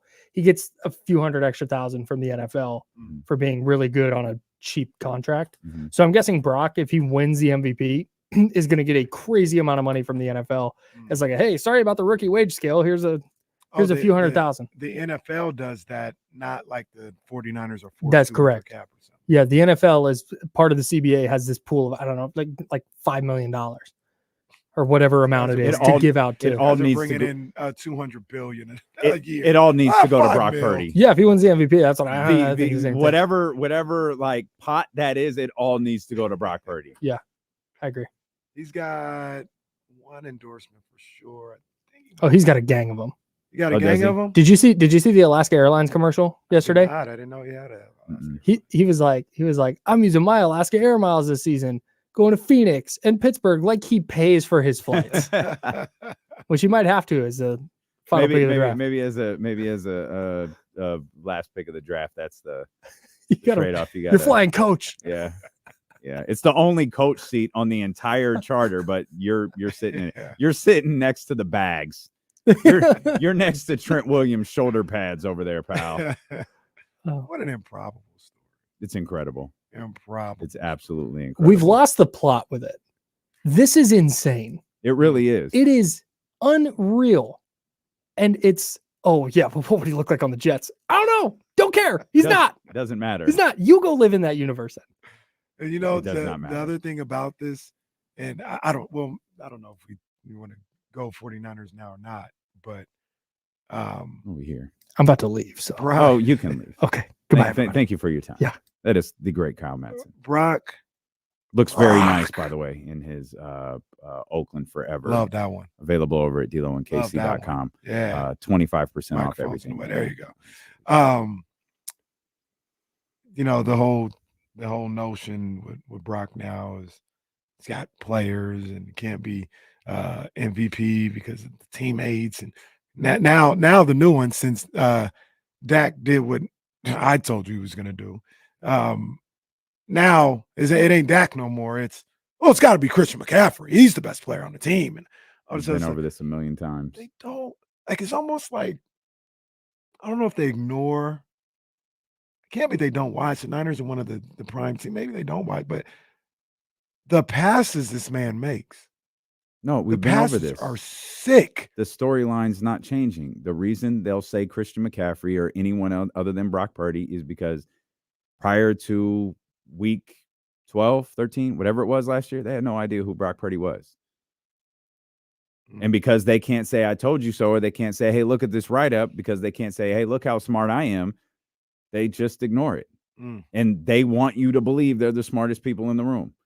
They'll rank Brock Purdy 32nd behind Mitch Trubisky and Mason Rudolph to try to drive home some sort of stupid point. Yeah. So you click on their article.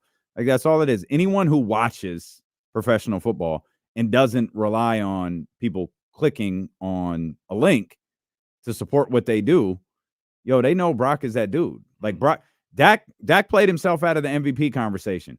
Jalen played himself out of the MVP conversation. There's a very real possibility we get a Kenny Caraway, Jesse Tapia special on Christmas Day, where the winner of the 49ers-Ravens game is, in fact, the league's most valuable player. Yeah. Because right now, to me, unless I'm missing something, it's Brock and it's Lamar. That's where we're at. That's what I see. I think they're ready to give it to Lamar. And I'm okay. Lamar's season's phenomenal. I love Lamar, so I ain't mad at him. I don't care either way. But but that's not egregious. It's the best team in the AFC. It's the best team in the NFC. It's the quarterbacks in each position. They're both doing, incredible things with their season. But that's it. There's the only two guys in the conversation now. The crazy thing about it, like what you say about like people that, just trying to get clicks and all. There's like people like who I know watch football every Sunday. I know watch the Niners, and they still saying this crazy stuff. Like they're not. That doesn't make once sense. again. That doesn't make any sense. The ball placement. There was a pass yesterday that he had a couple passes, but there was a pass yesterday that was like an out route to Brandon Ayuk, and the Cardinals defender kind of jumped it a little bit. He knew what was happening, but the timing, first of all, from Brock to like when he released the ball was perfect. But the placement was perfect. If the placement was half a centimeter off to the inside of the field, probably picked off pick 6. But he couldn't have walked it over to Ayuk any better. And he put it in a spot where not only would it not be picked, but only Ayuk could touch the ball. Like the guy couldn't even deflect it because it was just running away. The ball was running away from the defender. It was sick. It was sick. And then we get into the Debo back shoulder touchdown. I mean, that was from like 25 yards away, back shoulder on a dime. It's the skill level. People can talk about all the teammates he has all he wants. The skill level and the high level precision of his passes. I can't believe how many people are overlooking that. I think if Brock Purdy was throwing the ball 80 yards down the field too, like it'd be a lot different. People think of him a lot differently. I think people are still stuck on the quarterbacks. You got arm strength and all the tools, like the physical tools, like you can be the guy or whatever, but it's different now. And he's not throwing it 80 yards down the field like Justin Herbert, but I mean he's pushing the ball down the field and like hitting strike. The touchdown pass against Seattle on Thanksgiving Day in that window of 4 Seattle Seahawks around him, around Brandon Ayuk, and he hits Ayuk the only place he could hit him for him to catch it. I mean, he's doing that at least 3 times every week. There's different ways to be a good quarterback, bro. Like that's what it comes down to. I want to go back to something you said a second ago. Where's Gwitty Cube? There he goes, talking about MVP. Anybody but CMC or Tyreek is a disservice to the league, in my opinion. We've been over this before, but I don't mind doing it again real quick. Explain to me why Christian McCaffrey is the MVP. Anybody. Christian McCaffrey is phenomenal. What he's doing is incredible. You could argue he's the best player on the 40. That's fine. Mm-hmm. Is he breaking a record? Because we're talking about non-quarterbacks. We're talking about 2 non-quarterbacks. Right. That's how you get attention is you break a record. The touchdown record. Got to be the touchdown record. Not even close. Mm-hmm. He's not even halfway to the touchdown record. It's impressive that he seems to score every single time he plays, but once, since he's been in a 49ers uniform. That ain't a record. Is he approaching 2,000 yards? Nope. He's not. He's different. He's one of a kind. He is incredibly integral to the San Francisco 49ers' success. That is not how the MVP in the NFL works. If you're a non-quarterback and you want to win that award, that 13 touchdowns that Christian McCaffrey has with 3 weeks left needs to be flipped around and be 31. Then you have an opportunity to win that. Tyreek could be in the conversation because he'll probably break the receiving record. But if he doesn't do it with an extra game left, with the game left on the regular season, I don't think those old school voters are going to look at that as enough. They're just going to say, oh, he just had an extra week to break the record. Whether that's the right way to think or not. You have to be extraordinary. You have to be borderline one of a kind to win that award as a non-quarterback. Adrian Peterson won it because he ran for 2,000 yards the year after he tore his ACL. And I'd still argue he took Peyton Manning's award. But that's fine. Adrian Peterson wins and it's fine. But that's what you have to do. Yeah. I mean, and we're also not gonna we're not gonna switch it up because it's Brock Purdy. Because to be honest with you, we were on this show, but for the most part, when nobody talking about CMC or Tyreek Hill until all these other guys then got washed off. They weren't talking about that when it was Dak. They weren't talking about it when it was Jalen. They weren't talking about it when it was Tua or nothing like that. Now that it's clear that Brock Purdy should be the favorite, now we want to bring these other guys into it. And I don't understand it. No, it's Brock versus Lamar. That's it. And it very well may be the Christmas winner is the MVP. We'll come back. We'll get back to the Kings. We'll talk about them. Juan Toscano-Anderson made his debut. There was another big story out there involving Stockton. We'll come back, man. Will Z's going to join us a little over an hour from now. And, of course, James Ham will be with us the final hour of the show. So much more Kings coverage ahead, as well as 49ers coverage. It's Steelo and KC, brought to you by Sky River Casino here on Sacramento Sports Leader, ESPN 1320. long as it's a 49ers play. Yeah, you don't have. Well, I honestly think it's down to 2. I think every other quarterback is out of it. I kind of feel like Tyreek is low key out of it. Christian's not in it. Miami put up 30 without Tyreek yesterday. That kind of knocked him out. Yeah, it was 30-0, right? Yeah. You know, Brian, I keep going over this. Maybe we don't. Maybe we just leave that shit out there. I don't really want to talk about that. Like, I don't know that dude. We don't know nothing about that man. Then with Lamar too, I don't know if it's fair to say. Like, I think you're right about it. Like, winner of that one probably is the MVP front runner, but Brock has just been that much better. I think. I think so too. Yeah, I think so too.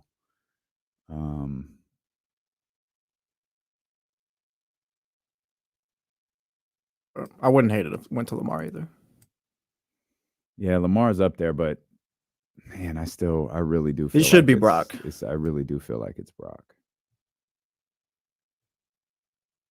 This is Lamar's first year with his new contract? Yeah. It would be pretty sweet after all the teams tell him, yeah, we don't want you. Now he's winning MVP. The fucking Atlanta Falcons. Oh, we don't need a quarterback. Oh, yeah, cool. Yeah, we don't need a quarterback. How's that working out for you? They're deciding whether or not they want to start Taylor Heineke or Desmond Ridder this week. Your team is trash, Ramsey, or one of your teams, whichever number team the Falcons are for you. Your organization is ass.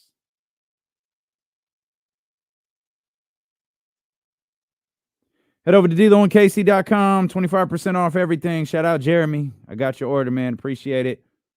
What do we got for Jeremy? Oh, we got that. Oh, that's nice. Yeah, we got the King's Legacy collection on the way for you.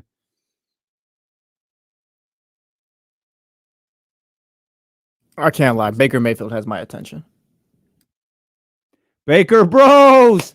Let's go, baby. I can't lie. It's like, what, 15 weeks, but I'm bought in on Baker right now. That's my guy. He had a hell of a week. 4 touchdowns, I think. Yeah, he had a hell of a week. That's good stuff. It's got them in a good position to win that division, too. See, this isn't true right here, though, because they cannot win with Sam Darnold.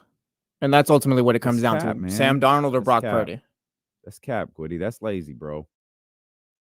That's lazy. Don't be lazy.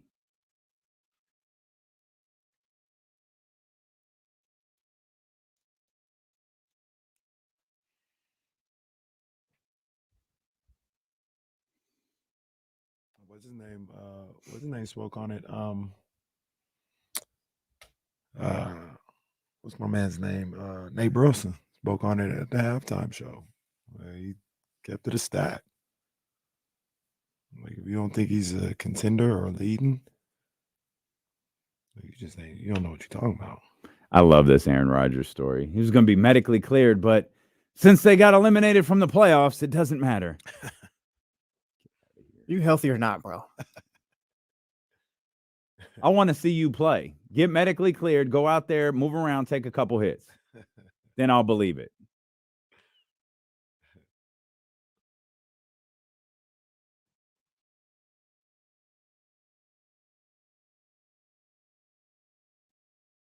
Yeah, Uncle Loon, I'm right. Yeah, Uncle Loon, I'm with you. I mean, dude is a phony.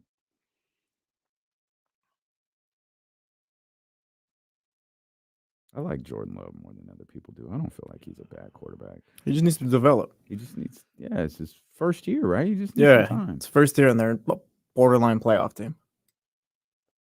Jordan Love, book's still out on him. No, for sure.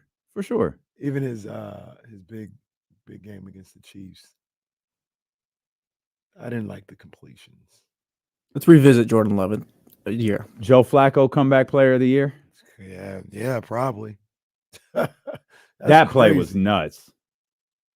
That final play of regulation was nuts. So that's the Mar Hamlin's award, right? No. He doesn't play. I'm just saying because that's what the odds have been all year. Oh, give him some. Hey, I'm happy. I'm just all right. I'm the same as you guys. I'm just asking. No, and don't put us in a position where we sound like assholes for saying no either. Well, like I said, I'm along the same lines as you guys. Hey, I'm happy that brother's here. He does not play football. All right. Well, I don't hate Joe Flacco. That was always the that's what the people say. DeMar is here. He's alive. He's healthy. He's kicking. That's all that matters. But Joe Flacco really might win that award.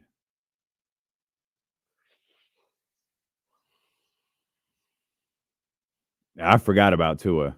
I forgot about what Tua went because he's been year. second all year behind Hamlin in the odds for that award. I would not hate it if Joe Flacco got that. So we were talking about that. I looked up and Joe Flacco winning another football game for the Cleveland Browns was on TV. I was like, man, is Joe Flacco the comeback player of the year? Jesse mentioned Damar Hamlin, and it's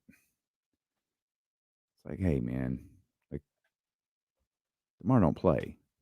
Like, I'm happy Damar's here.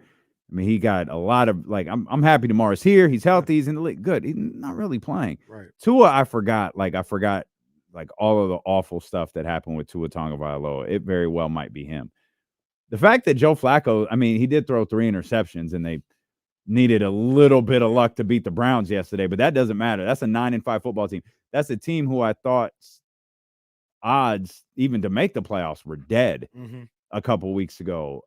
And he's stepping in. He's keeping them, he's got that team winning games. Like, the campaign for Myles Garrett as defensive player of the year is pretty strong. I think if the Browns finish with a solid record, that could very well happen. But the Joe Flacco story is kind of wild. Joe Flacco was on the couch. Yeah. They didn't even get a training camp or none of this other stuff, man. And he's coming here and, he's throwing the ball all over the place and giving his team some hope still. Yeah. So shout out to him. If him or Tua won it, that would be perfectly fine with me. Perfectly fine. Well, probably only a matter of time from Juan Toscano-Anderson becoming the NBA's comeback player of the year as he made his Kings debut on Saturday. And now it's only a matter of time before he comes a force in the league and the league recognizes him. JTA. Those are very chantable initials. I think what do you, in all seriousness, what do you think his role might be here? Is it just like, I don't know, never really play, get in, from time to time, or are they really going to give him a look, give him play? Go ahead, Jesse. I was thinking about it. What if his role is more for if a move gets made? Because he's kind of buried on the bench behind all this depth right now. And there's a lot of talk with the Kings making moves and all that. Eventually you're going to need maybe a guy like Juan Toscano-Anderson to step in if you do make that move. But are you thinking of a player specifically? Not specifically, but we made a move. We traded 3 or so guys. We need some wing help or whatever. JTA go out and give us 10, 15 minutes. Something like that. I don't know if his role right now is going to be what it will be a month or 2 from now. Yeah. You get what I'm saying? Yeah, no, absolutely. Absolutely. He's also, as we've learned, he's easily, if for some reason, and by all accounts, this Mike really wanted him here. He thinks he works. And forgive me for phrasing it this way. He has a very cuttable contract. It's a non-guaranteed contract. I'm sure there's a date on it, but it's easy if you've got a move to make and players have to come back. He's an easy space to clear up. You talk about moves. I mean, he obviously Juan Toscano-Anderson. It's a defense thing with him. It's a familiarity with Mike, and we saw Davion Mitchell minutes. We knew that we would with De'Aaron Fox out. Maybe that's something. If Davion isn't here anymore, I don't know. I can't figure out how to work him into lineups.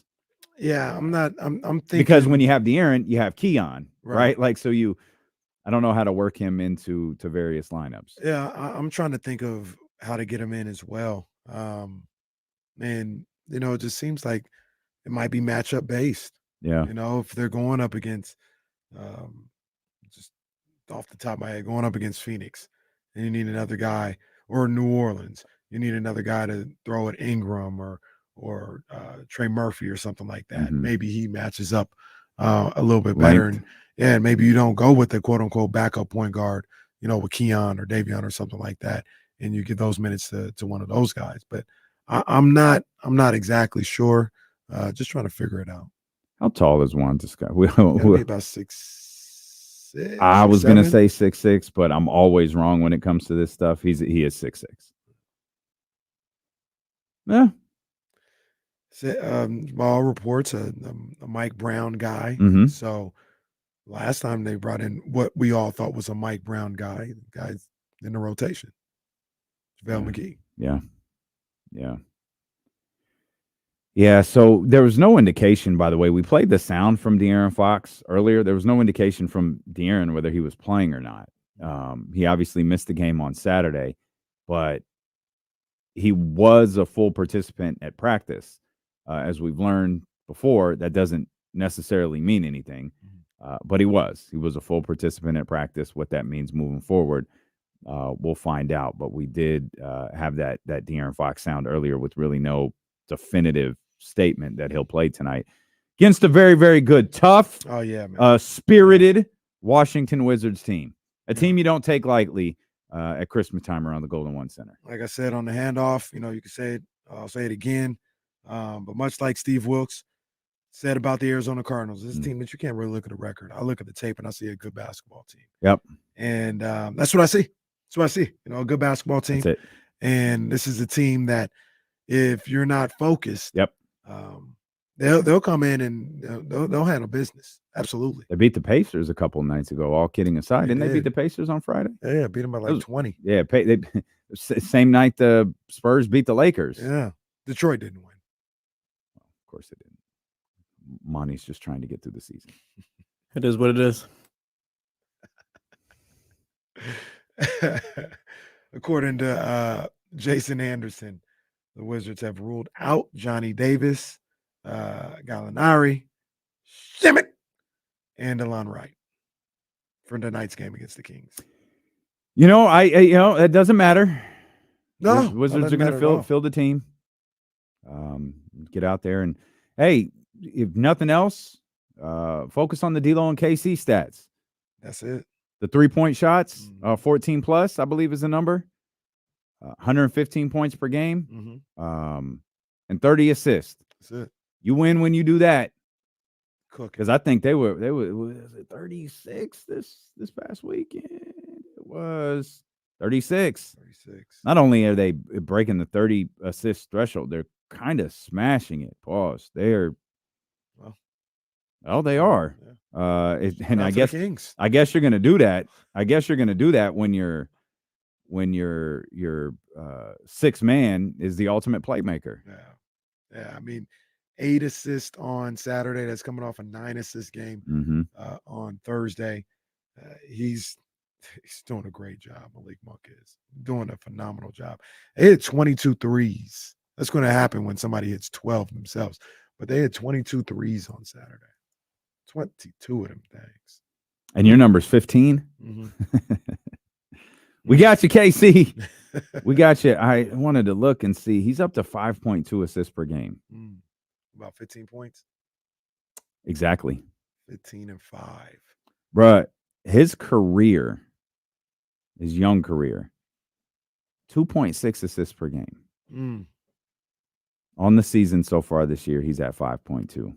That's extraordinary. That is absolutely extraordinary. What a In fact, season from Malik Monk. all of his numbers are up, at least career-wise, across the board. He's +4 in minutes, plus 0.5 in field goal percentage. He's plus 6.5 in three-point shooting. 6.5 in three-point shooting. He's plus 5% on free throw shooting. His rebounds are up. His assists are way up. Hell, his block shot 0.3 to 0.5. Like everything, every measurable metric, Malik Monk is just outperforming his career this season. Yeah, clearly playing the best basketball of his career. And one of the things that we tend to forget with a guy like Malik Monk, and you can even say the same thing about De'Aaron Fox, is he's still young guys. Yeah. He's still a young guy. He's, just because what we saw with the Lakers, it's not a finished product. Mm-hmm. You know what I'm saying? Like these guys are entering their primes right now. And Malik Monk bounced around the league a little bit, had to feel, get into the right spot, get into the right place for him. Now he's flourishing. So I think one thing still growing his game. I think one thing that can get me caught up when thinking about Malik is this is his third team. Mm-hmm. And that's just so unconventional for a young player. In Charlotte, shout out Jalen Jacoby. He was getting DMPs in Charlotte. He wasn't even playing. He wasn't even getting off the bench in Charlotte. DMPs? Real DMPs too, not made up. I checked. Oh, wow. Yeah, he had a tough time in Charlotte. Yeah. He had a tough time in Charlotte. He had to, go through some things and Was that figure Clifford? some things out. Yeah, I think I know so. Triano was there. Katie reminded us of that the other night. But it was a Steve Clifford coach team. Yeah. And he had to figure some things out, getting adjusted to the league. And when he got to LA, gave him a little bit of a fresh start, and he showed what that could look like. Yeah. And then he comes here, and this is clearly the best situation of his career. Clearly. And hopefully it's good enough to where this is home. That's another sneaky thing with this Kings court too. Like right now, De'Aaron is coming into he's playing probably the best ball of his career. Malik Monk as well. I think Domas, you could probably say he's in that prime right now. You got guys who are just hitting that peak, so they got to build on it. Yeah. Can we, while we get there though, I'd like to know what Jesse got to say about this one, and you too. But no, thank you. Can we touch a little bit on what Sam Amick said as far as go ahead. Zach LaVine having interest in being in Sacramento? I am interested in it. I'm trying to find out where that would work out, but I'm a lot more open to it than it seems like a lot of people on Kings Twitter are. Trying to tell me Zach LaVine a bad player, all this other stuff. Definitely not a bad player. Does he fit what they're trying to do? I could see where he does, but does Zach LaVine intrigue either one of you guys? I'm intrigued. I'll say that. For the right deal, I'd take Zach LaVine here. He's not someone you overpay for, I think, right now. No, but I don't remember who said it on Twitter. I don't know if it was King's Muse, the local guy. Forgive me for not making a note of this. Might even been the fact that they're dumping salary. That's what they're trying to do here. They're trying to get off of this contract that they signed with Zach LaVine.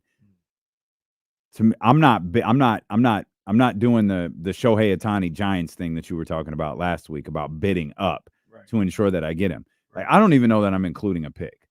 We'll make the money match. You really want to move on this contract? You want to move off from this contract enough? Well, Davion's it's going to be easy for you to move off of. We got Harrison. You're going to have to take that. We'll figure out some way to make this work. I don't know that I'm including picks. I'm certainly not including plural picks, plural. And I'll be completely honest. I don't hate it. I don't think I love it. The way I look at it is, do you think Zach LaVine is better than Kevin Huerter? Is Zach LaVine better than Kevin Huerter? Yes. Yes. Zach LaVine is better than Kevin Huerter. Yeah. You improve. Well, I think he's. Is that too simplistic? You probably have to give up. Are you giving up? I'm thinking you're giving up Harrison too. Probably Harrison, Huerter. I don't know if Davion's included or not, but you're giving up your starting power forward, small forward. So you'd have a hole at that spot, and that's something that you'd have to fill in either on the roster. Or, I don't know where else you would go to fill that in, but that would be problematic a little bit. Do you like a lineup of Fox, LaVine, Keegan, Trey Lyles, and Sabonis? That's what it would have to be. I like it. I'd like to keep Trey Lyles on the bench coming off. Well, you can't start 4 on 5. So what would you rather do there? Maybe that's JTA. Okay. So I don't think is it one of those KZ Okpala things? I don't think. I don't know if I'm willing to do that though. I feel like you got to stick Trey out there. I'm not just going to throw a guy like JTA out there just to fill a spot. So the thing about that though is now you have a guy that you can back up Trey Lyles with in Sasha. It feels like a guy that you can come off the bench. Is there a rotational 4 you could pull from Chicago? Like Patrick Williams, but I don't know what his contract is, and a lot of people don't really like. Manny talked about him. He's like, no, you don't want Patrick Williams.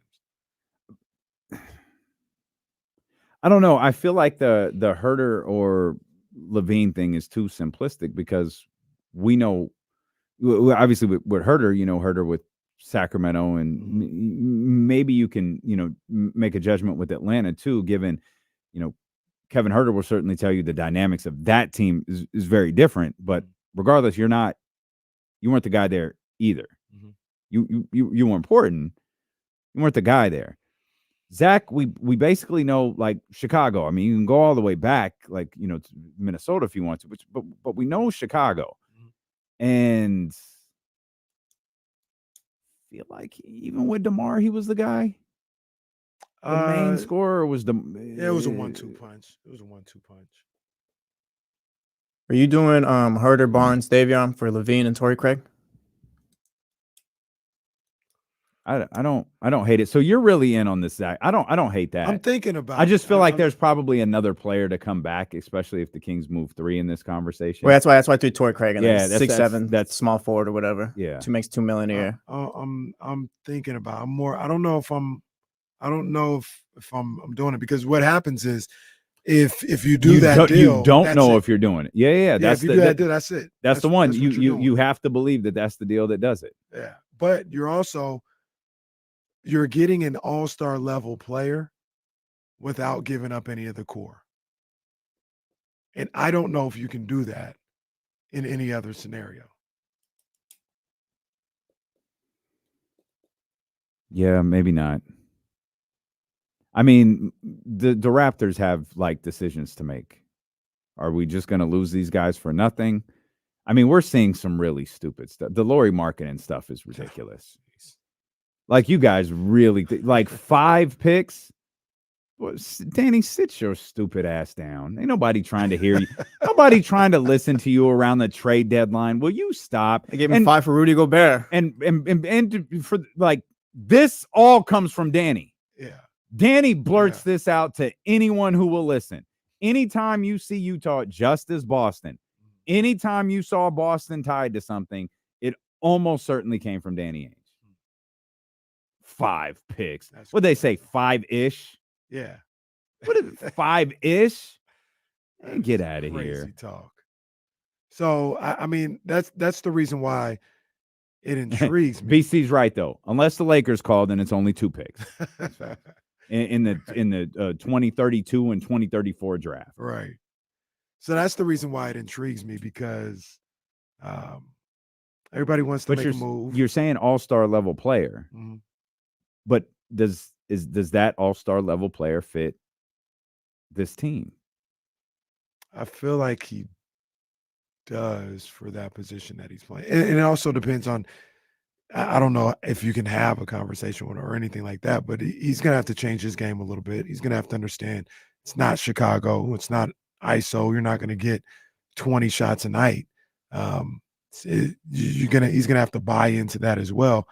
But if he buys into that, yeah, I think he fits. I mean, isn't that kind of what the Kings are looking for at this point too? Like a second bucket getter. Like, I know, like Kyle Madsen on the Insiders kind of talked about it last week. He said Sabonis could be the second best player, but he can't be the second highest scorer. I don't know if Keegan's going to be that right now this year. Monk, I don't know if he can be that, like, from the bench. Like, isn't that kind of what LaVine is? Yeah. Not going to be your second best player. I think he'd be like the third guy right here, but he's going to go out and get you buckets. Yeah, I just, like I said, I'd have to look at what exactly they'd be giving up for a deal for LaVine, but I think it's a non-starter for a lot of people. Like, just judging by my Kings Twitter feed or whatever the case may be, like, I don't want nothing to do with LaVine. I think they need to calm down with all that. So I don't think he's coming here to take the defense either. I've seen that, like, he's going to come and defense. Like, I don't think that's happening. So here, as long as Keegan Murray is still on the team, I don't think that. As long as De'Aaron Fox is still on the team, that's not going to happen. As long as Mike Brown is still the coach, that's not going to happen. But here's the thing with Kings Twitter, or Twitter in general, or fans. You can't, after a bad game or a stretch of bad games, scream about how you want Harrison Barnes traded, or you want Kevin Huerter traded, or you want Kevin Huerter and Harrison Barnes traded, and then to get a proposal for Zach LaVine and go, no, not him. It's like, okay, that's fine. Answers are, but then who? OG Anunoby. Great. Pretty sure that's where this whole conversation started last summer. Got nowhere. Next, Pascal Siakam. Good luck. Is if you're willing to get in a bidding war, right? Because there very well may be one for him in February. If you're willing to do that, trade multiple first-round picks, okay. Which, you? to be honest with you, the other thing that we don't talk about with the Kings, and it doesn't mean you have to make a move, but if you got into a bidding war with anybody for Siakam or OG, you probably don't have enough. Right. Like if OKC Right. comes calling, Well, like you don't have enough. And what it really comes down to, like, if you don't have if they're trying to move off, if they're just trying to like start over and they don't want anything back, you don't have that now because Harrison has a couple of years left on his deal. Right. You lose that battle and the Pacers win because they're moving Buddy. Right. You lose that. Pacers another one. Yeah, They they're in on all of this. And how bad are you going to feel if the Pacers trade for Zach LaVine? Right. And that team goes on and cooks in the Eastern Conference. I am not him is exactly what you're talking about. You do not trade for LaVine over options such as OG or Laurie. Those aren't options. This is my opinion. I can't speak in definitives or anything, like that. If Masai says OG and Siakam are available, everybody bring your best offers. I don't think the Kings can compete. They can't. Like Masai would have to want them to go to Sacramento and overlook better deals because I don't think they can provide what OKC is looking for, or excuse me, what could provide what OKC could propose. Indiana is another one. I just like all the Kings really have is Barnes, Herter, and Davion, and a bunch of second-round picks. And I know people talk about first-round pick, but that's like 5 years down the road. And then I'm not he throws a deal in or whatever, like what he would offer for Laurie, throws in Barnes and Davion up first, maybe 2 firsts for Laurie. Like the Jazz aren't doing that. Like that's not happening. You don't even It's really not have possible. 2 firsts right now at this point. Like that's the thing that I think about when people are like, yeah, throw in a first. To me, and I know deals get done this way, but to me, you don't even have a first. Like you can't even like realistically offer a first before 2028. It's 5 years from now. You don't have a first to offer. I think people need to kind of forget that, unless they can do the thing like James always talks about, and that's like get Atlanta to change, the protections on it, outright give it to them, and then I think that means you have the draft pick for 2020, 2025 or 6. I think it's 2026. Yeah, 2026. But without that, you're talking 2028 at this point. And I'll also ask. So what you mean 2 first-round picks? Like you barely got 1. I'll also ask. I am not you willing to trade? Do you guys hate Harrison Barnes and Kevin Herter enough to trade them for nothing? Because don't forget, OG and Siakam they could do whatever they want. Siakam's already said he's not signing an extension until he hits free agency. Yeah, and this isn't a Domas situation where he has a year and a half left. Right. Like you got to be. As long as you're willing to lose them for absolutely nothing, hey, do you? Throw your proposals out there. Let them rock. I don't think Monty is. I don't think Monty's willing to lose 2 of his starters on a hope and a prayer. And this is where, when you talk about LaVine, you kind of get into talking about getting money off the books a little bit. But the other problem that the Kings have, in my opinion, is the guys that they're sending over have contracts for multiple years. Well, right. Like, why would Toronto want Herter's 3 more 26? years? Yeah. Why would Toronto want, 2 or 3 more years of Harrison Barnes? Like, for what? Once again, you guys, if you got relationships with these people and they're looking out, and you help them out later on down the road or something like that, some wink wink or whatever, cool. But I don't know if the Kings have a whole lot of attractive pieces right now. So just like be like, nah, I don't want that. I don't want LaVine. I'd rather have da-da-da-da. Probably not getting that. Your best bet might be LaVine. He wants to come here. He's got years on his deal. But is that reportedly. Is that making a move to make a move, or is that making a move to take you where you want to go? Because as you noted, you do that deal, that's pretty much it. I think it gets you better. Does it get you where you want to go? I think it can. Absolutely. I think it can too. Zach LaVine, like people say, like he's in Chicago, he's got bad attitude, ego, and all this. Like I don't necessarily hold it against players who are in bad situations too. Chicago is not a place where anyone wants to be. Anyone's gonna have a bad attitude. Look at DeMarcus Cousins in Sacramento for 10 years. All right, it happens. You get him into a better situation. Obviously, the ego and stuff, I'm sure like that. He's gonna want to play ball. LaVine was a darling 2 years ago when they were winning. Like they had the great piece about him getting the call, making his first All-Star team, and all of a sudden he's turned his career around. All of a sudden, like, who's happy in a bad organization? I see this a lot. Russell says Zach LaVine has too many injuries. He's played 18 games this year. You look back at last year, he played 77. That's 77 and an 82. The year prior, the 2021-2022 season, I think that was a 72-game season. Yes. He played 67. The previous 72-game season, he played 58. Then you got 60, 63, and then you have a couple of injury-shortened seasons where he went from Minnesota to Chicago. I think that's a little overblown, just a little bit. A little bit. He has had injuries. But He absolutely has. But So a little bit. I think it's a little overblown. I don't know what the answer is. I just know you can't have it both ways. You can't be mad at Harrison Barnes and Kevin Huerter and then be upset when someone says, well, what about Zach LaVine? Because your idea of Siakam or Lauri Markkanen, that's not going to work. We'll come back. It's Steelin' with KC, brought to you by Sky River Casino here on Sacramento Sports Leader, ESPN 1320. Securing the beam. I don't think you know how the league works, dog.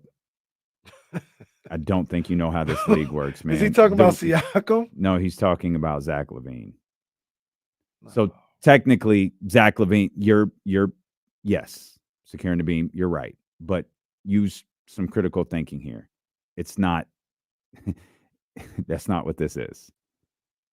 You guys have had to have figured that out by now. This is just not how this works, especially with players with deals like that. Would you take a Caruso type or Zach LaVine? Caruso just doesn't do it for me. He doesn't. Like, I don't. If you can get him, trade him for Davion Mitchell. I don't even know if I'd go Davion because that's you know how I feel. That's one of the pieces. Like you got one move really to make, and you can't any part that you take out of that big move you're trying to make lessens your ability to land that big player you're trying to get. So maybe some second rounders. Like I like the player. I'd love to have him here. I don't have no issue with it, but I just don't know if you can afford to give up any pieces. You got one move that you can really make, I think. Oh, what's this clip?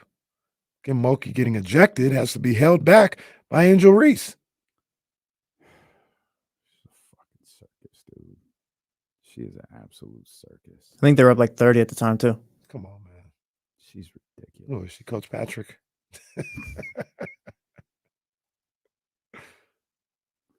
The boy's about to get on the good foot soon, man. We about to get on the good foot, man. They lose a lot of close games. Yeah. Kim, why are we? They are up 71-30 in the fourth quarter. Kim is on the court, cursing out the refs. What are we doing?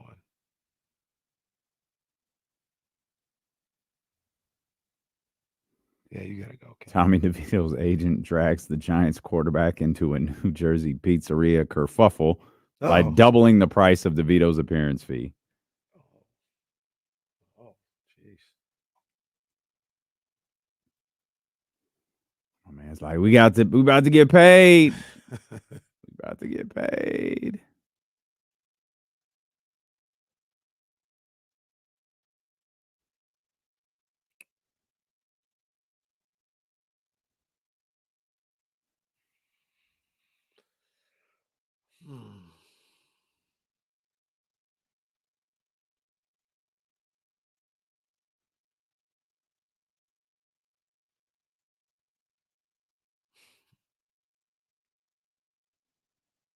All right, Mitch. Anybody?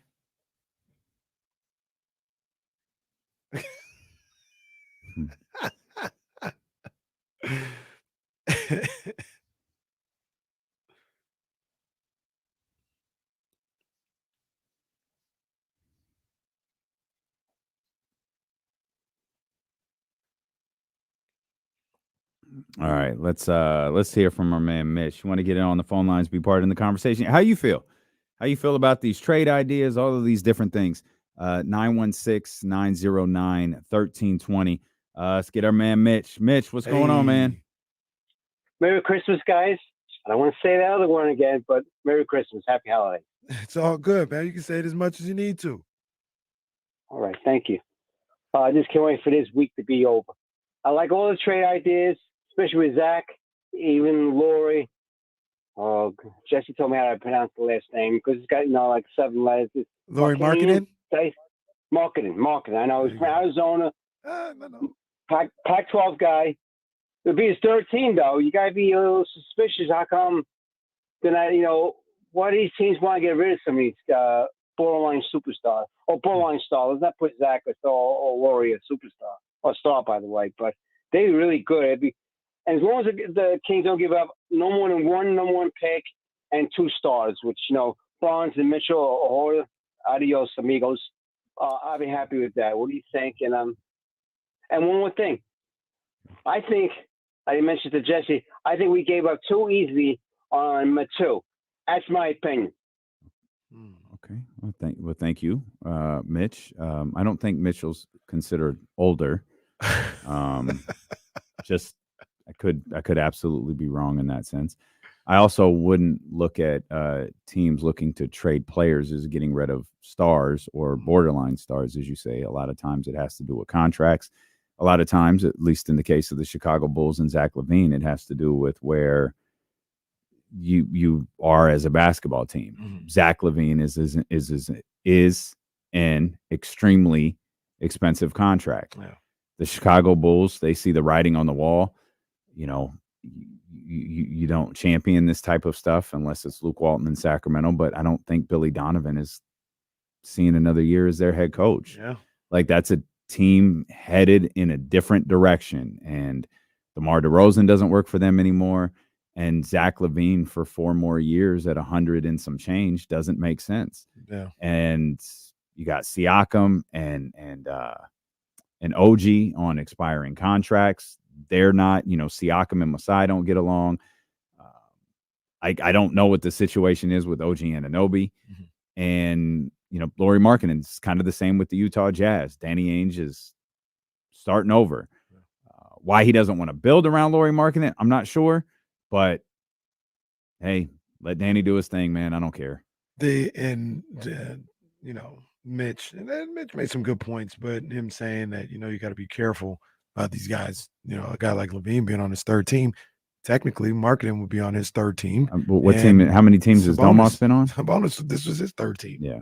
So those things happen in the league. And like you mentioned, Malik is on his 3rd team. We just went over that a couple minutes ago. Like you mentioned, there are different reasons for that. That doesn't mean sometimes it's a bad thing. Like the guys don't feel like the teams don't feel like they can reach these guys, but sometimes it's just that's the way it's going. I think there was an individual who used to work in this market who really popularized look at how many teams he's been on. Clearly he's a problem, or clearly it doesn't work. And that individual used to recite that nonsense all of the time, and it seems to have hung on with some people. Sometimes you just get traded. Sometimes you just leave. Malik wasn't traded. Malik, they didn't re-sign him. Right. They've regretted it ever since, I'm quite certain. Mm-hmm. But he left and went and played for somebody else. It ain't about Malik. That's about where he was with the Los Angeles Lakers. That's the league. Like, that's how this happens. Yeah. So I don't think about that at all when I talk about either one of those guys, Lauri Markkanen or Zach LaVine. PJ Washington's name comes up a lot. I see it in the chat. Do you think PJ's a player who gets moved? I don't know what's happening over there. Yeah, I was watching him the other day. He was hurt. He's out, I guess. And Miles Bridges was taking a lot of shots and doing his thing or whatever. If they did decide to move on from PJ Washington, I mean, that's a lot cheaper. And I think PJ could be a good ball player here in Sacramento. So I would love that. I mean, that's a cheaper option, but I don't know what Charlotte's doing. PJ's 13-5 this season, about 33% from 3. 33%. Is that the number we're looking at the closest with teams or with prospective grade guys? I think that's one of them. You got to be able to knock down that shot. You I gotta think to be able to play on this team. Speaking of knocking down threes, Steph couldn't. No, jeez. Streak of 238 consecutive games with a made three ended when he went 0 for 8.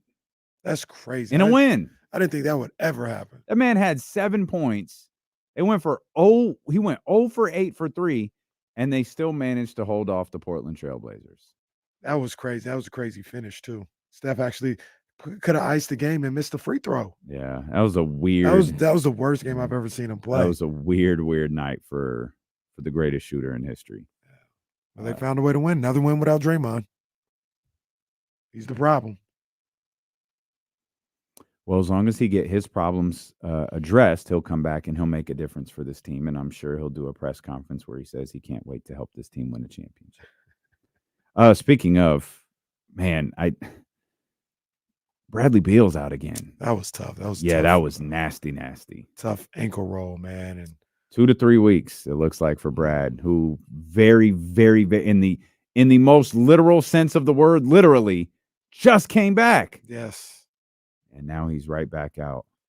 Yeah, get well soon. Not the first season with the Phoenix Suns that Bradley Beal was hoping for, or any Phoenix Suns fan was hoping for. Get well soon, man. That was tough to see, though, on Friday because I was interested to see what this team is going to look like, and we're not going to see that again for another few weeks, it feels like. Yeah. I took a peek at we mentioned this earlier, the Shams Charania tweet about your man Draymond Green he's going to get help. Apparently, he's going to get help for the next 3 weeks. If I took the 3-week thing literally and it meant he's going to be away for 3 weeks, he could come back after that. That puts his suspension at about 12 to 13 games. It like that's the minimum number, 12 to 13 games right now. Again, if this tweet and this assessment from Shams, which I'm sure is because I'm confident I know where it came from, that puts it at about 12 to 13 games. Yeah, I think again, it didn't say he'll be back in 3 weeks. That's not what it said. Right. It said I think it even said a minimum of 3 weeks. Yeah, at least 3 weeks.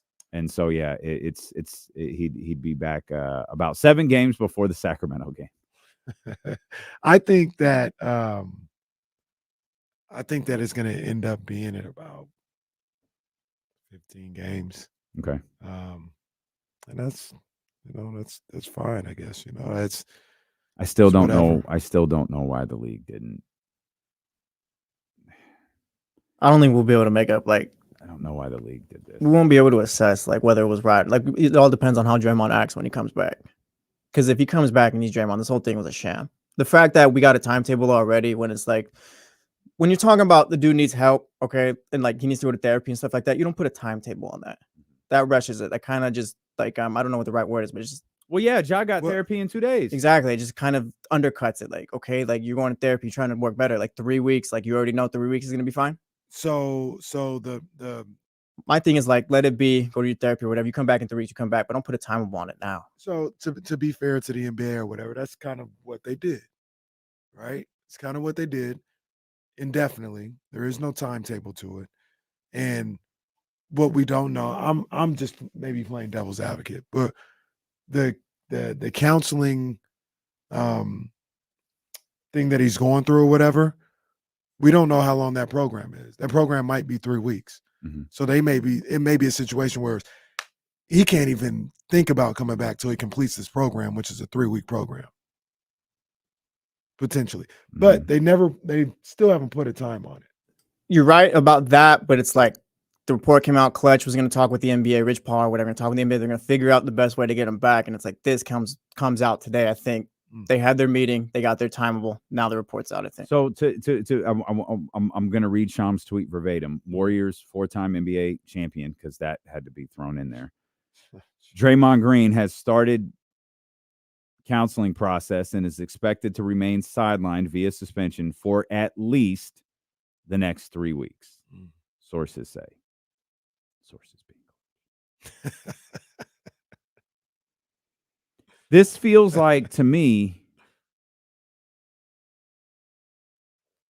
tell me if this is out of line. This feels like, to me, the playoffs all over again. Shams Charania tweeting, Draymond Green doesn't expect to be suspended, or Draymond Green and the Golden State Warriors don't expect the suspension following him doing a curb stomp to Domantas Sabonis' chest. Crazy. And then going Hollywood Hogan on the Golden One Center crowd. So you think in front of his boss. So you think they're going on their own? This is not an NBA thing that this report has anything to do with? This is them trying to. What part? Well, because he be back within no less than 3 weeks. So again, that's not what it said. It said he's expected to be sidelined via suspension for at least the next 3 weeks. So that line, because that's obviously the line you're talking about. No, I don't think that has anything to do with the league. That I think has to do with Draymond Green and Clutch Sports. So that goes back to what we were just talking about with Jesse. Like, the league is actually doing what you said they should do. They hadn't put a time on it, and only people putting time on it is, like you said, Clutch and trying to persuade that situation. And that's my opinion that this is Clutch. That's my opinion. But that's what I think they're trying to do, is finagle this thing into, because as Jesse noted, they met on Thursday. Mike Dunleavy met the league. I assume that's Adam Silver, and Draymond Green and his representatives met. Mm-hmm. I don't know. Obviously, we don't know what came out of that meeting, but there may have been something like, look, you're going to miss double-digit games. Mm-hmm. This isn't going to be a situation that we had with Ja Morant, where you prance off to Florida for some sort of phony rehab and then come back and then you make an ass out of us again. Mm-hmm. You need to, whatever they said to him. And this is them saying, well, look, we're going to be gone the next 3 weeks and we're going to try to get help. That puts the suspension at 12 to 13 games because they know people are going to go count and see how long this is. And now it's in the league's court to decide whether that's enough or not. It's like what we were just talking about with Secure and Beam, when Secure and Beam was like, Zach LaVine has no say in where he goes. Like, buddy, I don't think you know how this league works. And the influence that agents and agencies have on certain things. And this is one of the more powerful agencies, I think, trying to shape this narrative that, look, Draymond is doing what you asked. Because publicly, and this is the weird thing to me, this is the stuff that frustrates me with the Ja stuff, this Draymond Green thing, is if you're suspended for domestic violence, it's outlined pretty clear what you have to do. One, your suspension is outlined. What you have to do during your suspension is outlined. I'm never going to not bring up the Kyrie Irving stuff. Now, that was Brooklyn, and it wasn't the NBA. And I remember, man, if this is wrong, correct me, but I don't think it is. Because I once said, why didn't the Players Association do anything? And I think the Players Association said Kyrie didn't ask for any help. He didn't want any help. He just is letting this play out however Brooklyn wants it to play out. And he had to meet with leaders and groups and all of these like little different things. With Draymond, it's been very like he has to meet certain parameters. It was the same thing with Ja Morant. Ja Morant suspended 25 games, but the league was clear. He needs to meet certain parameters in order for his return to take place. What does that mean? Like what parameter? He's got to take an anger management course for 3 weeks. Is that what we're talking about? He's got to go to counseling 2 or 3 times a week for an hour. Is that what we're talking about? Like what are we talking about? Right. And it's when the, now Clutch recognizes that. And it's like, hey, he's been out there. He's taking this seriously. 3 weeks. He's been blah, blah, blah, blah, blah, blah, blah. It's been 12 games. Okay. Well, it almost forces the NBA's hand to make this a 12 or 13 game suspension. It almost puts the NBA in a position to where they have to say, hey, that's great for Draymond Green. He hasn't met the threshold. Like, it forces them to address this. Mm-hmm. And I don't know how you do that. I don't know how you do it from either. A management perspective. This is brilliant. This is absolutely brilliant. Clutch and we're assuming it's Clutch, but Clutch and these guys are doing their job and they're doing it at a high level. That's right. But if you're the NBA, you got to have a little backbone here and be like, we're not going to be bullied into making a decision. If you come here and you do your little 3-week thing or whatever the case may, it's good to know, Draymond. We're not reviewing the situation yet. We haven't gotten there yet. Like, don't say, well, damn, now, people are going to think it's, they're counting the games and, we don't want to make it look like we're being too harsh on them. So make it 15. Like, no, we didn't ask you necessarily to put a time limit on it. You guys did that. So yeah, 3 weeks, whatever, 12 games. We're not ready to review it yet. They got to have a backbone. It's really what it comes down to. Those sources would not reveal the specifics of Green's counseling out of respect for his privacy. It's cool. Hey, do your thing. Just remember, y'all brought mental health into this. Y'all have never said in 12 years anything about this man's mental health. But now all of a sudden, he's got to deal with these issues and he needs respect his privacy, please. Get out of my face. Should the NBA have been silent about that? Like, even if that was their thing, like just because you make it into a circus almost now. Like, now it's like a whole mental health issue. Should they have been silent about what? As far as like putting it out there, like Draymond needs to go and get his help. Absolutely. Okay, yeah. Absolutely. We talked about this last week. Joe Dumars' appearance on television pissed me off. Like, this man's been in the league for 12 years. You've thrown him on TNT. You've done all of this stuff. You've championed his podcast and his individuality. Now, suspension number 20? Now you bring mental health into this? I tell you, the way he reacted was the dead giveaway. This man he's not mentally unfit. He knew exactly what he did when he did it. He knew there were going to be massive consequences, and that's why he reacted the way that he did. He knew it. That is someone acting within their mind. Well, and I think there's different mental health. It's such a broad umbrella. Like, he could have a temper problem. Like, that's considered mental health. It's not the same as schizophrenia or something like that, but he has a situation where he can't control his temper. Somebody does something to him in the heat of battle and he can't control himself. So I don't know which one it is, to be honest with you. I think he's more so just a jerk a lot of the times. But that's how they decided to talk about it. Get well, bro. I don't know what the hell to say to him. Get well. If you have mental issues, I hope this helps. But I hope the league is prepared to look like idiots. That's all I can tell you is I hope you're prepared to look as stupid as you did when Ja played you a couple weeks later. Yeah, and I'll say this. If he comes back and they said, hey, take time, get yourself together, he does all this counseling or whatever the case may be, and he does the counseling and it doesn't work, that doesn't mean he doesn't have mental health issues. You know what I'm saying? Sure. Yeah. So like, if they're like, hey, we want you to get your mental health right, or they're putting that out there or whatever the case may be, and they're actively saying like, hey, go get help, and he comes back and he does something, it's not because he played him. It's not because for them looking like idiots, like they wouldn't look like idiots for that. To me, they had a player in their league and said, look, we're going to try and do this. No. Yeah, no. And that's fine. But when I say played him, it's like, no, what it is you did all this mental. You have a player in your league who's an a-hole. Just like you said the other day. That's what you have. That's all this is. You're trying to create this national conversation that shouldn't be there.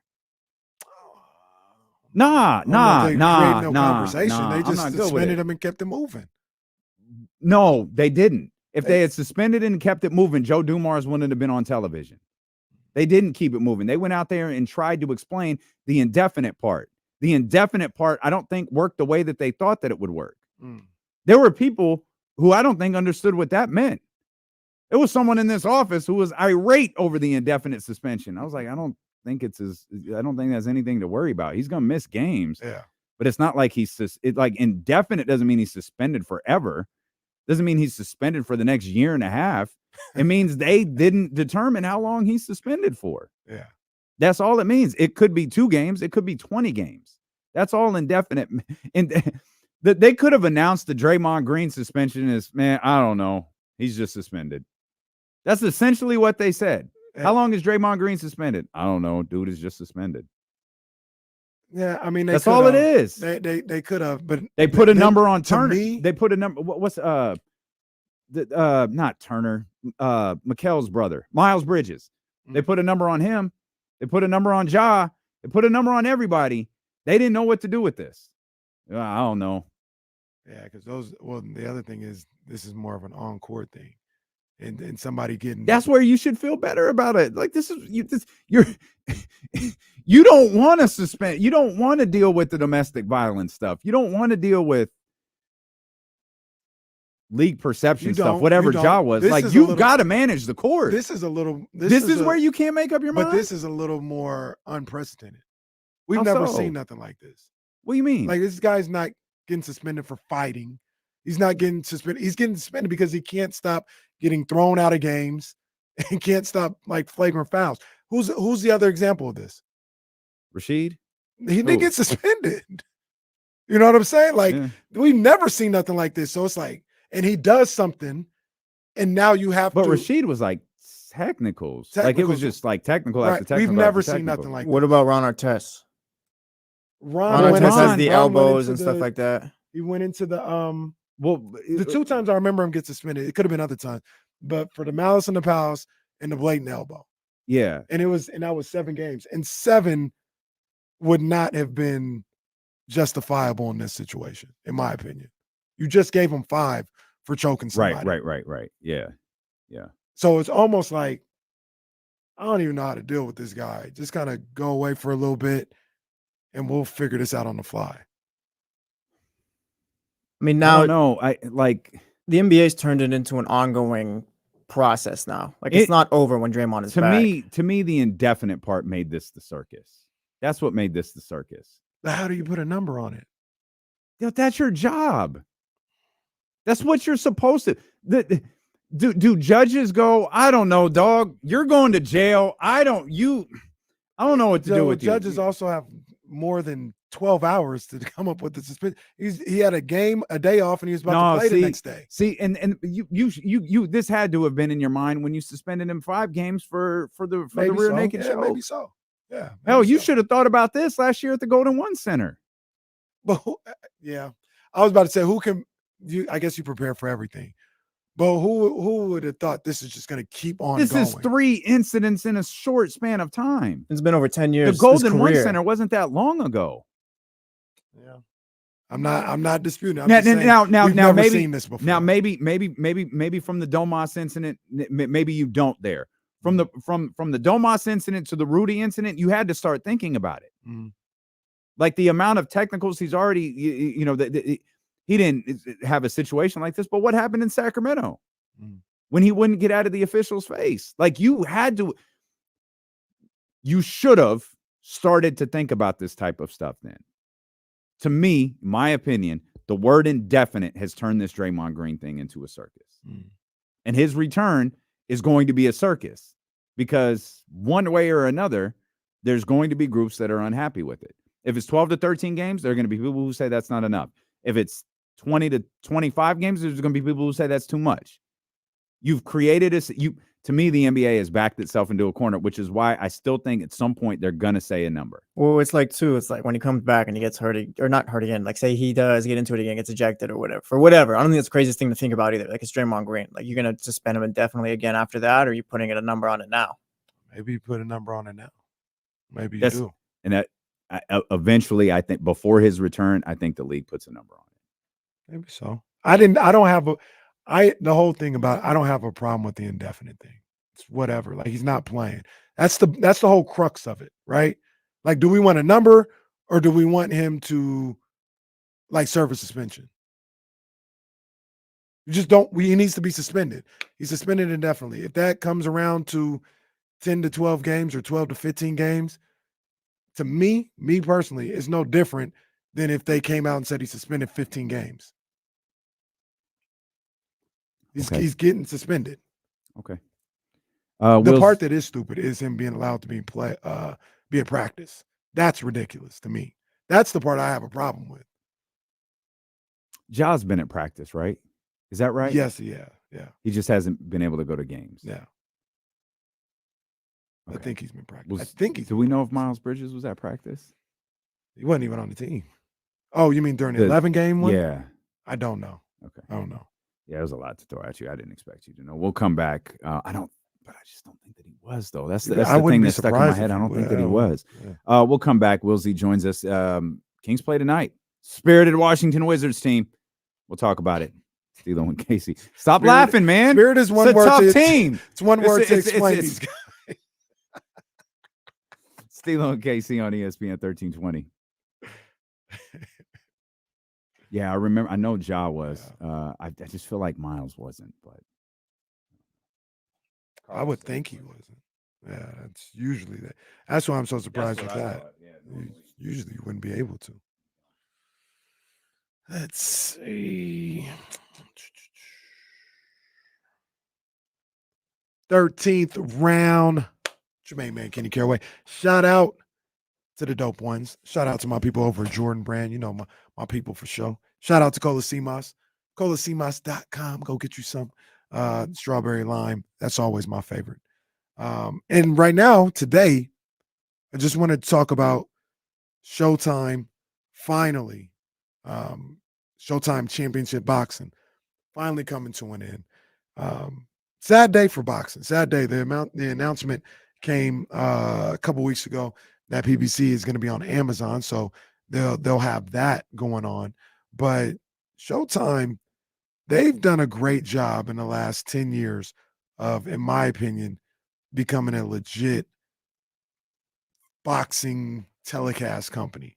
It always felt a little second rate behind HBO coming up. And then they got the big co-sign with Mayweather signing with Showtime Sports, and that put them on another level. And what they were able to do was they were able to take that push that they got from signing Mayweather and take their whole game to a whole nother level. Steven Espinoza did a great job at Showtime.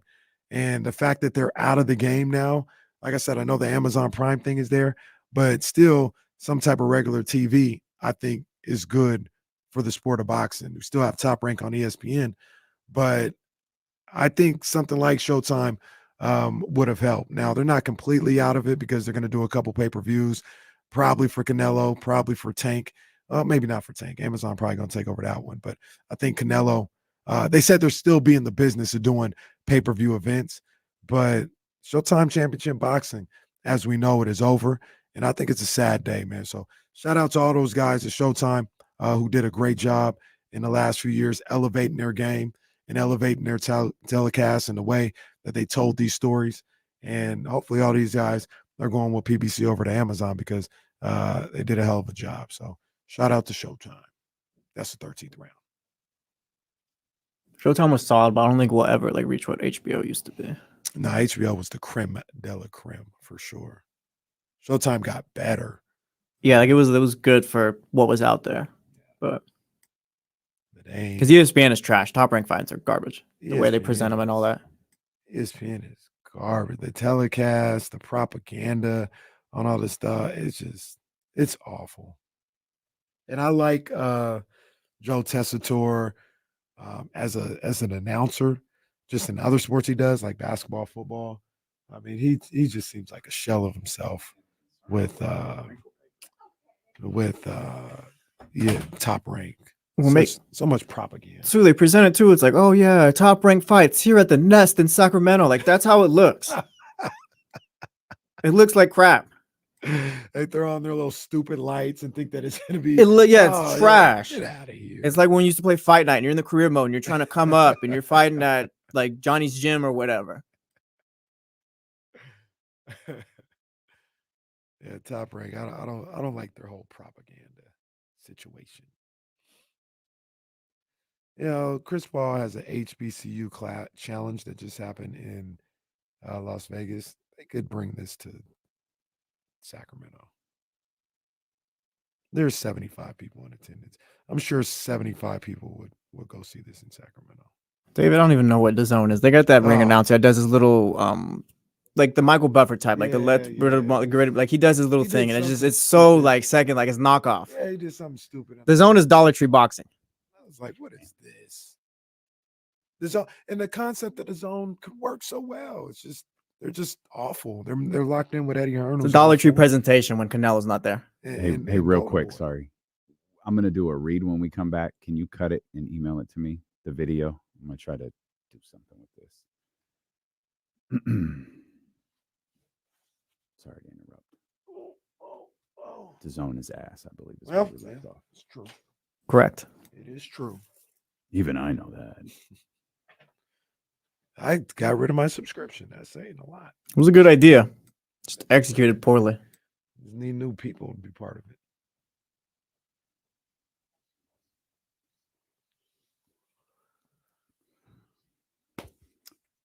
Put the ultimate red and gold present under the tree and ring in the new year with football in our nation's capital, San Francisco, Washington, New Year's Day. You and a guest, air and luxury accommodations.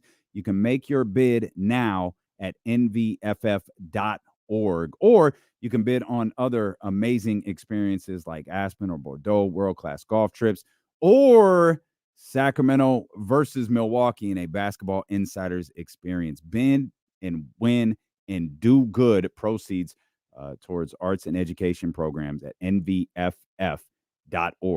to bid now. Feeling good about your 49ers after feel great about these guys. Another just 30-plus points. They just put up points like it's nothing. Are they playing their best football of the season right now? 7 straight? Six straight. 6 straight. I'll say Brock I think Brock is playing the best of his season so far right now. I'd say that. Brock might be. Debo's kind of turning it up right now too. Going crazy right now. I mean, it's to the point right now where I was talking about it on Saturday with Jesse and a bunch of other guys. A lot of the time. So look, I'll preference it. A lot of the times, you know, I try not to give you guys, and what I mean you guys, talking about the haters in the chat, the haters on Twitter. Try not to give you nothing. Kenny hit us with you people. You hear that? Wow. There's some haters. There's some haters out there. And I try to give you nothing, right? So I'll be like, I'll be like Ramsey. So, try not to give you nothing. Well, might upset me a little bit, but I can't show it to these guys. If the 49ers don't win the Super Bowl this year, I will be about as hurt as you could be as a sports. I understand. Kenny was out there on Saturday. We're talking or whatever. He's like, oh, no, I think the Dolphins, I think they can give them a run or whatever. I think they can. So we're talking to our boy on Black Bottles Ben or whatever, Black Label Ben or whatever. We're talking half-hour passes. You know what? The Niners will whoop the Dolphins' ass. I was like, all right, Ken. I mean, it is what it is. That's cool. Moscow Mule and it just is what it is. I don't know how anybody can predict. Not saying that it can't happen. How can you predict that a team in the NFL would beat the 49ers right now? You can't make that prediction. The league isn't strong enough right now. Everybody's got some type of hole in their game. Oh, God. We talking sports. You got holes in your game. It's like cheese. I don't know. Think about it. There's a late flag. That's a flag. That's a flag. Hey. Nah, that's a legal formation. 5-yarder. That's a legal formation. That was a late flag, but legal formation. Everybody's got some weaknesses in their game. There you go. Yeah. Clean it up, pal. They got some weaknesses in their game that, number one, can either be exploited or would keep them from being a team that you can say, oh, no, they definitely are going to beat the 49ers. Yeah. I mean, think around the league. Anybody in the chat, anybody call in, either one of you two guys, give me a team where it's like, nah, they'd be a problem for the 49ers. Nah. I'm along the lines. This is probably failure is a strong word, but like this is probably Shannon's one of his biggest failures if he doesn't win it this year. Might be accurate. Yeah, this team might be is accurate. By far his best. I think they are just mowing over everybody. This team is really, really good, and I said a couple of weeks ago, I don't think a letdown is coming for this team. That now, Baltimore beating them, that's not a letdown. No, that's just you lost. That's two 10-3 teams. It's not losing to a 3-win 11-3. Excuse me. Yeah, it's not losing to a 3-win Cardinals team. Right. Or I think, man, I think that final week of the season, the Rams are kind of in this thing. The Rams are in this thing. I mean, we getting to the that point. is last that's last week 18. But yeah, that's gonna be a fight. Well, we getting to the point where that might not matter at all. It might not matter for San Francisco. Right. Yeah. It might matter. It might not matter at all because Seattle and Philadelphia play tonight on Monday Night Football. I wouldn't say that I'm picking the Seahawks to win that game, but I will say your picks are good. You had Buffalo beating the Cowboys. Yeah, Miami gonna beat them next week too. So in Dallas? No, it's in Miami. Oh, okay. It's in Miami. They might get boat racing that one too. But I'm not. If I had to pick, I pick Philadelphia. But I got my antennas up for that one. Jalen Hurts also questionable. He's sick. Yeah, he's sick. As is Geno Smith. And he was like the thing about that's wild. The thing, well, I guess it's not wild. It's the same room. The really concerning part about Jalen, they downgraded him yesterday. So they didn't. Yeah, they said he was feeling worse after. Yeah. The fact that they they didn't just let it ride, like they downgraded him the day before, led me to believe, he's got to be in pretty tough shape for them to take that measure. Yeah. So there's that game. I like some of the things I saw from Arizona yesterday. Kyler, he had some mistakes for sure, but I like the tight end. James Conner was running well. I say all that to say, I wouldn't be surprised if the Eagles lost to the Cardinals. Wouldn't be surprised. Also, the Eagles just lost their best cornerback for the rest of the season. Well, rest of the regular season, as you like to always say. Oh, no. Just the arthroscopic knee surgery. He'll be fine by the postseason. Unbelievable. Oh, okay. Who's out for them? Darius Slay. He's out for the regular season? For the rest of the regular season. They expect him to be ready for the playoffs. That's a big It's like 3 weeks away. Being ready for the playoffs makes a lot more sense if they have a bye, though. Good luck. That's what I mean. You talking about you gonna bring this man back in 3 weeks? So the Eagles are really, they have this weird situation where now Matt Patricia's making the play calls on the defensive end. Well, yeah. Weirdest part is like, hey, bud, you're not going to call the plays anymore. We'll still call you defensive coordinator, though, but Matt's going to be calling the plays here. They look a mess. They sent him up to the booth, I think. They look a mess right now. The Eagles look an absolute so mess. you know what? So I say all that to say, you know what? They may take a loss before and the Niners win, where last game of the season might not matter. Yeah, I mean, the 49ers can clinch next week. There is a scenario. It requires a lot of losses. Philadelphia needs to lose twice. Dallas needs to lose, which you just said you think is going to happen. And Detroit needs to lose. If all those things happen, the 49ers clinch next week, obviously with a win against Baltimore. The Eagles thing for tonight's game, live on ESPN 1320? No? Yeah, live on ESPN 1320. Go. I'll be listening. Well, we'll be working for a good chunk part. Yeah, the second half of the game. To make a drastic switch like that, I mean, I guess it feels kind of drastic, at least to outsiders. Maybe inside it's not, but from the outside it does. That makes me wonder, did they not buy into the way that they were playing this season? Like, it's been rationalized multiple different ways. Hey, they don't look good. Hey, they find a way to win games. Hey, maybe they're just kind of like trying to get to the playoff. Like, you lose in the Super Bowl, like you just want to get back there. That's all you're thinking about. You're just trying to get through each week. I wonder if they're now leaning more into the man, we weren't very good at the start of this season. Mm-hmm. We found ways to win. Both can be true. Mm-hmm. We found ways to win, which that's a good sign. This is obviously a good football team. They only have 3 losses. Right. But man, that's not going to get us where we want to go. This whole season is about winning one game. But you've got to win a certain number to even get the opportunity to play in that game. And that's why you see so many Super Bowl losing teams fail the next year. But I thought the Patricia stuff was pretty interesting. I think with Philly, their thing is like winning masks everything, and the problems because as the year went on, like Jalen Hurts wasn't playing MVP level football. Like the numbers showed that or whatever. And then they lose these couple games. Now he's out of there. All right. There was murmurs about the defense all year. Now you've lost a couple games. Now Matt Patricia's out there. I think what it was is that they were winning games, but a lot of it was just masking what they really needed to fix up. Yeah, may have been. Yeah, no, yeah. I just don't buy where Philadelphia can go from here. I think they're going to spiral. Their season's going to end in a major spiral because their issues to me can't be fixed right now. Their personnel is the issue, and personnel on the field and personnel in the coach's room. It seems like.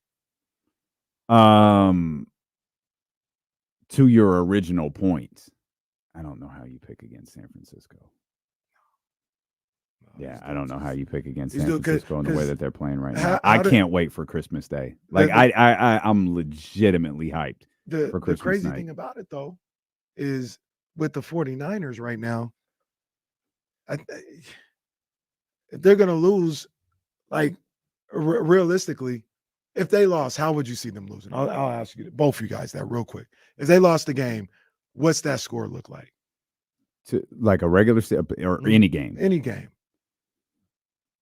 It's probably low scoring. What do you think, Jesse? I was on the phone right now with a listener. What was the question? What if the Niners were to lose a game? What do you think the score is? I think it's close. I think it's I think it's low scoring. Cleveland, the Cleveland game. What was that?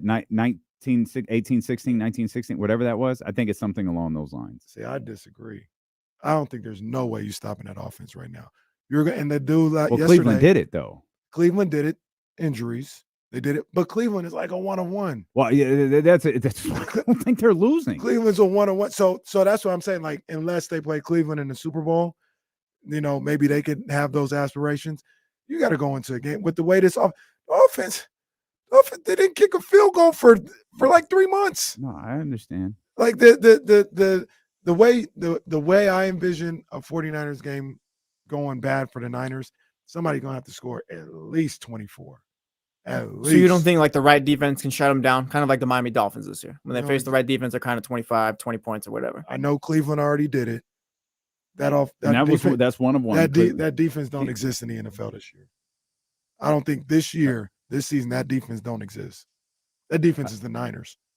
I will. What's up? Sorry. No, it's fine. Can I answer the question, Kenny? Sure. It feels like it would have to be a game with like 3 or 4 turnovers for the Niners, which I think would result in a lower scoring game. Like just a lot of mistakes, maybe some weird turnovers where it hits the hand of a receiver and the defense grabs it. Just some weird stuff like that. But I don't know if a defense can straight up stop this team without some unforced errors by the Niners. And I also think that, everybody deal with injuries, whatever the case may be. They can vouch for their own team that have injuries or whatever. But the Cleveland thing, you lost Debo in that game, who's a major part of what you're trying to do. They had an issue with penalties, the Niners did that game. But the overarching thing in that situation is we're talking injuries. Now, injuries can derail them. It can derail anybody. Mm-hmm. But if they're whole and they play Cleveland again, they'll put 30 on Cleveland. Okay. I'm not going to disrespect the Browns defense like that. The Colts put 30 on Cleveland. I'll go to Bears almost put 30. Will's point. Game was 20-17. Almost put 30. You say 20 was almost 30? The last touchdown No, would have made it 17 is 24. almost 30. The last Oh. touchdown would have made it 24. But he didn't catch it. To Will's point, the worst loss of the season, 31-17. There were 3 turnovers in that game by the San Francisco 49ers, who were still without Deebo Samuel in that one. So, yeah.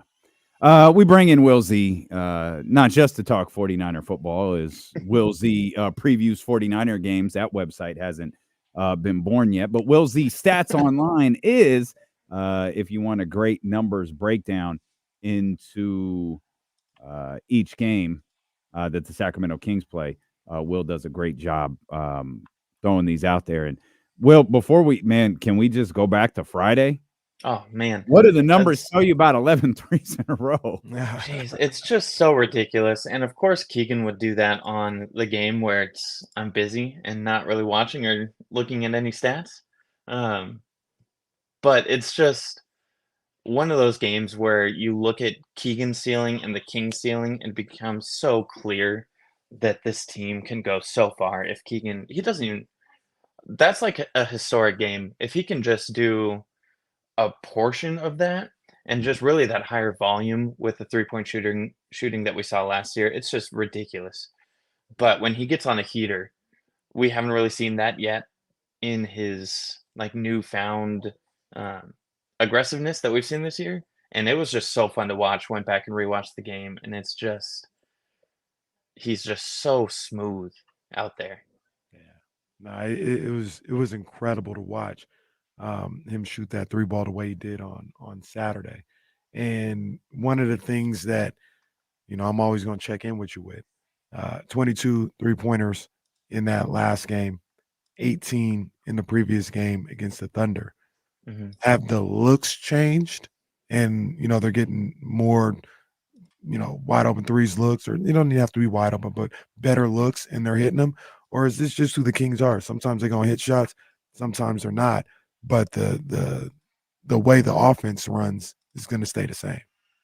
I think it's just who they are. Looking at last game, they're at 25 wide open threes, which is right around their average. So I think it's just who they are. And they hit them, again, 64%, which is an extremely high number and what you're looking for, Kenny. What they hit against OKC. OKC, that was, which date? Was that Wednesday? Thursday.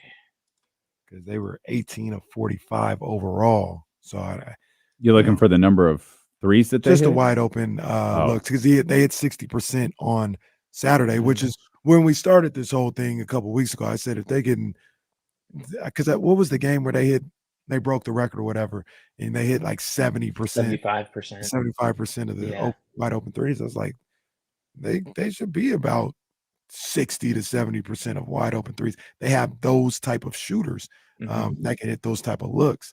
But obviously that would be the greatest 3-point shooting I think that was team the of Nets. all time.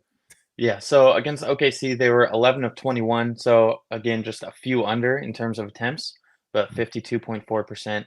So we've seen really that the Kings have become that make or miss team.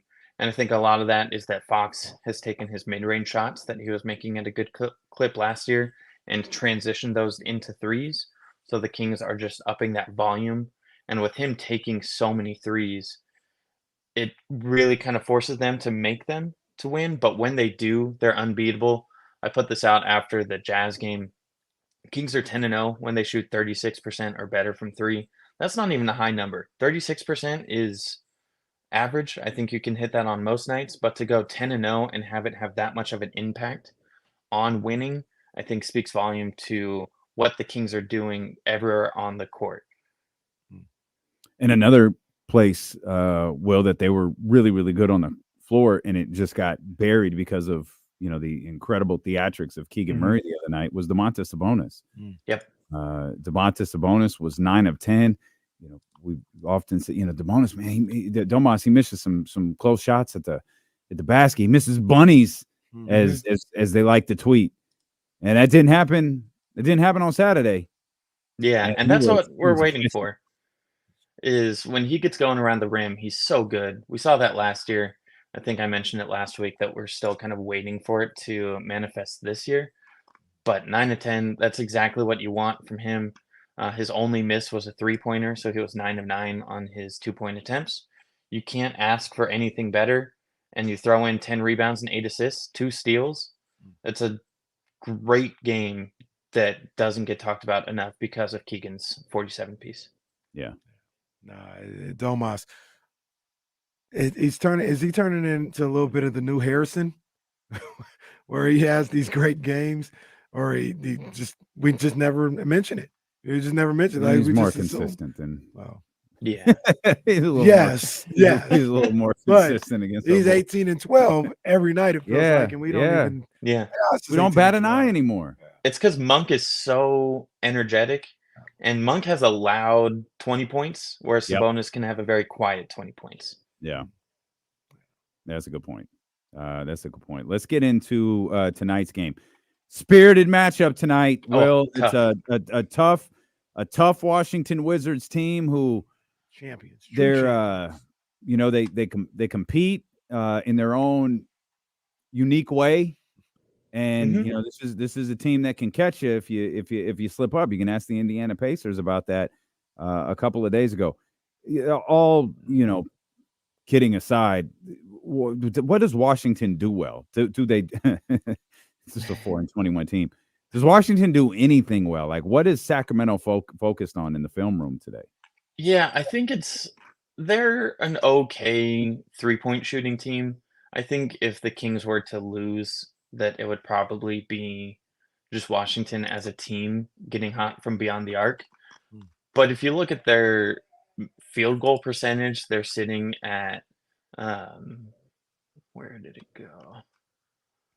There's so many things they're bad at. I was trying to find something they were good at, and it's just not really there. For field goal percentage, there it is, 48.3%. That's 8th in the league. So they're not a terrible shooting team. What really hurts them is the defense. So I think it would be a combination, and this is what I always talk about when you're going against teams like this. Washington's really bad on offense and really bad on defense. So that means for the Kings to lose, they would have to be really bad on offense and really bad on defense. So you just can't have a terrible game in both facets of the game. So for me, if the Wizards win tonight, they get hot from deep, and the Kings miss their shots. It's going to take kind of that type of performance from both teams to tip the scales. This is a game, I know we're all, tripping off of, Kings playing teams like the Wizards at home or wherever they play them and struggling with them. I think this is a different Kings team. Even if they lost, I still feel they were a different Kings team than in years past. This is a legit good team more times than not. I mean, we've seen the Bucks lose to like random teams before too, right? So it happens. But more times than not, I think the days of us being worried about them falling on their face against a team like the Wizards or the Jazz like the other night, I think those days are gone. Like I think for the most part. Hopefully at home. Yeah. I mean, they got a chance to win their 10th game at home. Yeah. I think they'd be 10-3. Yep. With a win tonight. So I think they're just a legit good team that handles business most times than not. And the next step for them is how they play against the top teams, which we'll see later this week. Yeah, a lot of them. Yeah. Like you could pretty much, again, to kind of focus on some of the things that the Kings could take advantage of tonight. Washington grabs 39.3 rebounds per game. That's last in the league. They give up 49.9 rebounds per game. That's most in the league. They're losing the rebound battle by over 10 rebounds per game. That's a huge advantage for the Kings, especially with the second chance points. And we've seen them when they're good at getting those second chance opportunities, they usually win the game. Washington allows 30.1 assists per game, most in the league. So they are allowing, Damian, your number of 30 assists every night. Obviously, some nights are lower, some nights are higher. But if the Kings can be anywhere around that 30 number, again, I think that they'll get the win. And then And they restricted haven't area. lost when they hit that number yet, right? Correct. Yeah. And then opponents against the Wizards, 70.2% in the restricted area, second highest in the league. Just this is where I think Sabonis can have a really big night. The Wizards, they're soft in the paint. Just go at him. Monk get in the lane. Barnes attack the rim. Just a lot of getting deep into the paint and getting all the way to the rim. I think you can take advantage of the Wizards on defense there.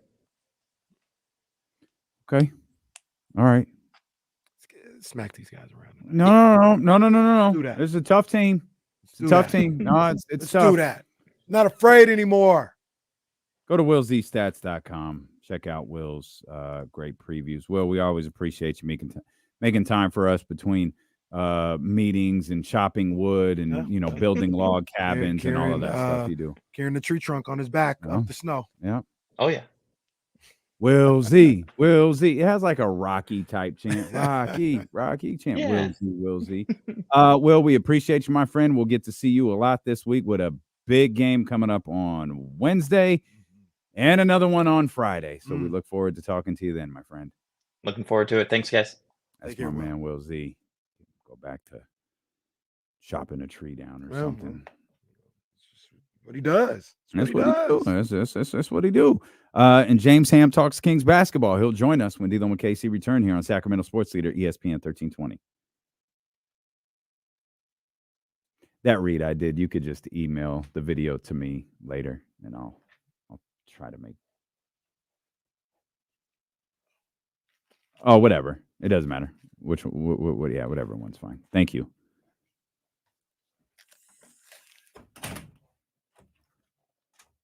Will Bunyan. That's funny.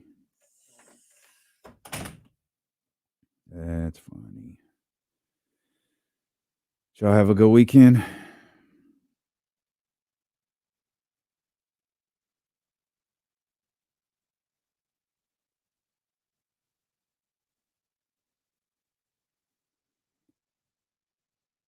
I'm behind. I don't know that I'll even be able to catch up this week. I try to keep an eye on SmackDown.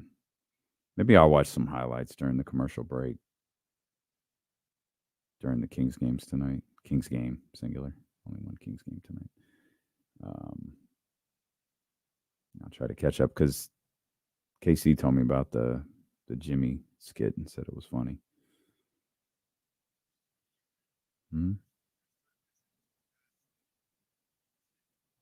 Didn't even catch it.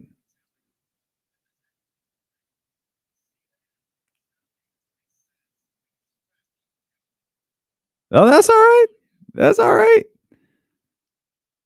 Sneak it in there. It blew past me. Oh, right on, Wizzo. Happy belated, bro.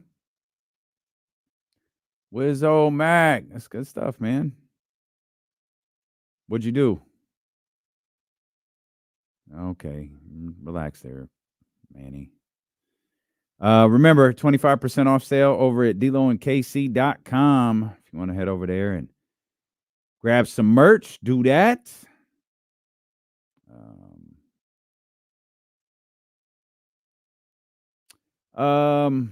Literally not one has sold yet, Dave. Not one. Actually, the new sale hasn't really garnered a big reaction. We had such a big sale such a big reaction to the previous designs. These ones really haven't caught on yet. I'm telling you, Niners get matched up with the Cowboys in the playoffs. They'll sell off the shelves. Well,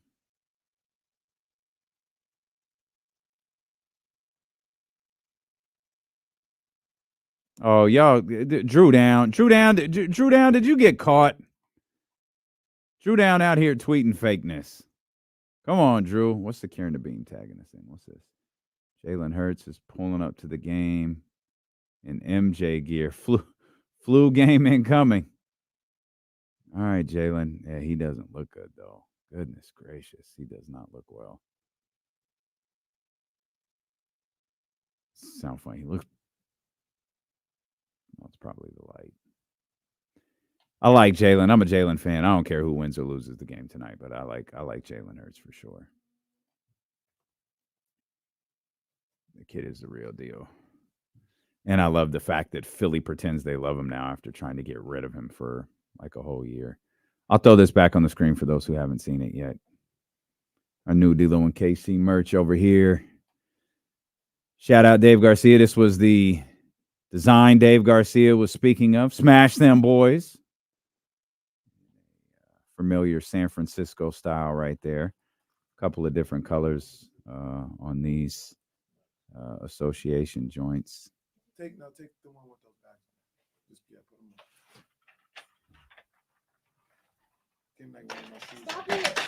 Stop it. I wear no shoes. What just happened? Oh, man. Just shut the door right on James. Camera almost got destroyed by that door. That $1 trillion door. I will not be slept on no more, Ken.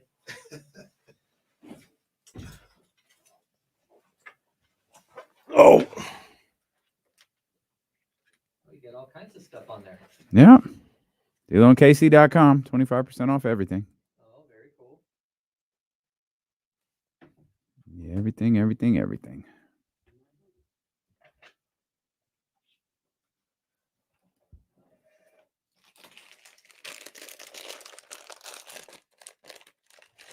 seen anything on Fox. He practiced. I mean, he went through shoot around. Nothing official. He went through shoot around. He spoke to the media. I don't think anyone said, "Hey, are you playing?" No one asked him.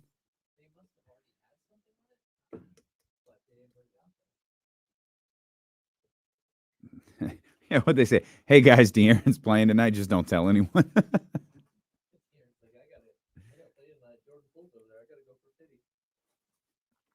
He's mad. Keegan got 47. He's like, no, I'm gonna go get that career high back.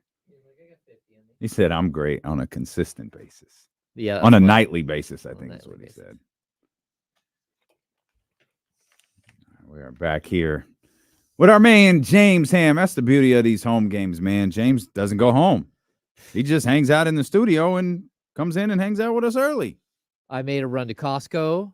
Oh, I stopped by the mall. Wow, none of that sounds appealing. Oh yeah, no, driving all the way back to your house sounds better than doing either of those. I was at the mall on Saturday. Oh, yeah. I hate that I have to drive past the mall. Oh, I don't like going to the mall at all. So this time of year is brutal. I like going to the mall. Old school. I mean, I understand I don't like it right now, but just in general, you take a walk. Well, you got all that. Walk through the mall. All those lines of credit. You was at Roseville by me with a Louis and Gucci and Coach I was in the trenches. All that stuff was. No, I was in the trenches. Oh no. No, well, I'm definitely in Fruit Ridge. I was in the trenches. I was at Arden. Oh, trenches. Man. Oh, glad you made it out, dog. that's tough, bro. Glad you made it out. Kenny. That's risking life and limb. Man, well, I don't know what gift Reese wanted, boy, but it must have been important. Goodness gracious. I'm with my people though. I'm a man of the people though. Unlike Damien, he high class. Me, I'm just with the people. High class, you're Amazon. Yeah, that's it. That's pretty much it. We stay at home and mail order. That's my plan. My plan is always, I try to avoid. My goal is to never step foot in a Target again. Oh.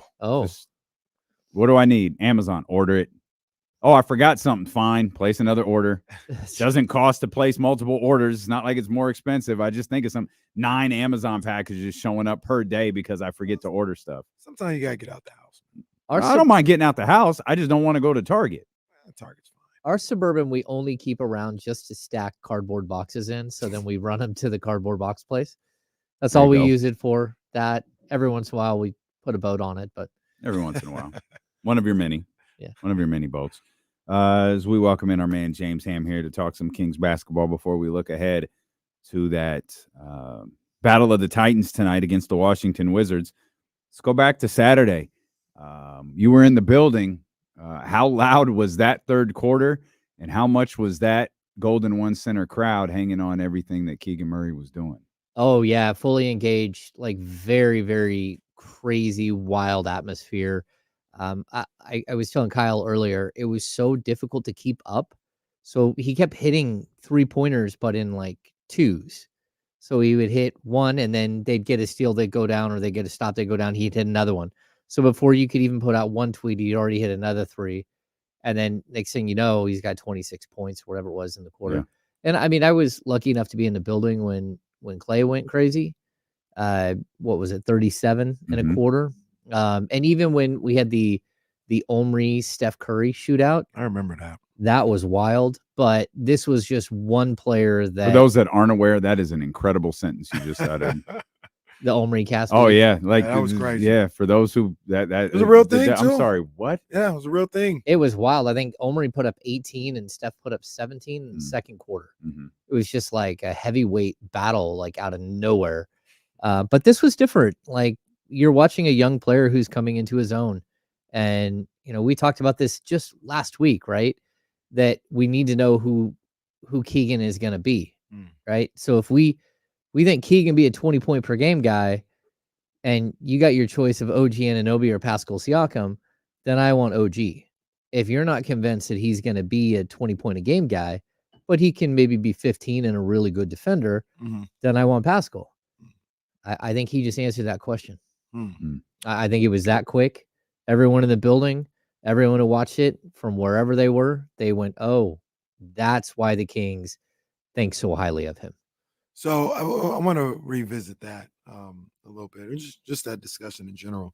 But I did want to ask you more about that performance.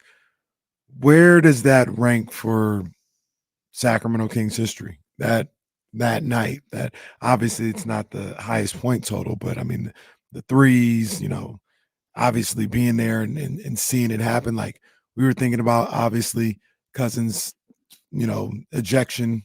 56-point game. This is ridiculous game. Yeah. Mitch 47 in Houston. I think they were the defending champions at that time.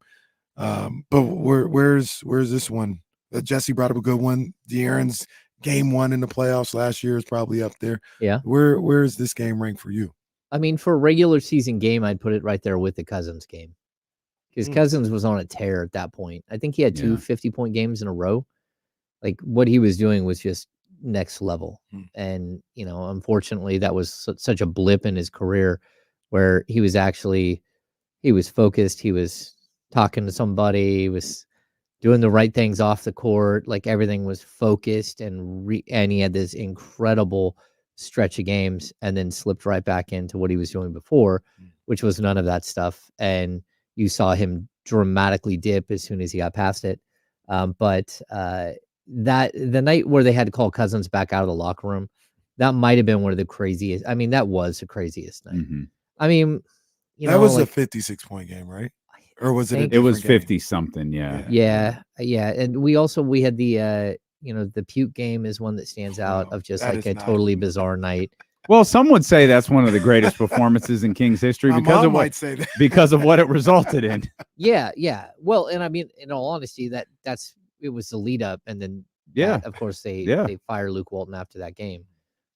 Just weird. So I've been a part of like some really crazy games, but as far as just purely watching somebody have a moment, that was it. It was like, wow, look at this dude go. It's not the same, but I think anyone who was there will remember it. I think anyone watching it will remember it. Domas's first game. Oh yeah, that was a great moment. Oh yeah. No one will forget the hug heard round the world.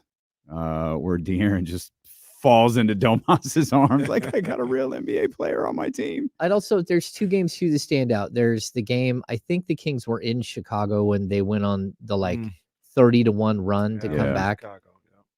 There was, I think it was even bigger than that. I was at a game when I was young where the Kings came back. I think it was on the Charlotte Hornets, but the really good Charlotte Hornets team with like Larry Johnson and Alonzo Mourning, I think Glenn Rice, Muggsy Bogues, all those guys. And the Kings went on a 30-1 run in that game. And I remember Walt Williams had a 360 dunk in the middle of the game, like on a breakaway. That was huge, but I don't know, to see a young player coming into his own, like right in front of you, like I tweeted, like a star is born. We saw the star being born like right there. Holy cow. Yeah. An incredible night. And keep saying this. The Kings played so well in that game. Of course, it helps when you have a guy who hits like 12 of 13 threes. But overall, Domas was incredible. 2 hours and 57 minutes in.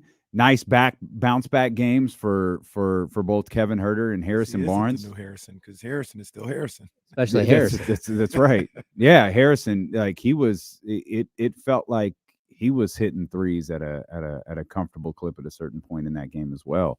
And it was like, all right, these guys are finding their groove. And overall, as a team, the offense, again, I'm sure it helps to have a guy hit 12 of 13 threes, but everything on the offensive end looks so easy for them. Yeah, I mean, Keegan started, I think, 11 straight. Like what he was doing early on. And it did open up things.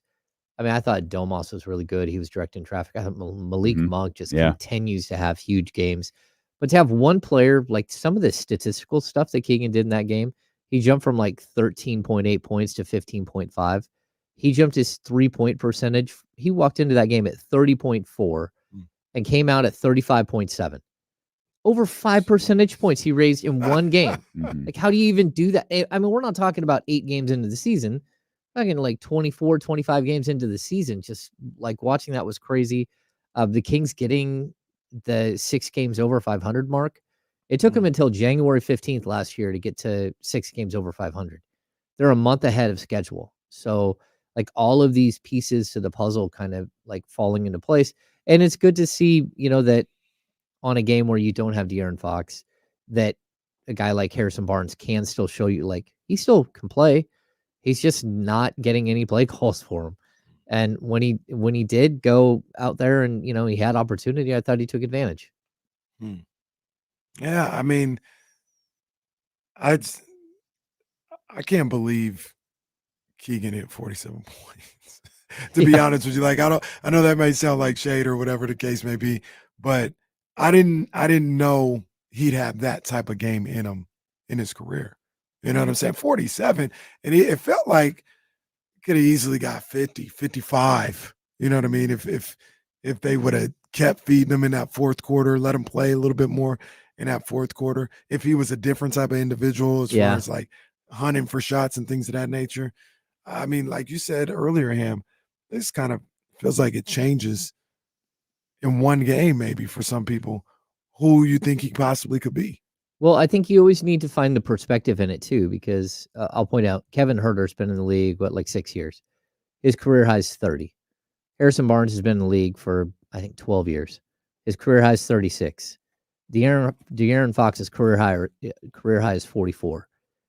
Malik Monk's career high is 45, which he had last year in that crazy 176, 175 game win over the Clippers. Keegan Murray is the highest single game out of any Kings player on the roster at this point. Like, no one else on that team has gone for more than 47. And so it just shows you that there is a different type of ceiling that maybe like none of us really knew was there, but they see this behind the scenes. Like, the team sees it.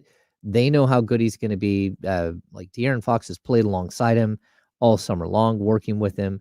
So, yeah, I mean, there's a lot to this. But at the end of the day, if this is even partially who he can be, then it changes like a ton of things for the Kings going forward. And then real quick to his point, that's what De'Aaron kind of talked about today. He was like, his numbers don't reflect what we've seen from him in practice and in workouts and things of that nature. So it was good, to have that game for that reason alone, where it seems like who he is and who he can be as an offensive player, you can see it in the numbers in a game like that.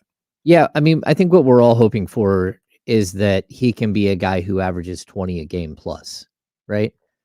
And he just showed you right away, like, okay, I can do that. I can give you that. The ceiling for me, you talked about like the perception, may have been wrong about what he can do and the ceiling and all of that stuff. To me, like what he did the other night was amazing. To me, it's on the defensive end. What we've seen him do on the defensive end this season is the moment where it's like, 1, I had no idea he could do this. 2, this is what he looks like 25 games into his second season on that side of the ball.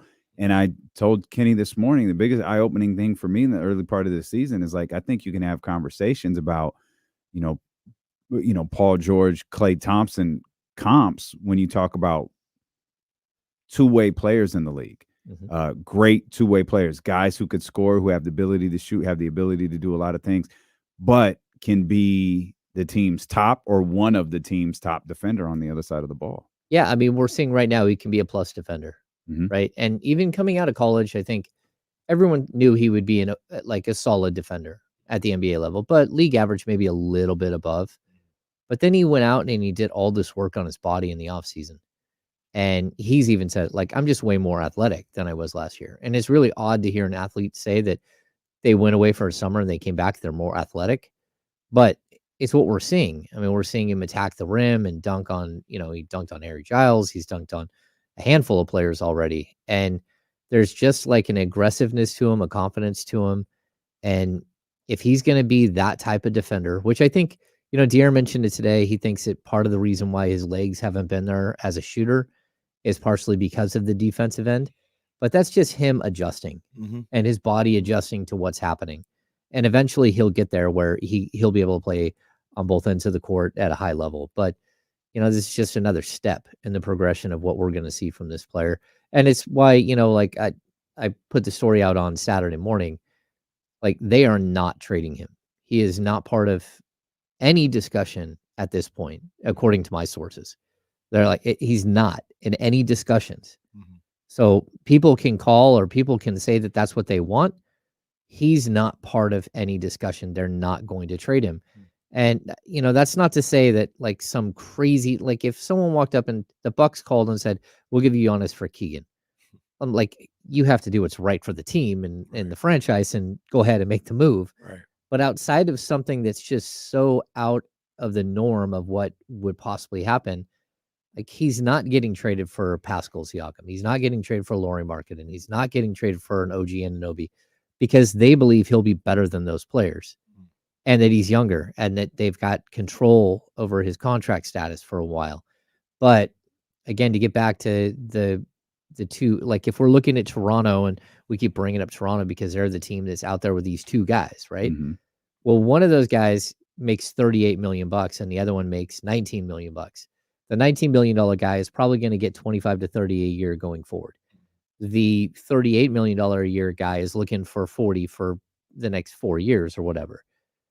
I think if Keegan Murray is this type of player, you can go after a 25 to $30 million player and still fit everybody in long term and don't have to go chase a $40 million player trying to get better in one piece.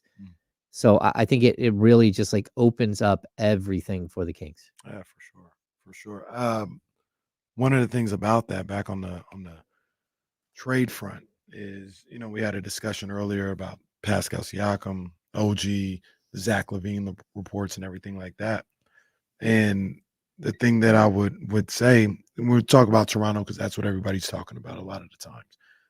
I don't know if we've ever even asked you this, but do you think the Kings have enough to get one of those two players? Because I'm not sure they do. I mean, it really just depends on what Toronto's doing, right? So if they're looking to maintain or to get better, then no, the Kings don't have enough.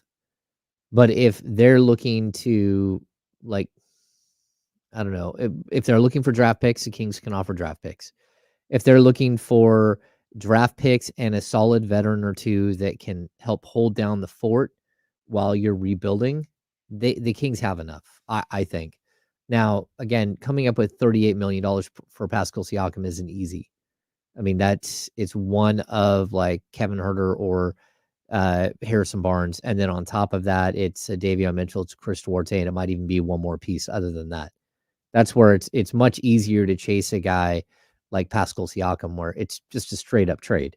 Like you can trade Kevin Huerter or you could trade Harrison Barnes, and then it comes down to like draft capital. Like what's it going to take to swap players? Now, I don't know if Toronto's ever going to trade him because it seems like, again, they're just like driving off a cliff with these guys. They're not tapping the brakes and saying, hey, maybe someone should get out of the car. They just keep going. And you're like, okay, why would you not trade Fred VanVleet? And then not really be that competitive in trying to re-sign him. And so maybe these guys know something that we don't, but like, I think there's way too much smoke. I read a report today from Sam Amick. Said the Kings would be more interested in Siakam than OG Anunoby, and that's not what I've heard. I've heard the opposite. Conflicting sources. Dum. Well, I mean it is this time of year. It's about all kinds of weird, crazy sourcing back and forth. But I've heard especially the Kings would be more interested in OG because he fits the timeline. The defensive prowess, the fact that he can play the 2, 3, 4. But there's also a contract situation with both of those guys. Oh yeah, totally. You're not making a deal for either one of those that includes draft picks if you don't have some sort of idea if you can retain them. So, and that's where we got to start pulling on threads, like who plays for who has what agent, like what agent is going to be in play here. And I also I know the reports from our friend Jake Gaden that OG doesn't want to play in Sacramento. I don't have anything of that sort either. I'm not hearing any of that. And so I don't know that that's a definite. But I'm also so I'll say that I'm confident enough to say unless Jake got it from OG, that's not true. I'm confident enough to I'll say what you said about Sam. Our sources are not the same. Yeah. Not at all the same. Yeah. Well, go ahead, get to the real question. I mean, I know what you want to ask. I already know where James. I know what James is going to say. I already know where James is. James might leave. In that report, James going to walk out. in that story by Sam Amick, they bring up Zach LaVine, and you talk about who's got who agent and all this other stuff. Well, they brought that into play, talking about clutch. Focus on De'Aaron. LaVine's a clutch guy, and he's open to playing in Sacramento. I'll ask you the question. I won't assume. What's your thoughts on Zach LaVine to the Kings? Yeah, I just don't see it fitting any way, shape, or form. Look, if you're going to go out and get Zach LaVine, who has never played defense a day in his life, just flat out doesn't play defense. He's like a starting Jamal Crawford. Sorry, coach, I don't do that. Mike Brown, does Mike Brown need another scorer? I mean, he had the highest, the best offensive rating in the history of the game last year without Zach LaVine. And so if you're going out and getting Zach LaVine and he's just an offensive weapon, he is a playmaker too, but he's just an offensive weapon. That means that at this point, Kevin Huerter and Harrison Barnes, they can't even get up a shot. They're averaging 10 shots or less per game. What do you do when you add Zach LaVine? So it doesn't make any sense. Well, those two are gone. Yeah, so now you got about 15. You have some shots out there. Okay, but who's starting at power forward or who's starting at small forward? Well, we're still working through some of this stuff, that, James. You find the guy. No, I get it that it adds a dynamic scorer, but you think he's better than Kevin Huerter? Do they get better as a team adding Zach LaVine for the trade? I'll just say the trade I saw was Huerter and Harrison Barnes. I do not believe they do. I don't.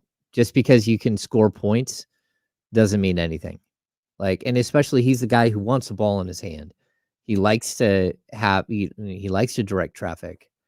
I don't buy it. And the other thing I don't buy is you're talking about a guy on a massive contract. All of your money is tied up in Sabonis and Fox and in that situation, LaVine. Mm-hmm. I mean, that's $3 $40 million players.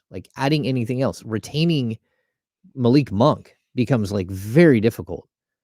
So for me, I wouldn't. I mean, and we're talking about a guy who blew out his ACL when he was younger. Look, he's way closer to 2 All-Star games to 30. Well, yeah, I mean, I get that, but I'm not touching him. I know he's a talented player and I know he can score, but this team needs more than just points. So this is where we go back to what we talked about earlier. And I know you're not saying this specifically, but I'm of the belief they don't have enough to get OG or Pascal. If they get in a bidding war with, you mentioned Indiana and OKC, they've got more of what Masai would want other than what the Kings got to offer. I don't know why Toronto would want Harrison Barnes for 3 more years. if they're getting rid of these guys. Like and combine that with OKC's coming with 2 first rounders and Lou Dort or something like that. Like why you just gotta hope Masai wants to help out the Kings. Because if they get in competition with somebody else, I don't think they have enough for either one of them. So you can't get them. You can't get Laurie. I don't think they talking about 5 picks or whatever the case may be. What are we like? What are we talking? Are we talking about Caruso? And because my whole thing is once you make a deal, you pretty much give up what you have to offer for anything. You know what I mean? Does that make sense? Like, no, I when understand you what you're make the saying. deal, whatever deal you make, you better make sure it is who you want moving forward because you don't have a lot of pieces. Yeah.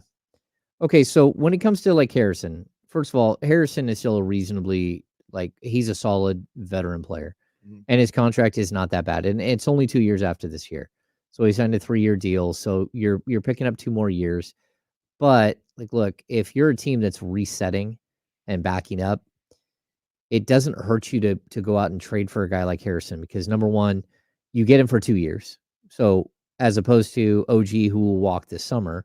You now at least have a player that can play minutes for you for 2 years.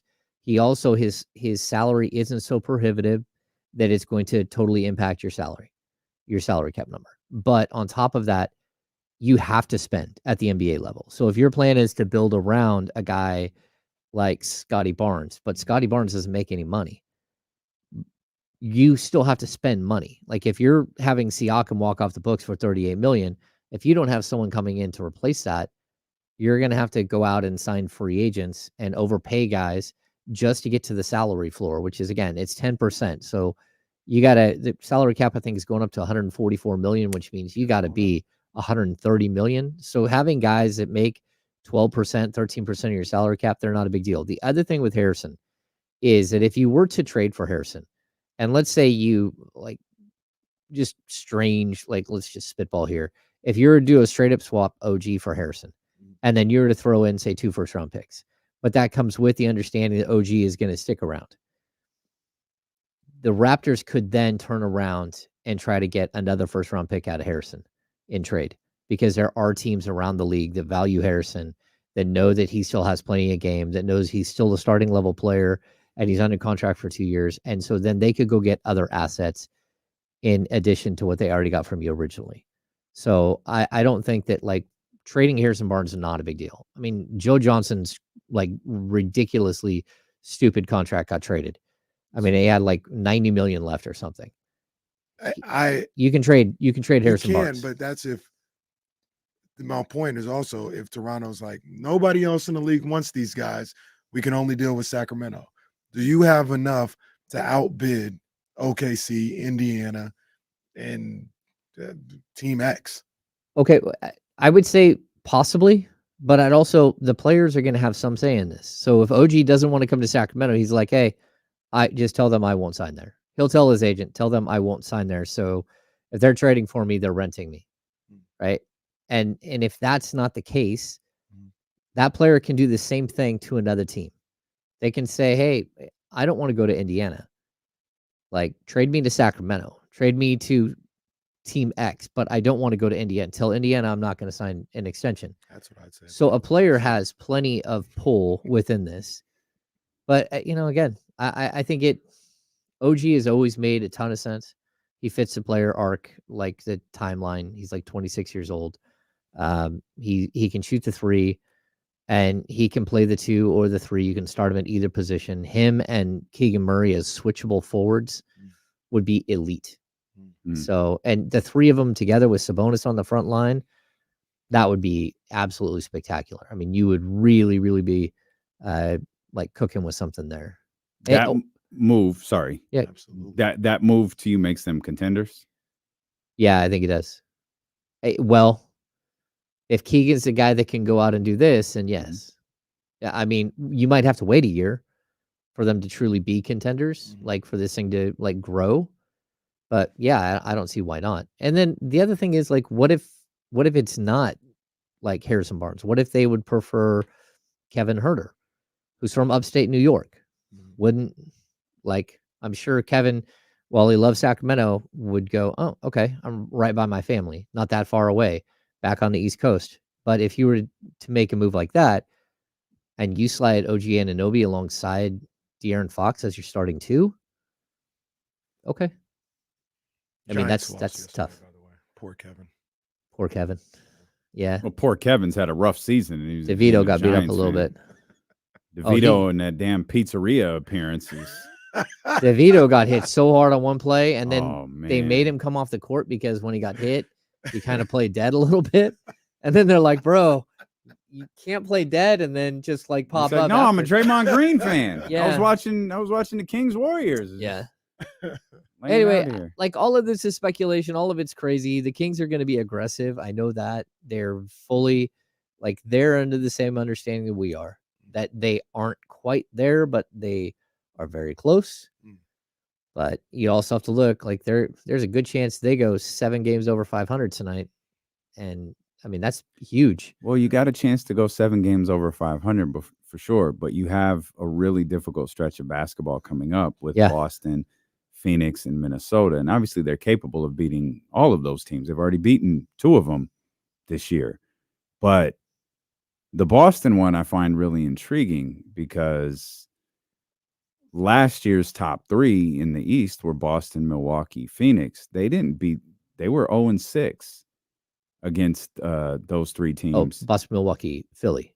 What'd I say? Yeah, Phoenix. Yeah. Okay. No, Phoenix was too. It was a different time. Different time when they were a top team in the league makeup used to be weird. Yeah, Philly, sorry. The 76ers. They didn't beat those teams at all last year. And I think we because I was on the floor, played Philly without Joe, right? Well, yeah. There was a couple guys out. Man, if you looked at was Harden on that team too? Yeah, I think he was out. I'm losing track of so I'm losing my Harden tracker's a little bit off. I can't remember where he was, but have you looked at Embiid's numbers? Yeah. Oh my goodness. Yeah. Yeah. Yeah, it took something. It was the NBC stat the other night that had that. I think Joel has like the most first quarter points and the most third quarter points, maybe. And it was doing to highlight what Fox is doing in the fourth. That made me pull up Joe's numbers. I was like, man, we keep talking about Jokic as an MVP. Yo, Joe is having a better season than he did last year when he actually won the damn award. I mean, the dude's at 34.2 points, 11.7 rebounds. That's and insane. Six assists, and he's got 1.9 blocks and 1.1 steals. Damn. Yeah. And he's doing that in less than 34 minutes. Like it's crazy how good he is and what he's doing right now. But yeah, and weren't we all talking about whether he was going to ask to get out of there? Back to your point. Joel Embiid is averaging that, like shooting like a 3 or 2 a game. Yeah. That's what I'm talking about. Well, that was crazy about Keegan. Get on the block, big fella. Keegan scored 47 and went to the free throw line for 4 free throws. Mm. Like he scored 47 on 23 shots. Shai Gilgeous-Alexander would never. Yeah. He's scoring 47. He getting 20 at the line. 23 at the Yeah, line. yeah. Yeah, at least. But to his credit, he'll be like 23 of 23. Yeah, he ain't gonna miss. No, that's true. He ain't gonna That's true. miss. Yeah, but to your point, yeah, the Kings need to prove they can beat the teams in the East. This is a test, but I like their chances this year with Keegan Murray like stepping up defensively against a guy like Jason Tatum versus what they were last year, where I just don't think they had any answer at all. And all of a sudden you're starting to have some answers, and they also don't have Marcus Smart anymore. Like they do have Drew, but like somebody's gonna have to try to slow down Fox, although Drew does a good job against Fox. So but that should be a really good battle for the Kings. And then look, you gotta beat Phoenix, or you gotta beat Minnesota. You got the back-to-back on Friday, Saturday. Just one of the strangest scheduling, and like this week is just. And that's bad. the tough thing. You got a Phoenix team that you did beat, a shorthanded Phoenix team. Yeah. You're being fair, but still you did what you were supposed to do. You got Minnesota. You were able to beat them at home. Still, I think their only loss at home, the Sacramento Kings gave them on the season. Yeah, and you also have the weird dynamic of the back-to-back thing wrapped up in all of this. Oh yeah. You got that Friday, Kings fans are going to be on super high alert on that game Friday. And then Saturday, it's almost like everyone's going to be sitting around crossing their fingers, wondering if they lose by 30. No, I it's totally, weird, and that's going to be the case until it's not. No. That's as dumb as it is what it is. That's going to be the It case is what until it it's is. not. It's not dumb. It just is what it is. It's dumb. Well, if it is what it is dumb then. can we rename the Phoenix Suns the shorthanded Phoenix Suns? Because every game. Well, I mean, they're 14 and yeah. 12 on the season, Mm. and they're like, If they're only 7 someone and 8 or at some home. people could have predicted this. Well, Yeah, it was you couldn't predict it. Yeah, it's totally there's nothing unpredictable. you could see. Yep, those two bums in Sacramento didn't say that repeatedly. Love Bradley Beal. I'm sorry that he's hurt, but this is what we talked about. This team.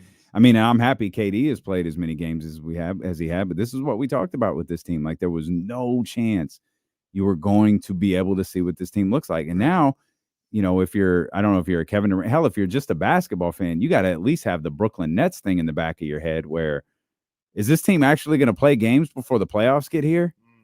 And then when they get here, how much are they going to have to figure out in a series against a Minnesota team that appears to be tough, or a Sacramento Kings team, or whoever's left standing there at that point? I'd say like Minnesota right now, they're rolling 19-5, right? They're 11-1 at home. So you're right. The only loss is to the Kings.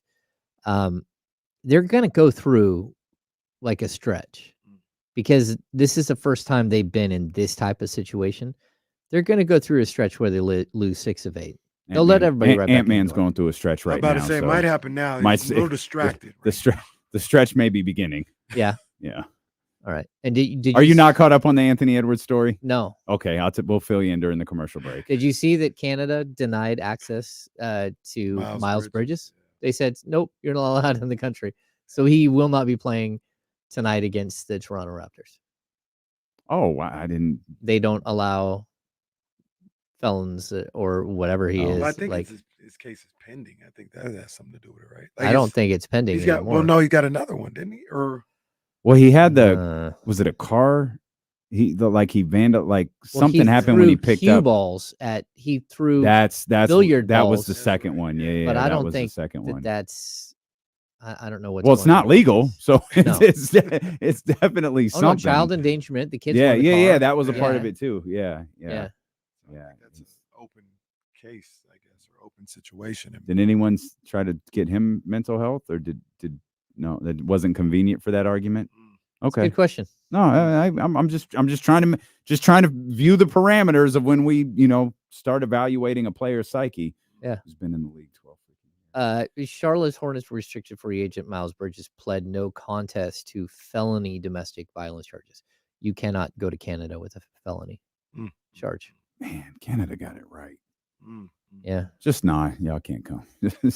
Oh, you can say whatever you want to us about it. You can't come over here and not even play basketball. Yeah. We'll come back. We will talk much more Kings, James, including this tough matchup that the Sacramento Kings got tonight. 13.5-point favorite. A spirited Washington Wizards team that I believe did they play yesterday? Yeah, Are they on Phoenix? Yeah. Oh, they did. They're on a back-to-back. Boston will be on a back-to-back. And then the Kings have a back-to-back of their own.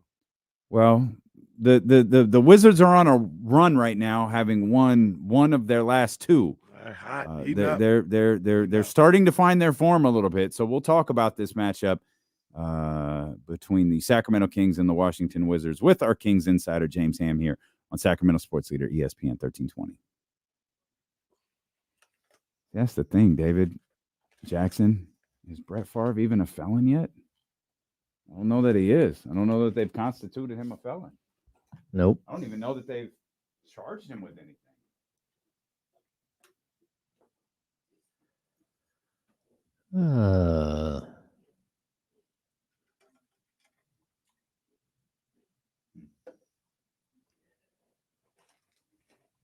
It's funny. Where did that go? Someone said.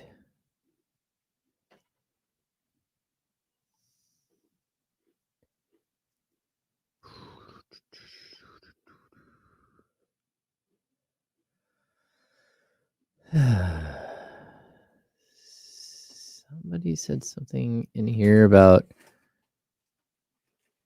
get Torrey Craig. In all honesty, I'd rather do a budget trade for Torrey Craig and Alex Caruso than to trade for Zach LaVine. Like, look, what if Chicago does Torrey Craig with LaVine, and you're doing Herter, Barnes, and Davion? Maybe, but I mean that's tough. That's tough because I feel like in that situation, like Torrey Craig is the only way that Zach LaVine is palatable at all. You know what I mean? Like he is so bad defensively. Like it's and then when they run him out there with Kobe White, like what are you doing? Kobe White. There we go. Kobe White's been cooking lately. Well, he cooks, but those two, like, they don't play any defense at all. So it's tough. Like, that's why you have to, you need to separate them. I also, like, I don't know, Will Hardy's got kind of the same problem. He's got a whole bunch of players that are just like each other. He's got, like, 3 different versions of Jordan Clarkson. Colin Sexton. I would say this, though. It was pretty... Nobody was looking at Kevin Herter as a defensive stalwart until he got here in Sacramento. Not that they're looking at him like that now, but he got in a situation with the coach, with a group of guys, and he decided to commit somewhat to the defensive end. That could happen to a Zach LaVine or anybody else that comes here. Could happen. Zach LaVine's not getting better on defense. No, but he could commit. I mean, Sasha doesn't seem like Sabonis isn't getting better on defense, but he understands how to play within a team structure and with the team defense aspect. Yeah, is better. Sabonis by himself isn't this great defender. I wouldn't just even classify. He's not a rim protector, nothing like that. But he understands the confines of team defense, and he's bought into what's going on here, and it works. Yeah. No, I'm with you. I just like Zach LaVine has played in 1 playoff series. You know, it's things like that matter. Like he's played in 1 playoff series, and I'm not saying he lacks playoff experience. I mean, he lacks the ability to get a team to the playoffs. This Bulls team, they have no reason to be bad. Yeah, so if you traded him for Fox, that would be ridiculous. But we're not asking him to get the Kings to the playoffs. We're asking him to be a good ball player and fit in with what's going on. But there's nothing that says that trading for him wouldn't cause you to miss the playoffs. I don't think you missed the playoffs if you traded for Zach LaVine. I think something went really wrong if that happens. Yeah, but does he impact your ceiling as a team? I don't think so. And if it is, I think it's negatively. Like I'd rather have 2 role players that know their job and can space the floor than one guy who only plays one side of the court and doesn't and wants the ball in his hands. I didn't even look at what his usage is, but I'm gonna guess it's reasonably high. Although his minutes per game are down a bit this year. Which role players, James, do you think that could help the Kings? I guess it's all getting them to contender status or whatever. Like if they added a couple of role players, like do you think any guys could help them get to that? I don't know. It'd have to be a really, really high level role player. Like before I watched Kelly Olynyk play in the game last night, the game on Saturday, I would have said, hey, Kelly Olynyk is a guy that I would consider trading for. Now, he did have 13 assists or something crazy, but him on the defensive end, like that was like the gate was like he left the gate wide open. Like what exactly is happening here? He wasn't playing defense at all. So, but he's a guy that like if you're going to improve a role position, I like him. I like Caruso. Like guys that have proven in the past that they understand their role and can thrive in a specific role. But I don't know. Like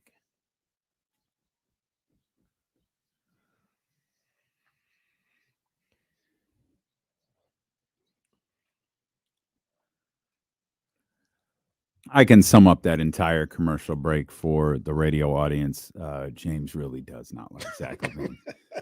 Like at all.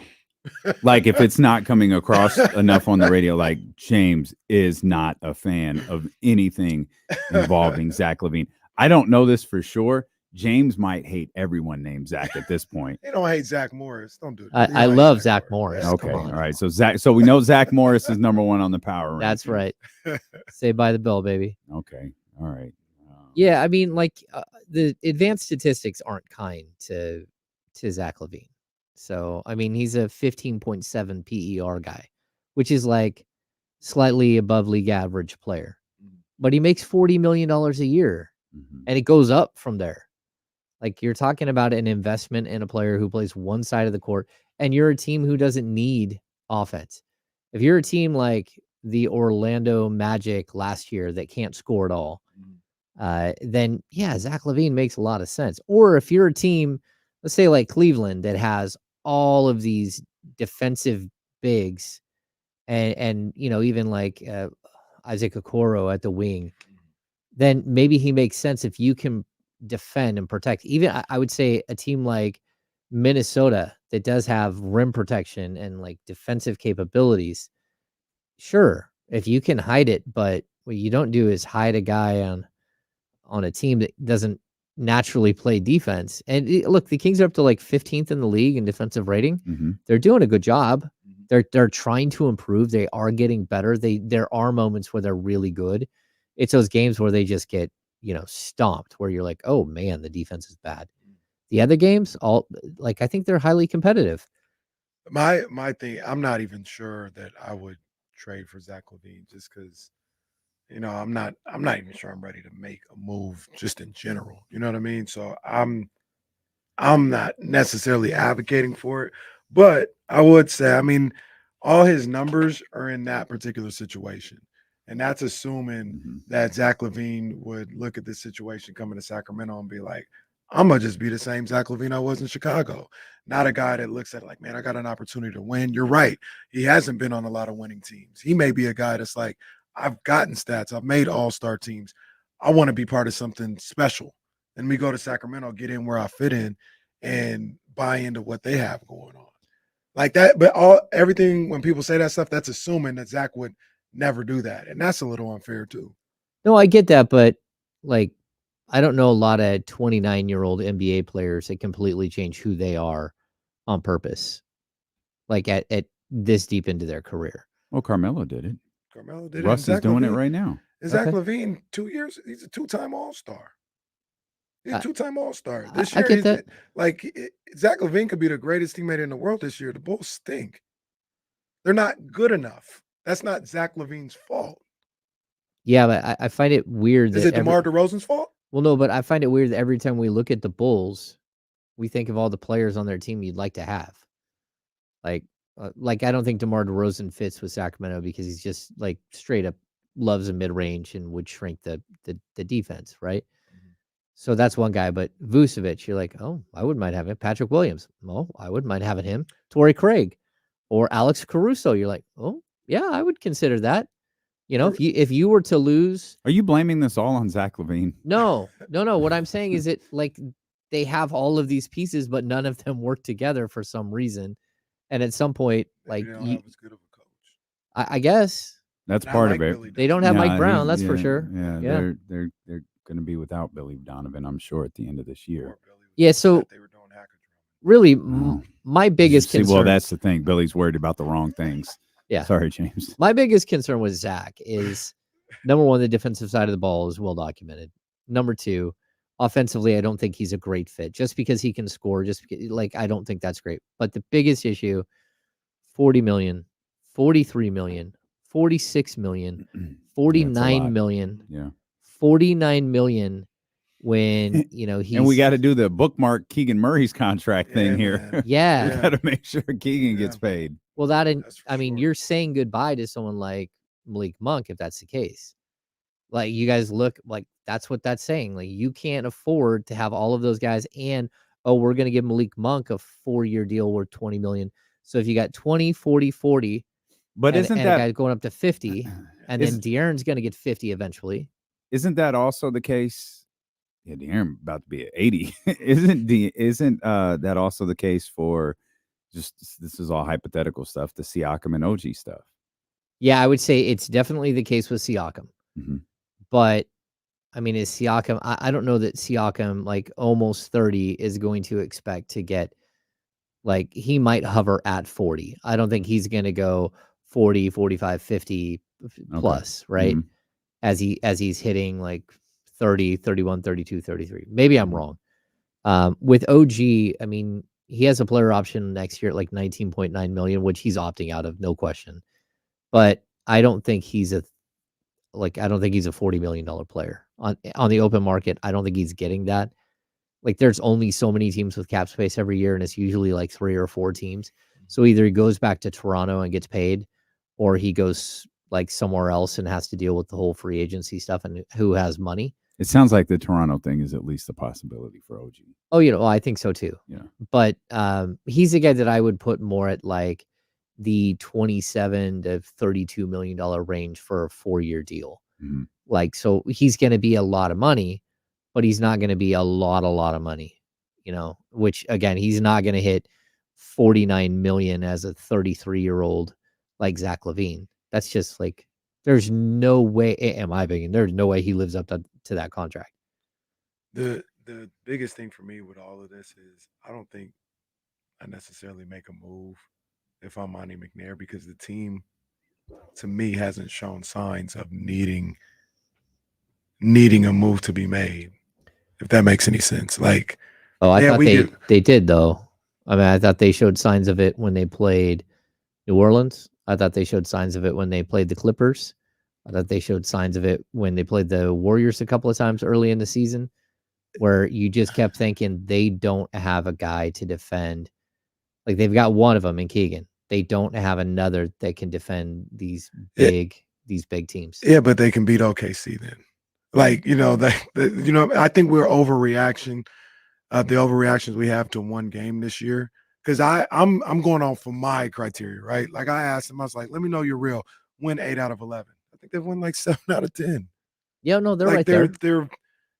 There's going to be games where the matchup is bad, or they don't play a good game, or they don't hit their threes. That's just the nature of who they are. But I don't think you need to make a move with these guys right now. Well, I'm looking at, if you're the 2, 3, 4 seed, let's say they do great here from here on out, and they're either the 2, the 3, or the 4 seed. Mm-hmm. I don't like their matchup against the 5, 6, 7, 8. And that's where you got to look and be like, okay, like, if you're going to have to face the Clippers, or you're going to have to face New Orleans in the first round. The Clippers can go to the NBA Finals, though. Like, New Orleans, I still think they'd beat New Orleans. I don't know. But the Clippers can go to the NBA Finals. Like, nobody would be like, yeah, I want the Clippers. I don't think. No, I don't think anyone would, but that doesn't mean that you shouldn't be looking for answers to try to stop them. Like, whatever that is. Like, I don't know what that is, but, there's all kinds of answers out there. I mean, even they've got PJ Tucker on their team. I'd feel more comfortable going into a playoff series with PJ Tucker trying to defend a Kawhi Leonard or a Paul George or one of those guys in a big game and giving the physicality and stuff than where you are right now. And so that's I'm not saying like this team needs a revamp. I'm saying that you can see that there's a hole, and it's not just long athletic players. It's long athletic physical players that they can't deal with, because they have no problem. Like we saw them play Minnesota before. They beat up on Minnesota in certain points of the game. If they were missing Jaden McDaniels, but the Kings were down a couple of players. If Fox wasn't there, they were down somebody in the first time they met. But they don't have a problem with that. They don't. Same thing if you look at Utah. Like, Utah has length, but a bunch of stream being guys. And you talked about OKC. Like, just push Chet Holmgren around. That's why it's the team that has the 6'8" guy who really bullies his way around that the Kings have a whole bunch of trouble with.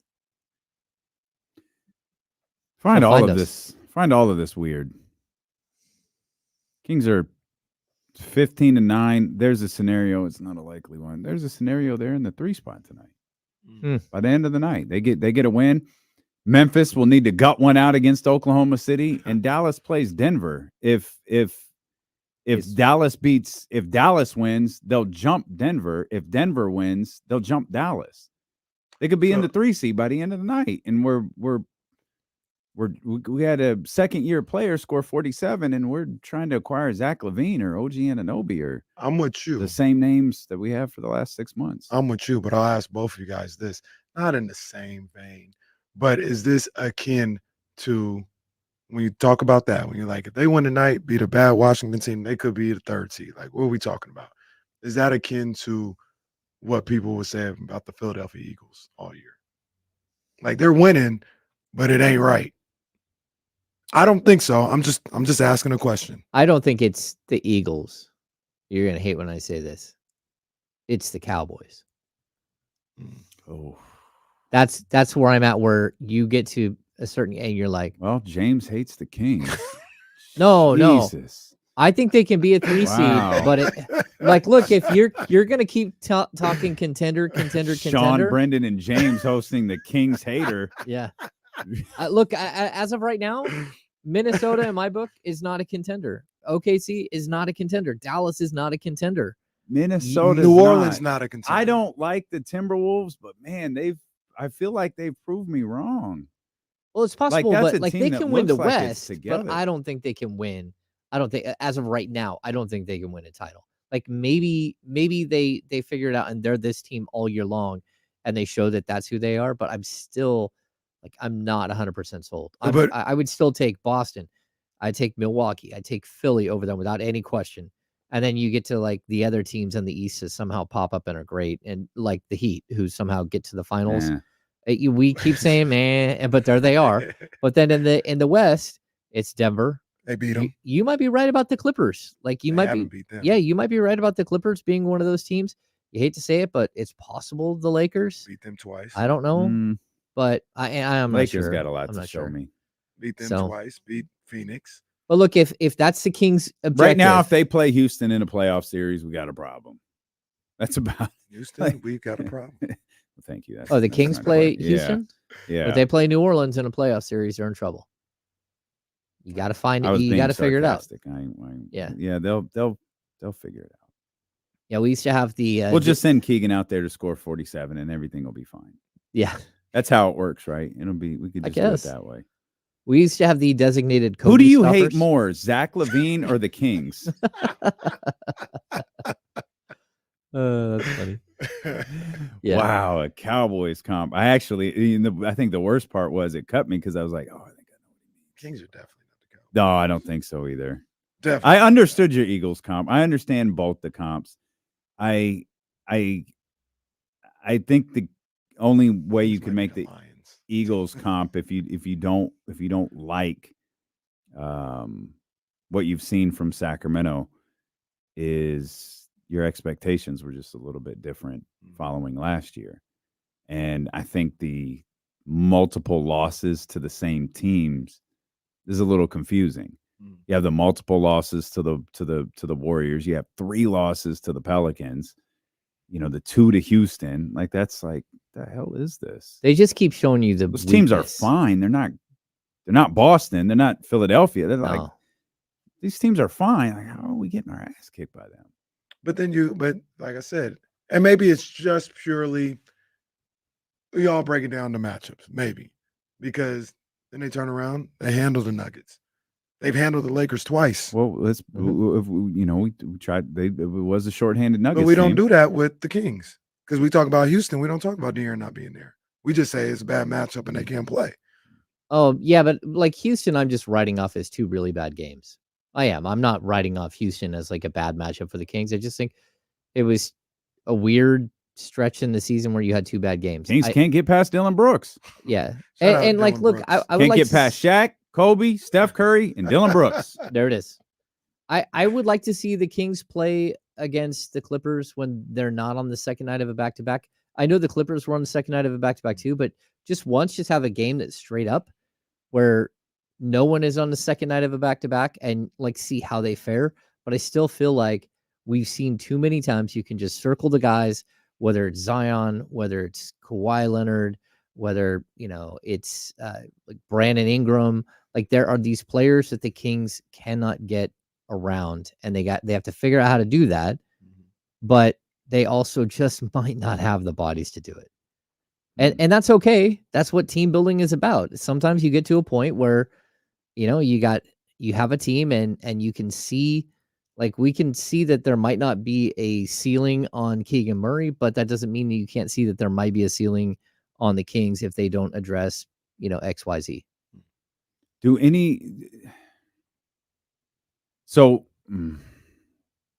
What is this current group good enough to do? I think they're good enough to be a 1, 2, 3 seed. Can they win? Can this West? Sacramento Kings team win the West? They can win the regular season West.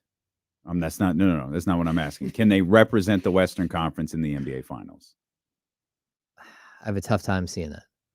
I definitely think that they can make it to the second round, and I even think that I think this last year, if they somehow, like, if the 3-pointer in Game 4 goes in, and then they would have beat the Warriors. If De'Aaron Fox doesn't get hurt, they would have beat the Warriors.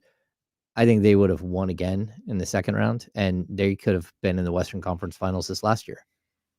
Okay. I mean, it was none of that happened. And I don't know if I'm answering your question. I don't think they're far off of that this year. I think the same thing could happen this year. Same scenario you just laid out could happen this year. They get to the Western Conference Finals.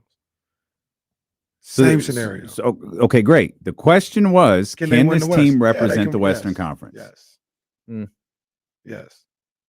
No, well, because they can't beat New Orleans. I think they're close. I think they're close. Well, Denver's pretty good. I mean, so the Clippers are pretty good. But they've beaten Denver. That's what we basing this stuff off of.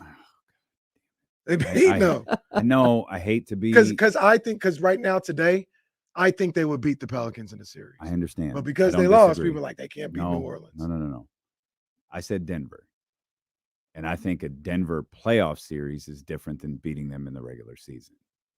I'm not saying they can or they can't. I'm just saying I shook my head because I don't want to be the guy to say the playoffs are different. But I do think that dynamic is extremely different. Those are two different questions, though. Would I bet on them to beat Denver? No. Can they? I think they can. Yeah, no, I'm not asking you to bet on anyone. They can. I'm asking you, is this team as constructed good enough to represent the West? I think they can because they literally, it's not even like. So does LaVine so the point in that question was, does LaVine increase those chances? Does OG increase those chances? Mm-hmm. Does Siakam increase those chances? I think all three of them do. All three of them? Yeah. I think 2 of the 3 do. I knew you'd say that.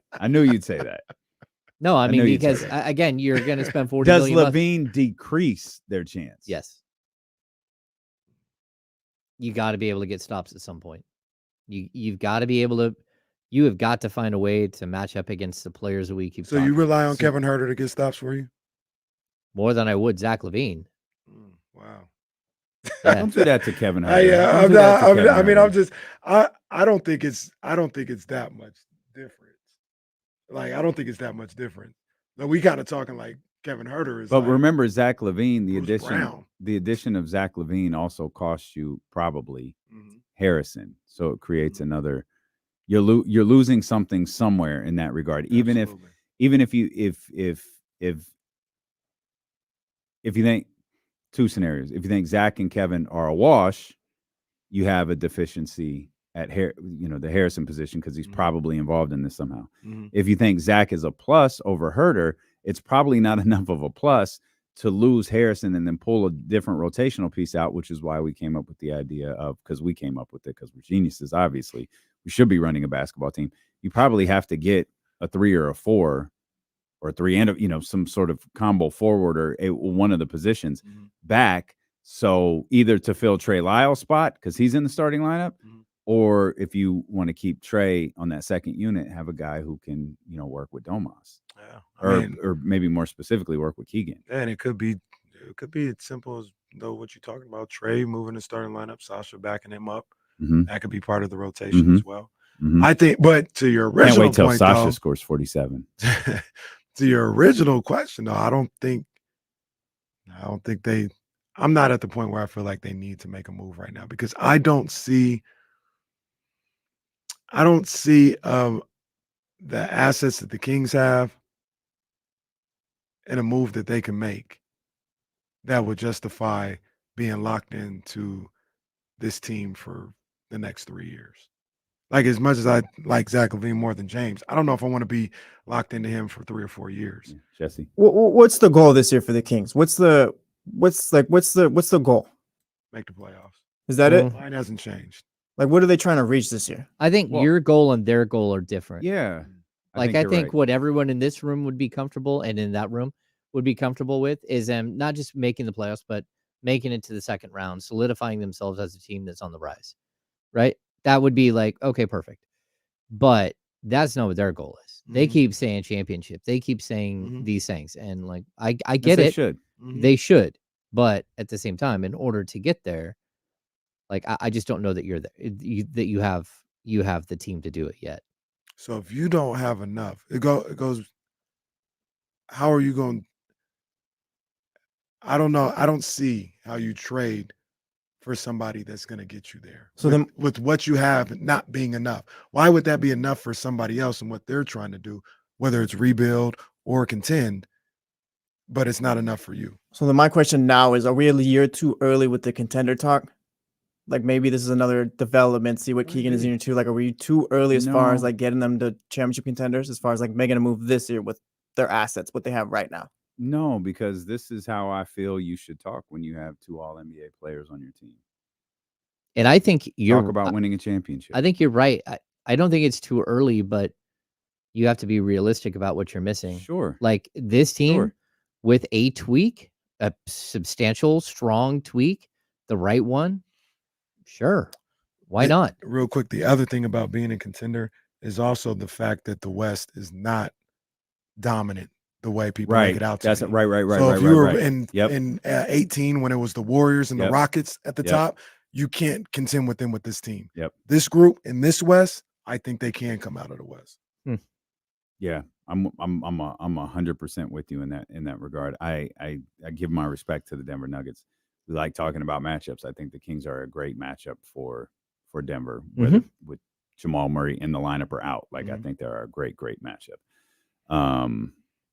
But you'd feel a whole lot better about this Kings team if they had Aaron Gordon.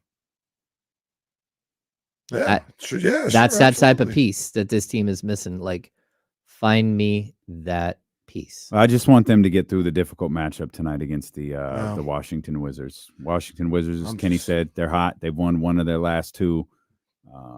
Just trying to get knowing how well they play, even despite that, we get a Shackton highlight tonight from Jordan Poole or the Wizards. The poor guy slipped on a wet spot last night. Well, that video that they made about him was just way out of the line. Ooh. The Jordan Poole one. The ghost of Draymond Green punching him. You didn't see that? Who made that? I don't know, but Drew Down sent it to us. The ghost of Draymond Green. It was like a hologram that took him down. That's terrible. I laughed, but it was terrible. Don't do that to my man Jordan Poole, man. Dang, I like Jordan Poole just still. Because it was funny doesn't mean it was okay. It's the rule right there. We're headed over to 102.5. We've got some business to take care of over there. James is headed off to the Golden One Center. Make sure you are back here with us tomorrow beginning at 10 a.m.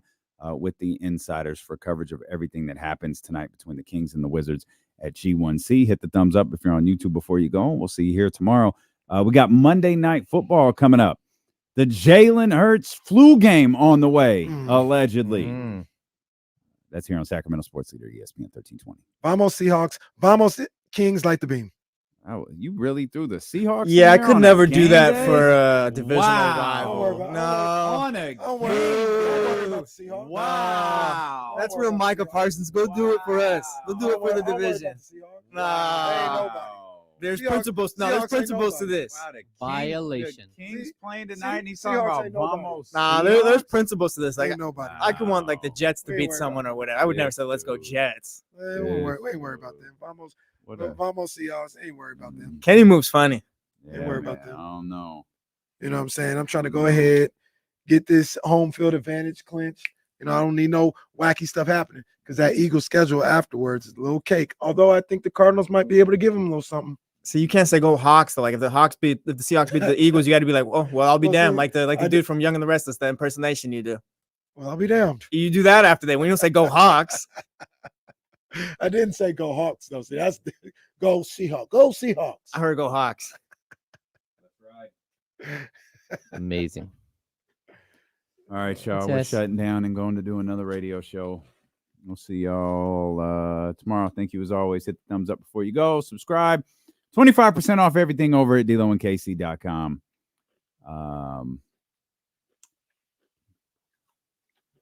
That would be difficult. We'll figure something out. All right. Goodbye.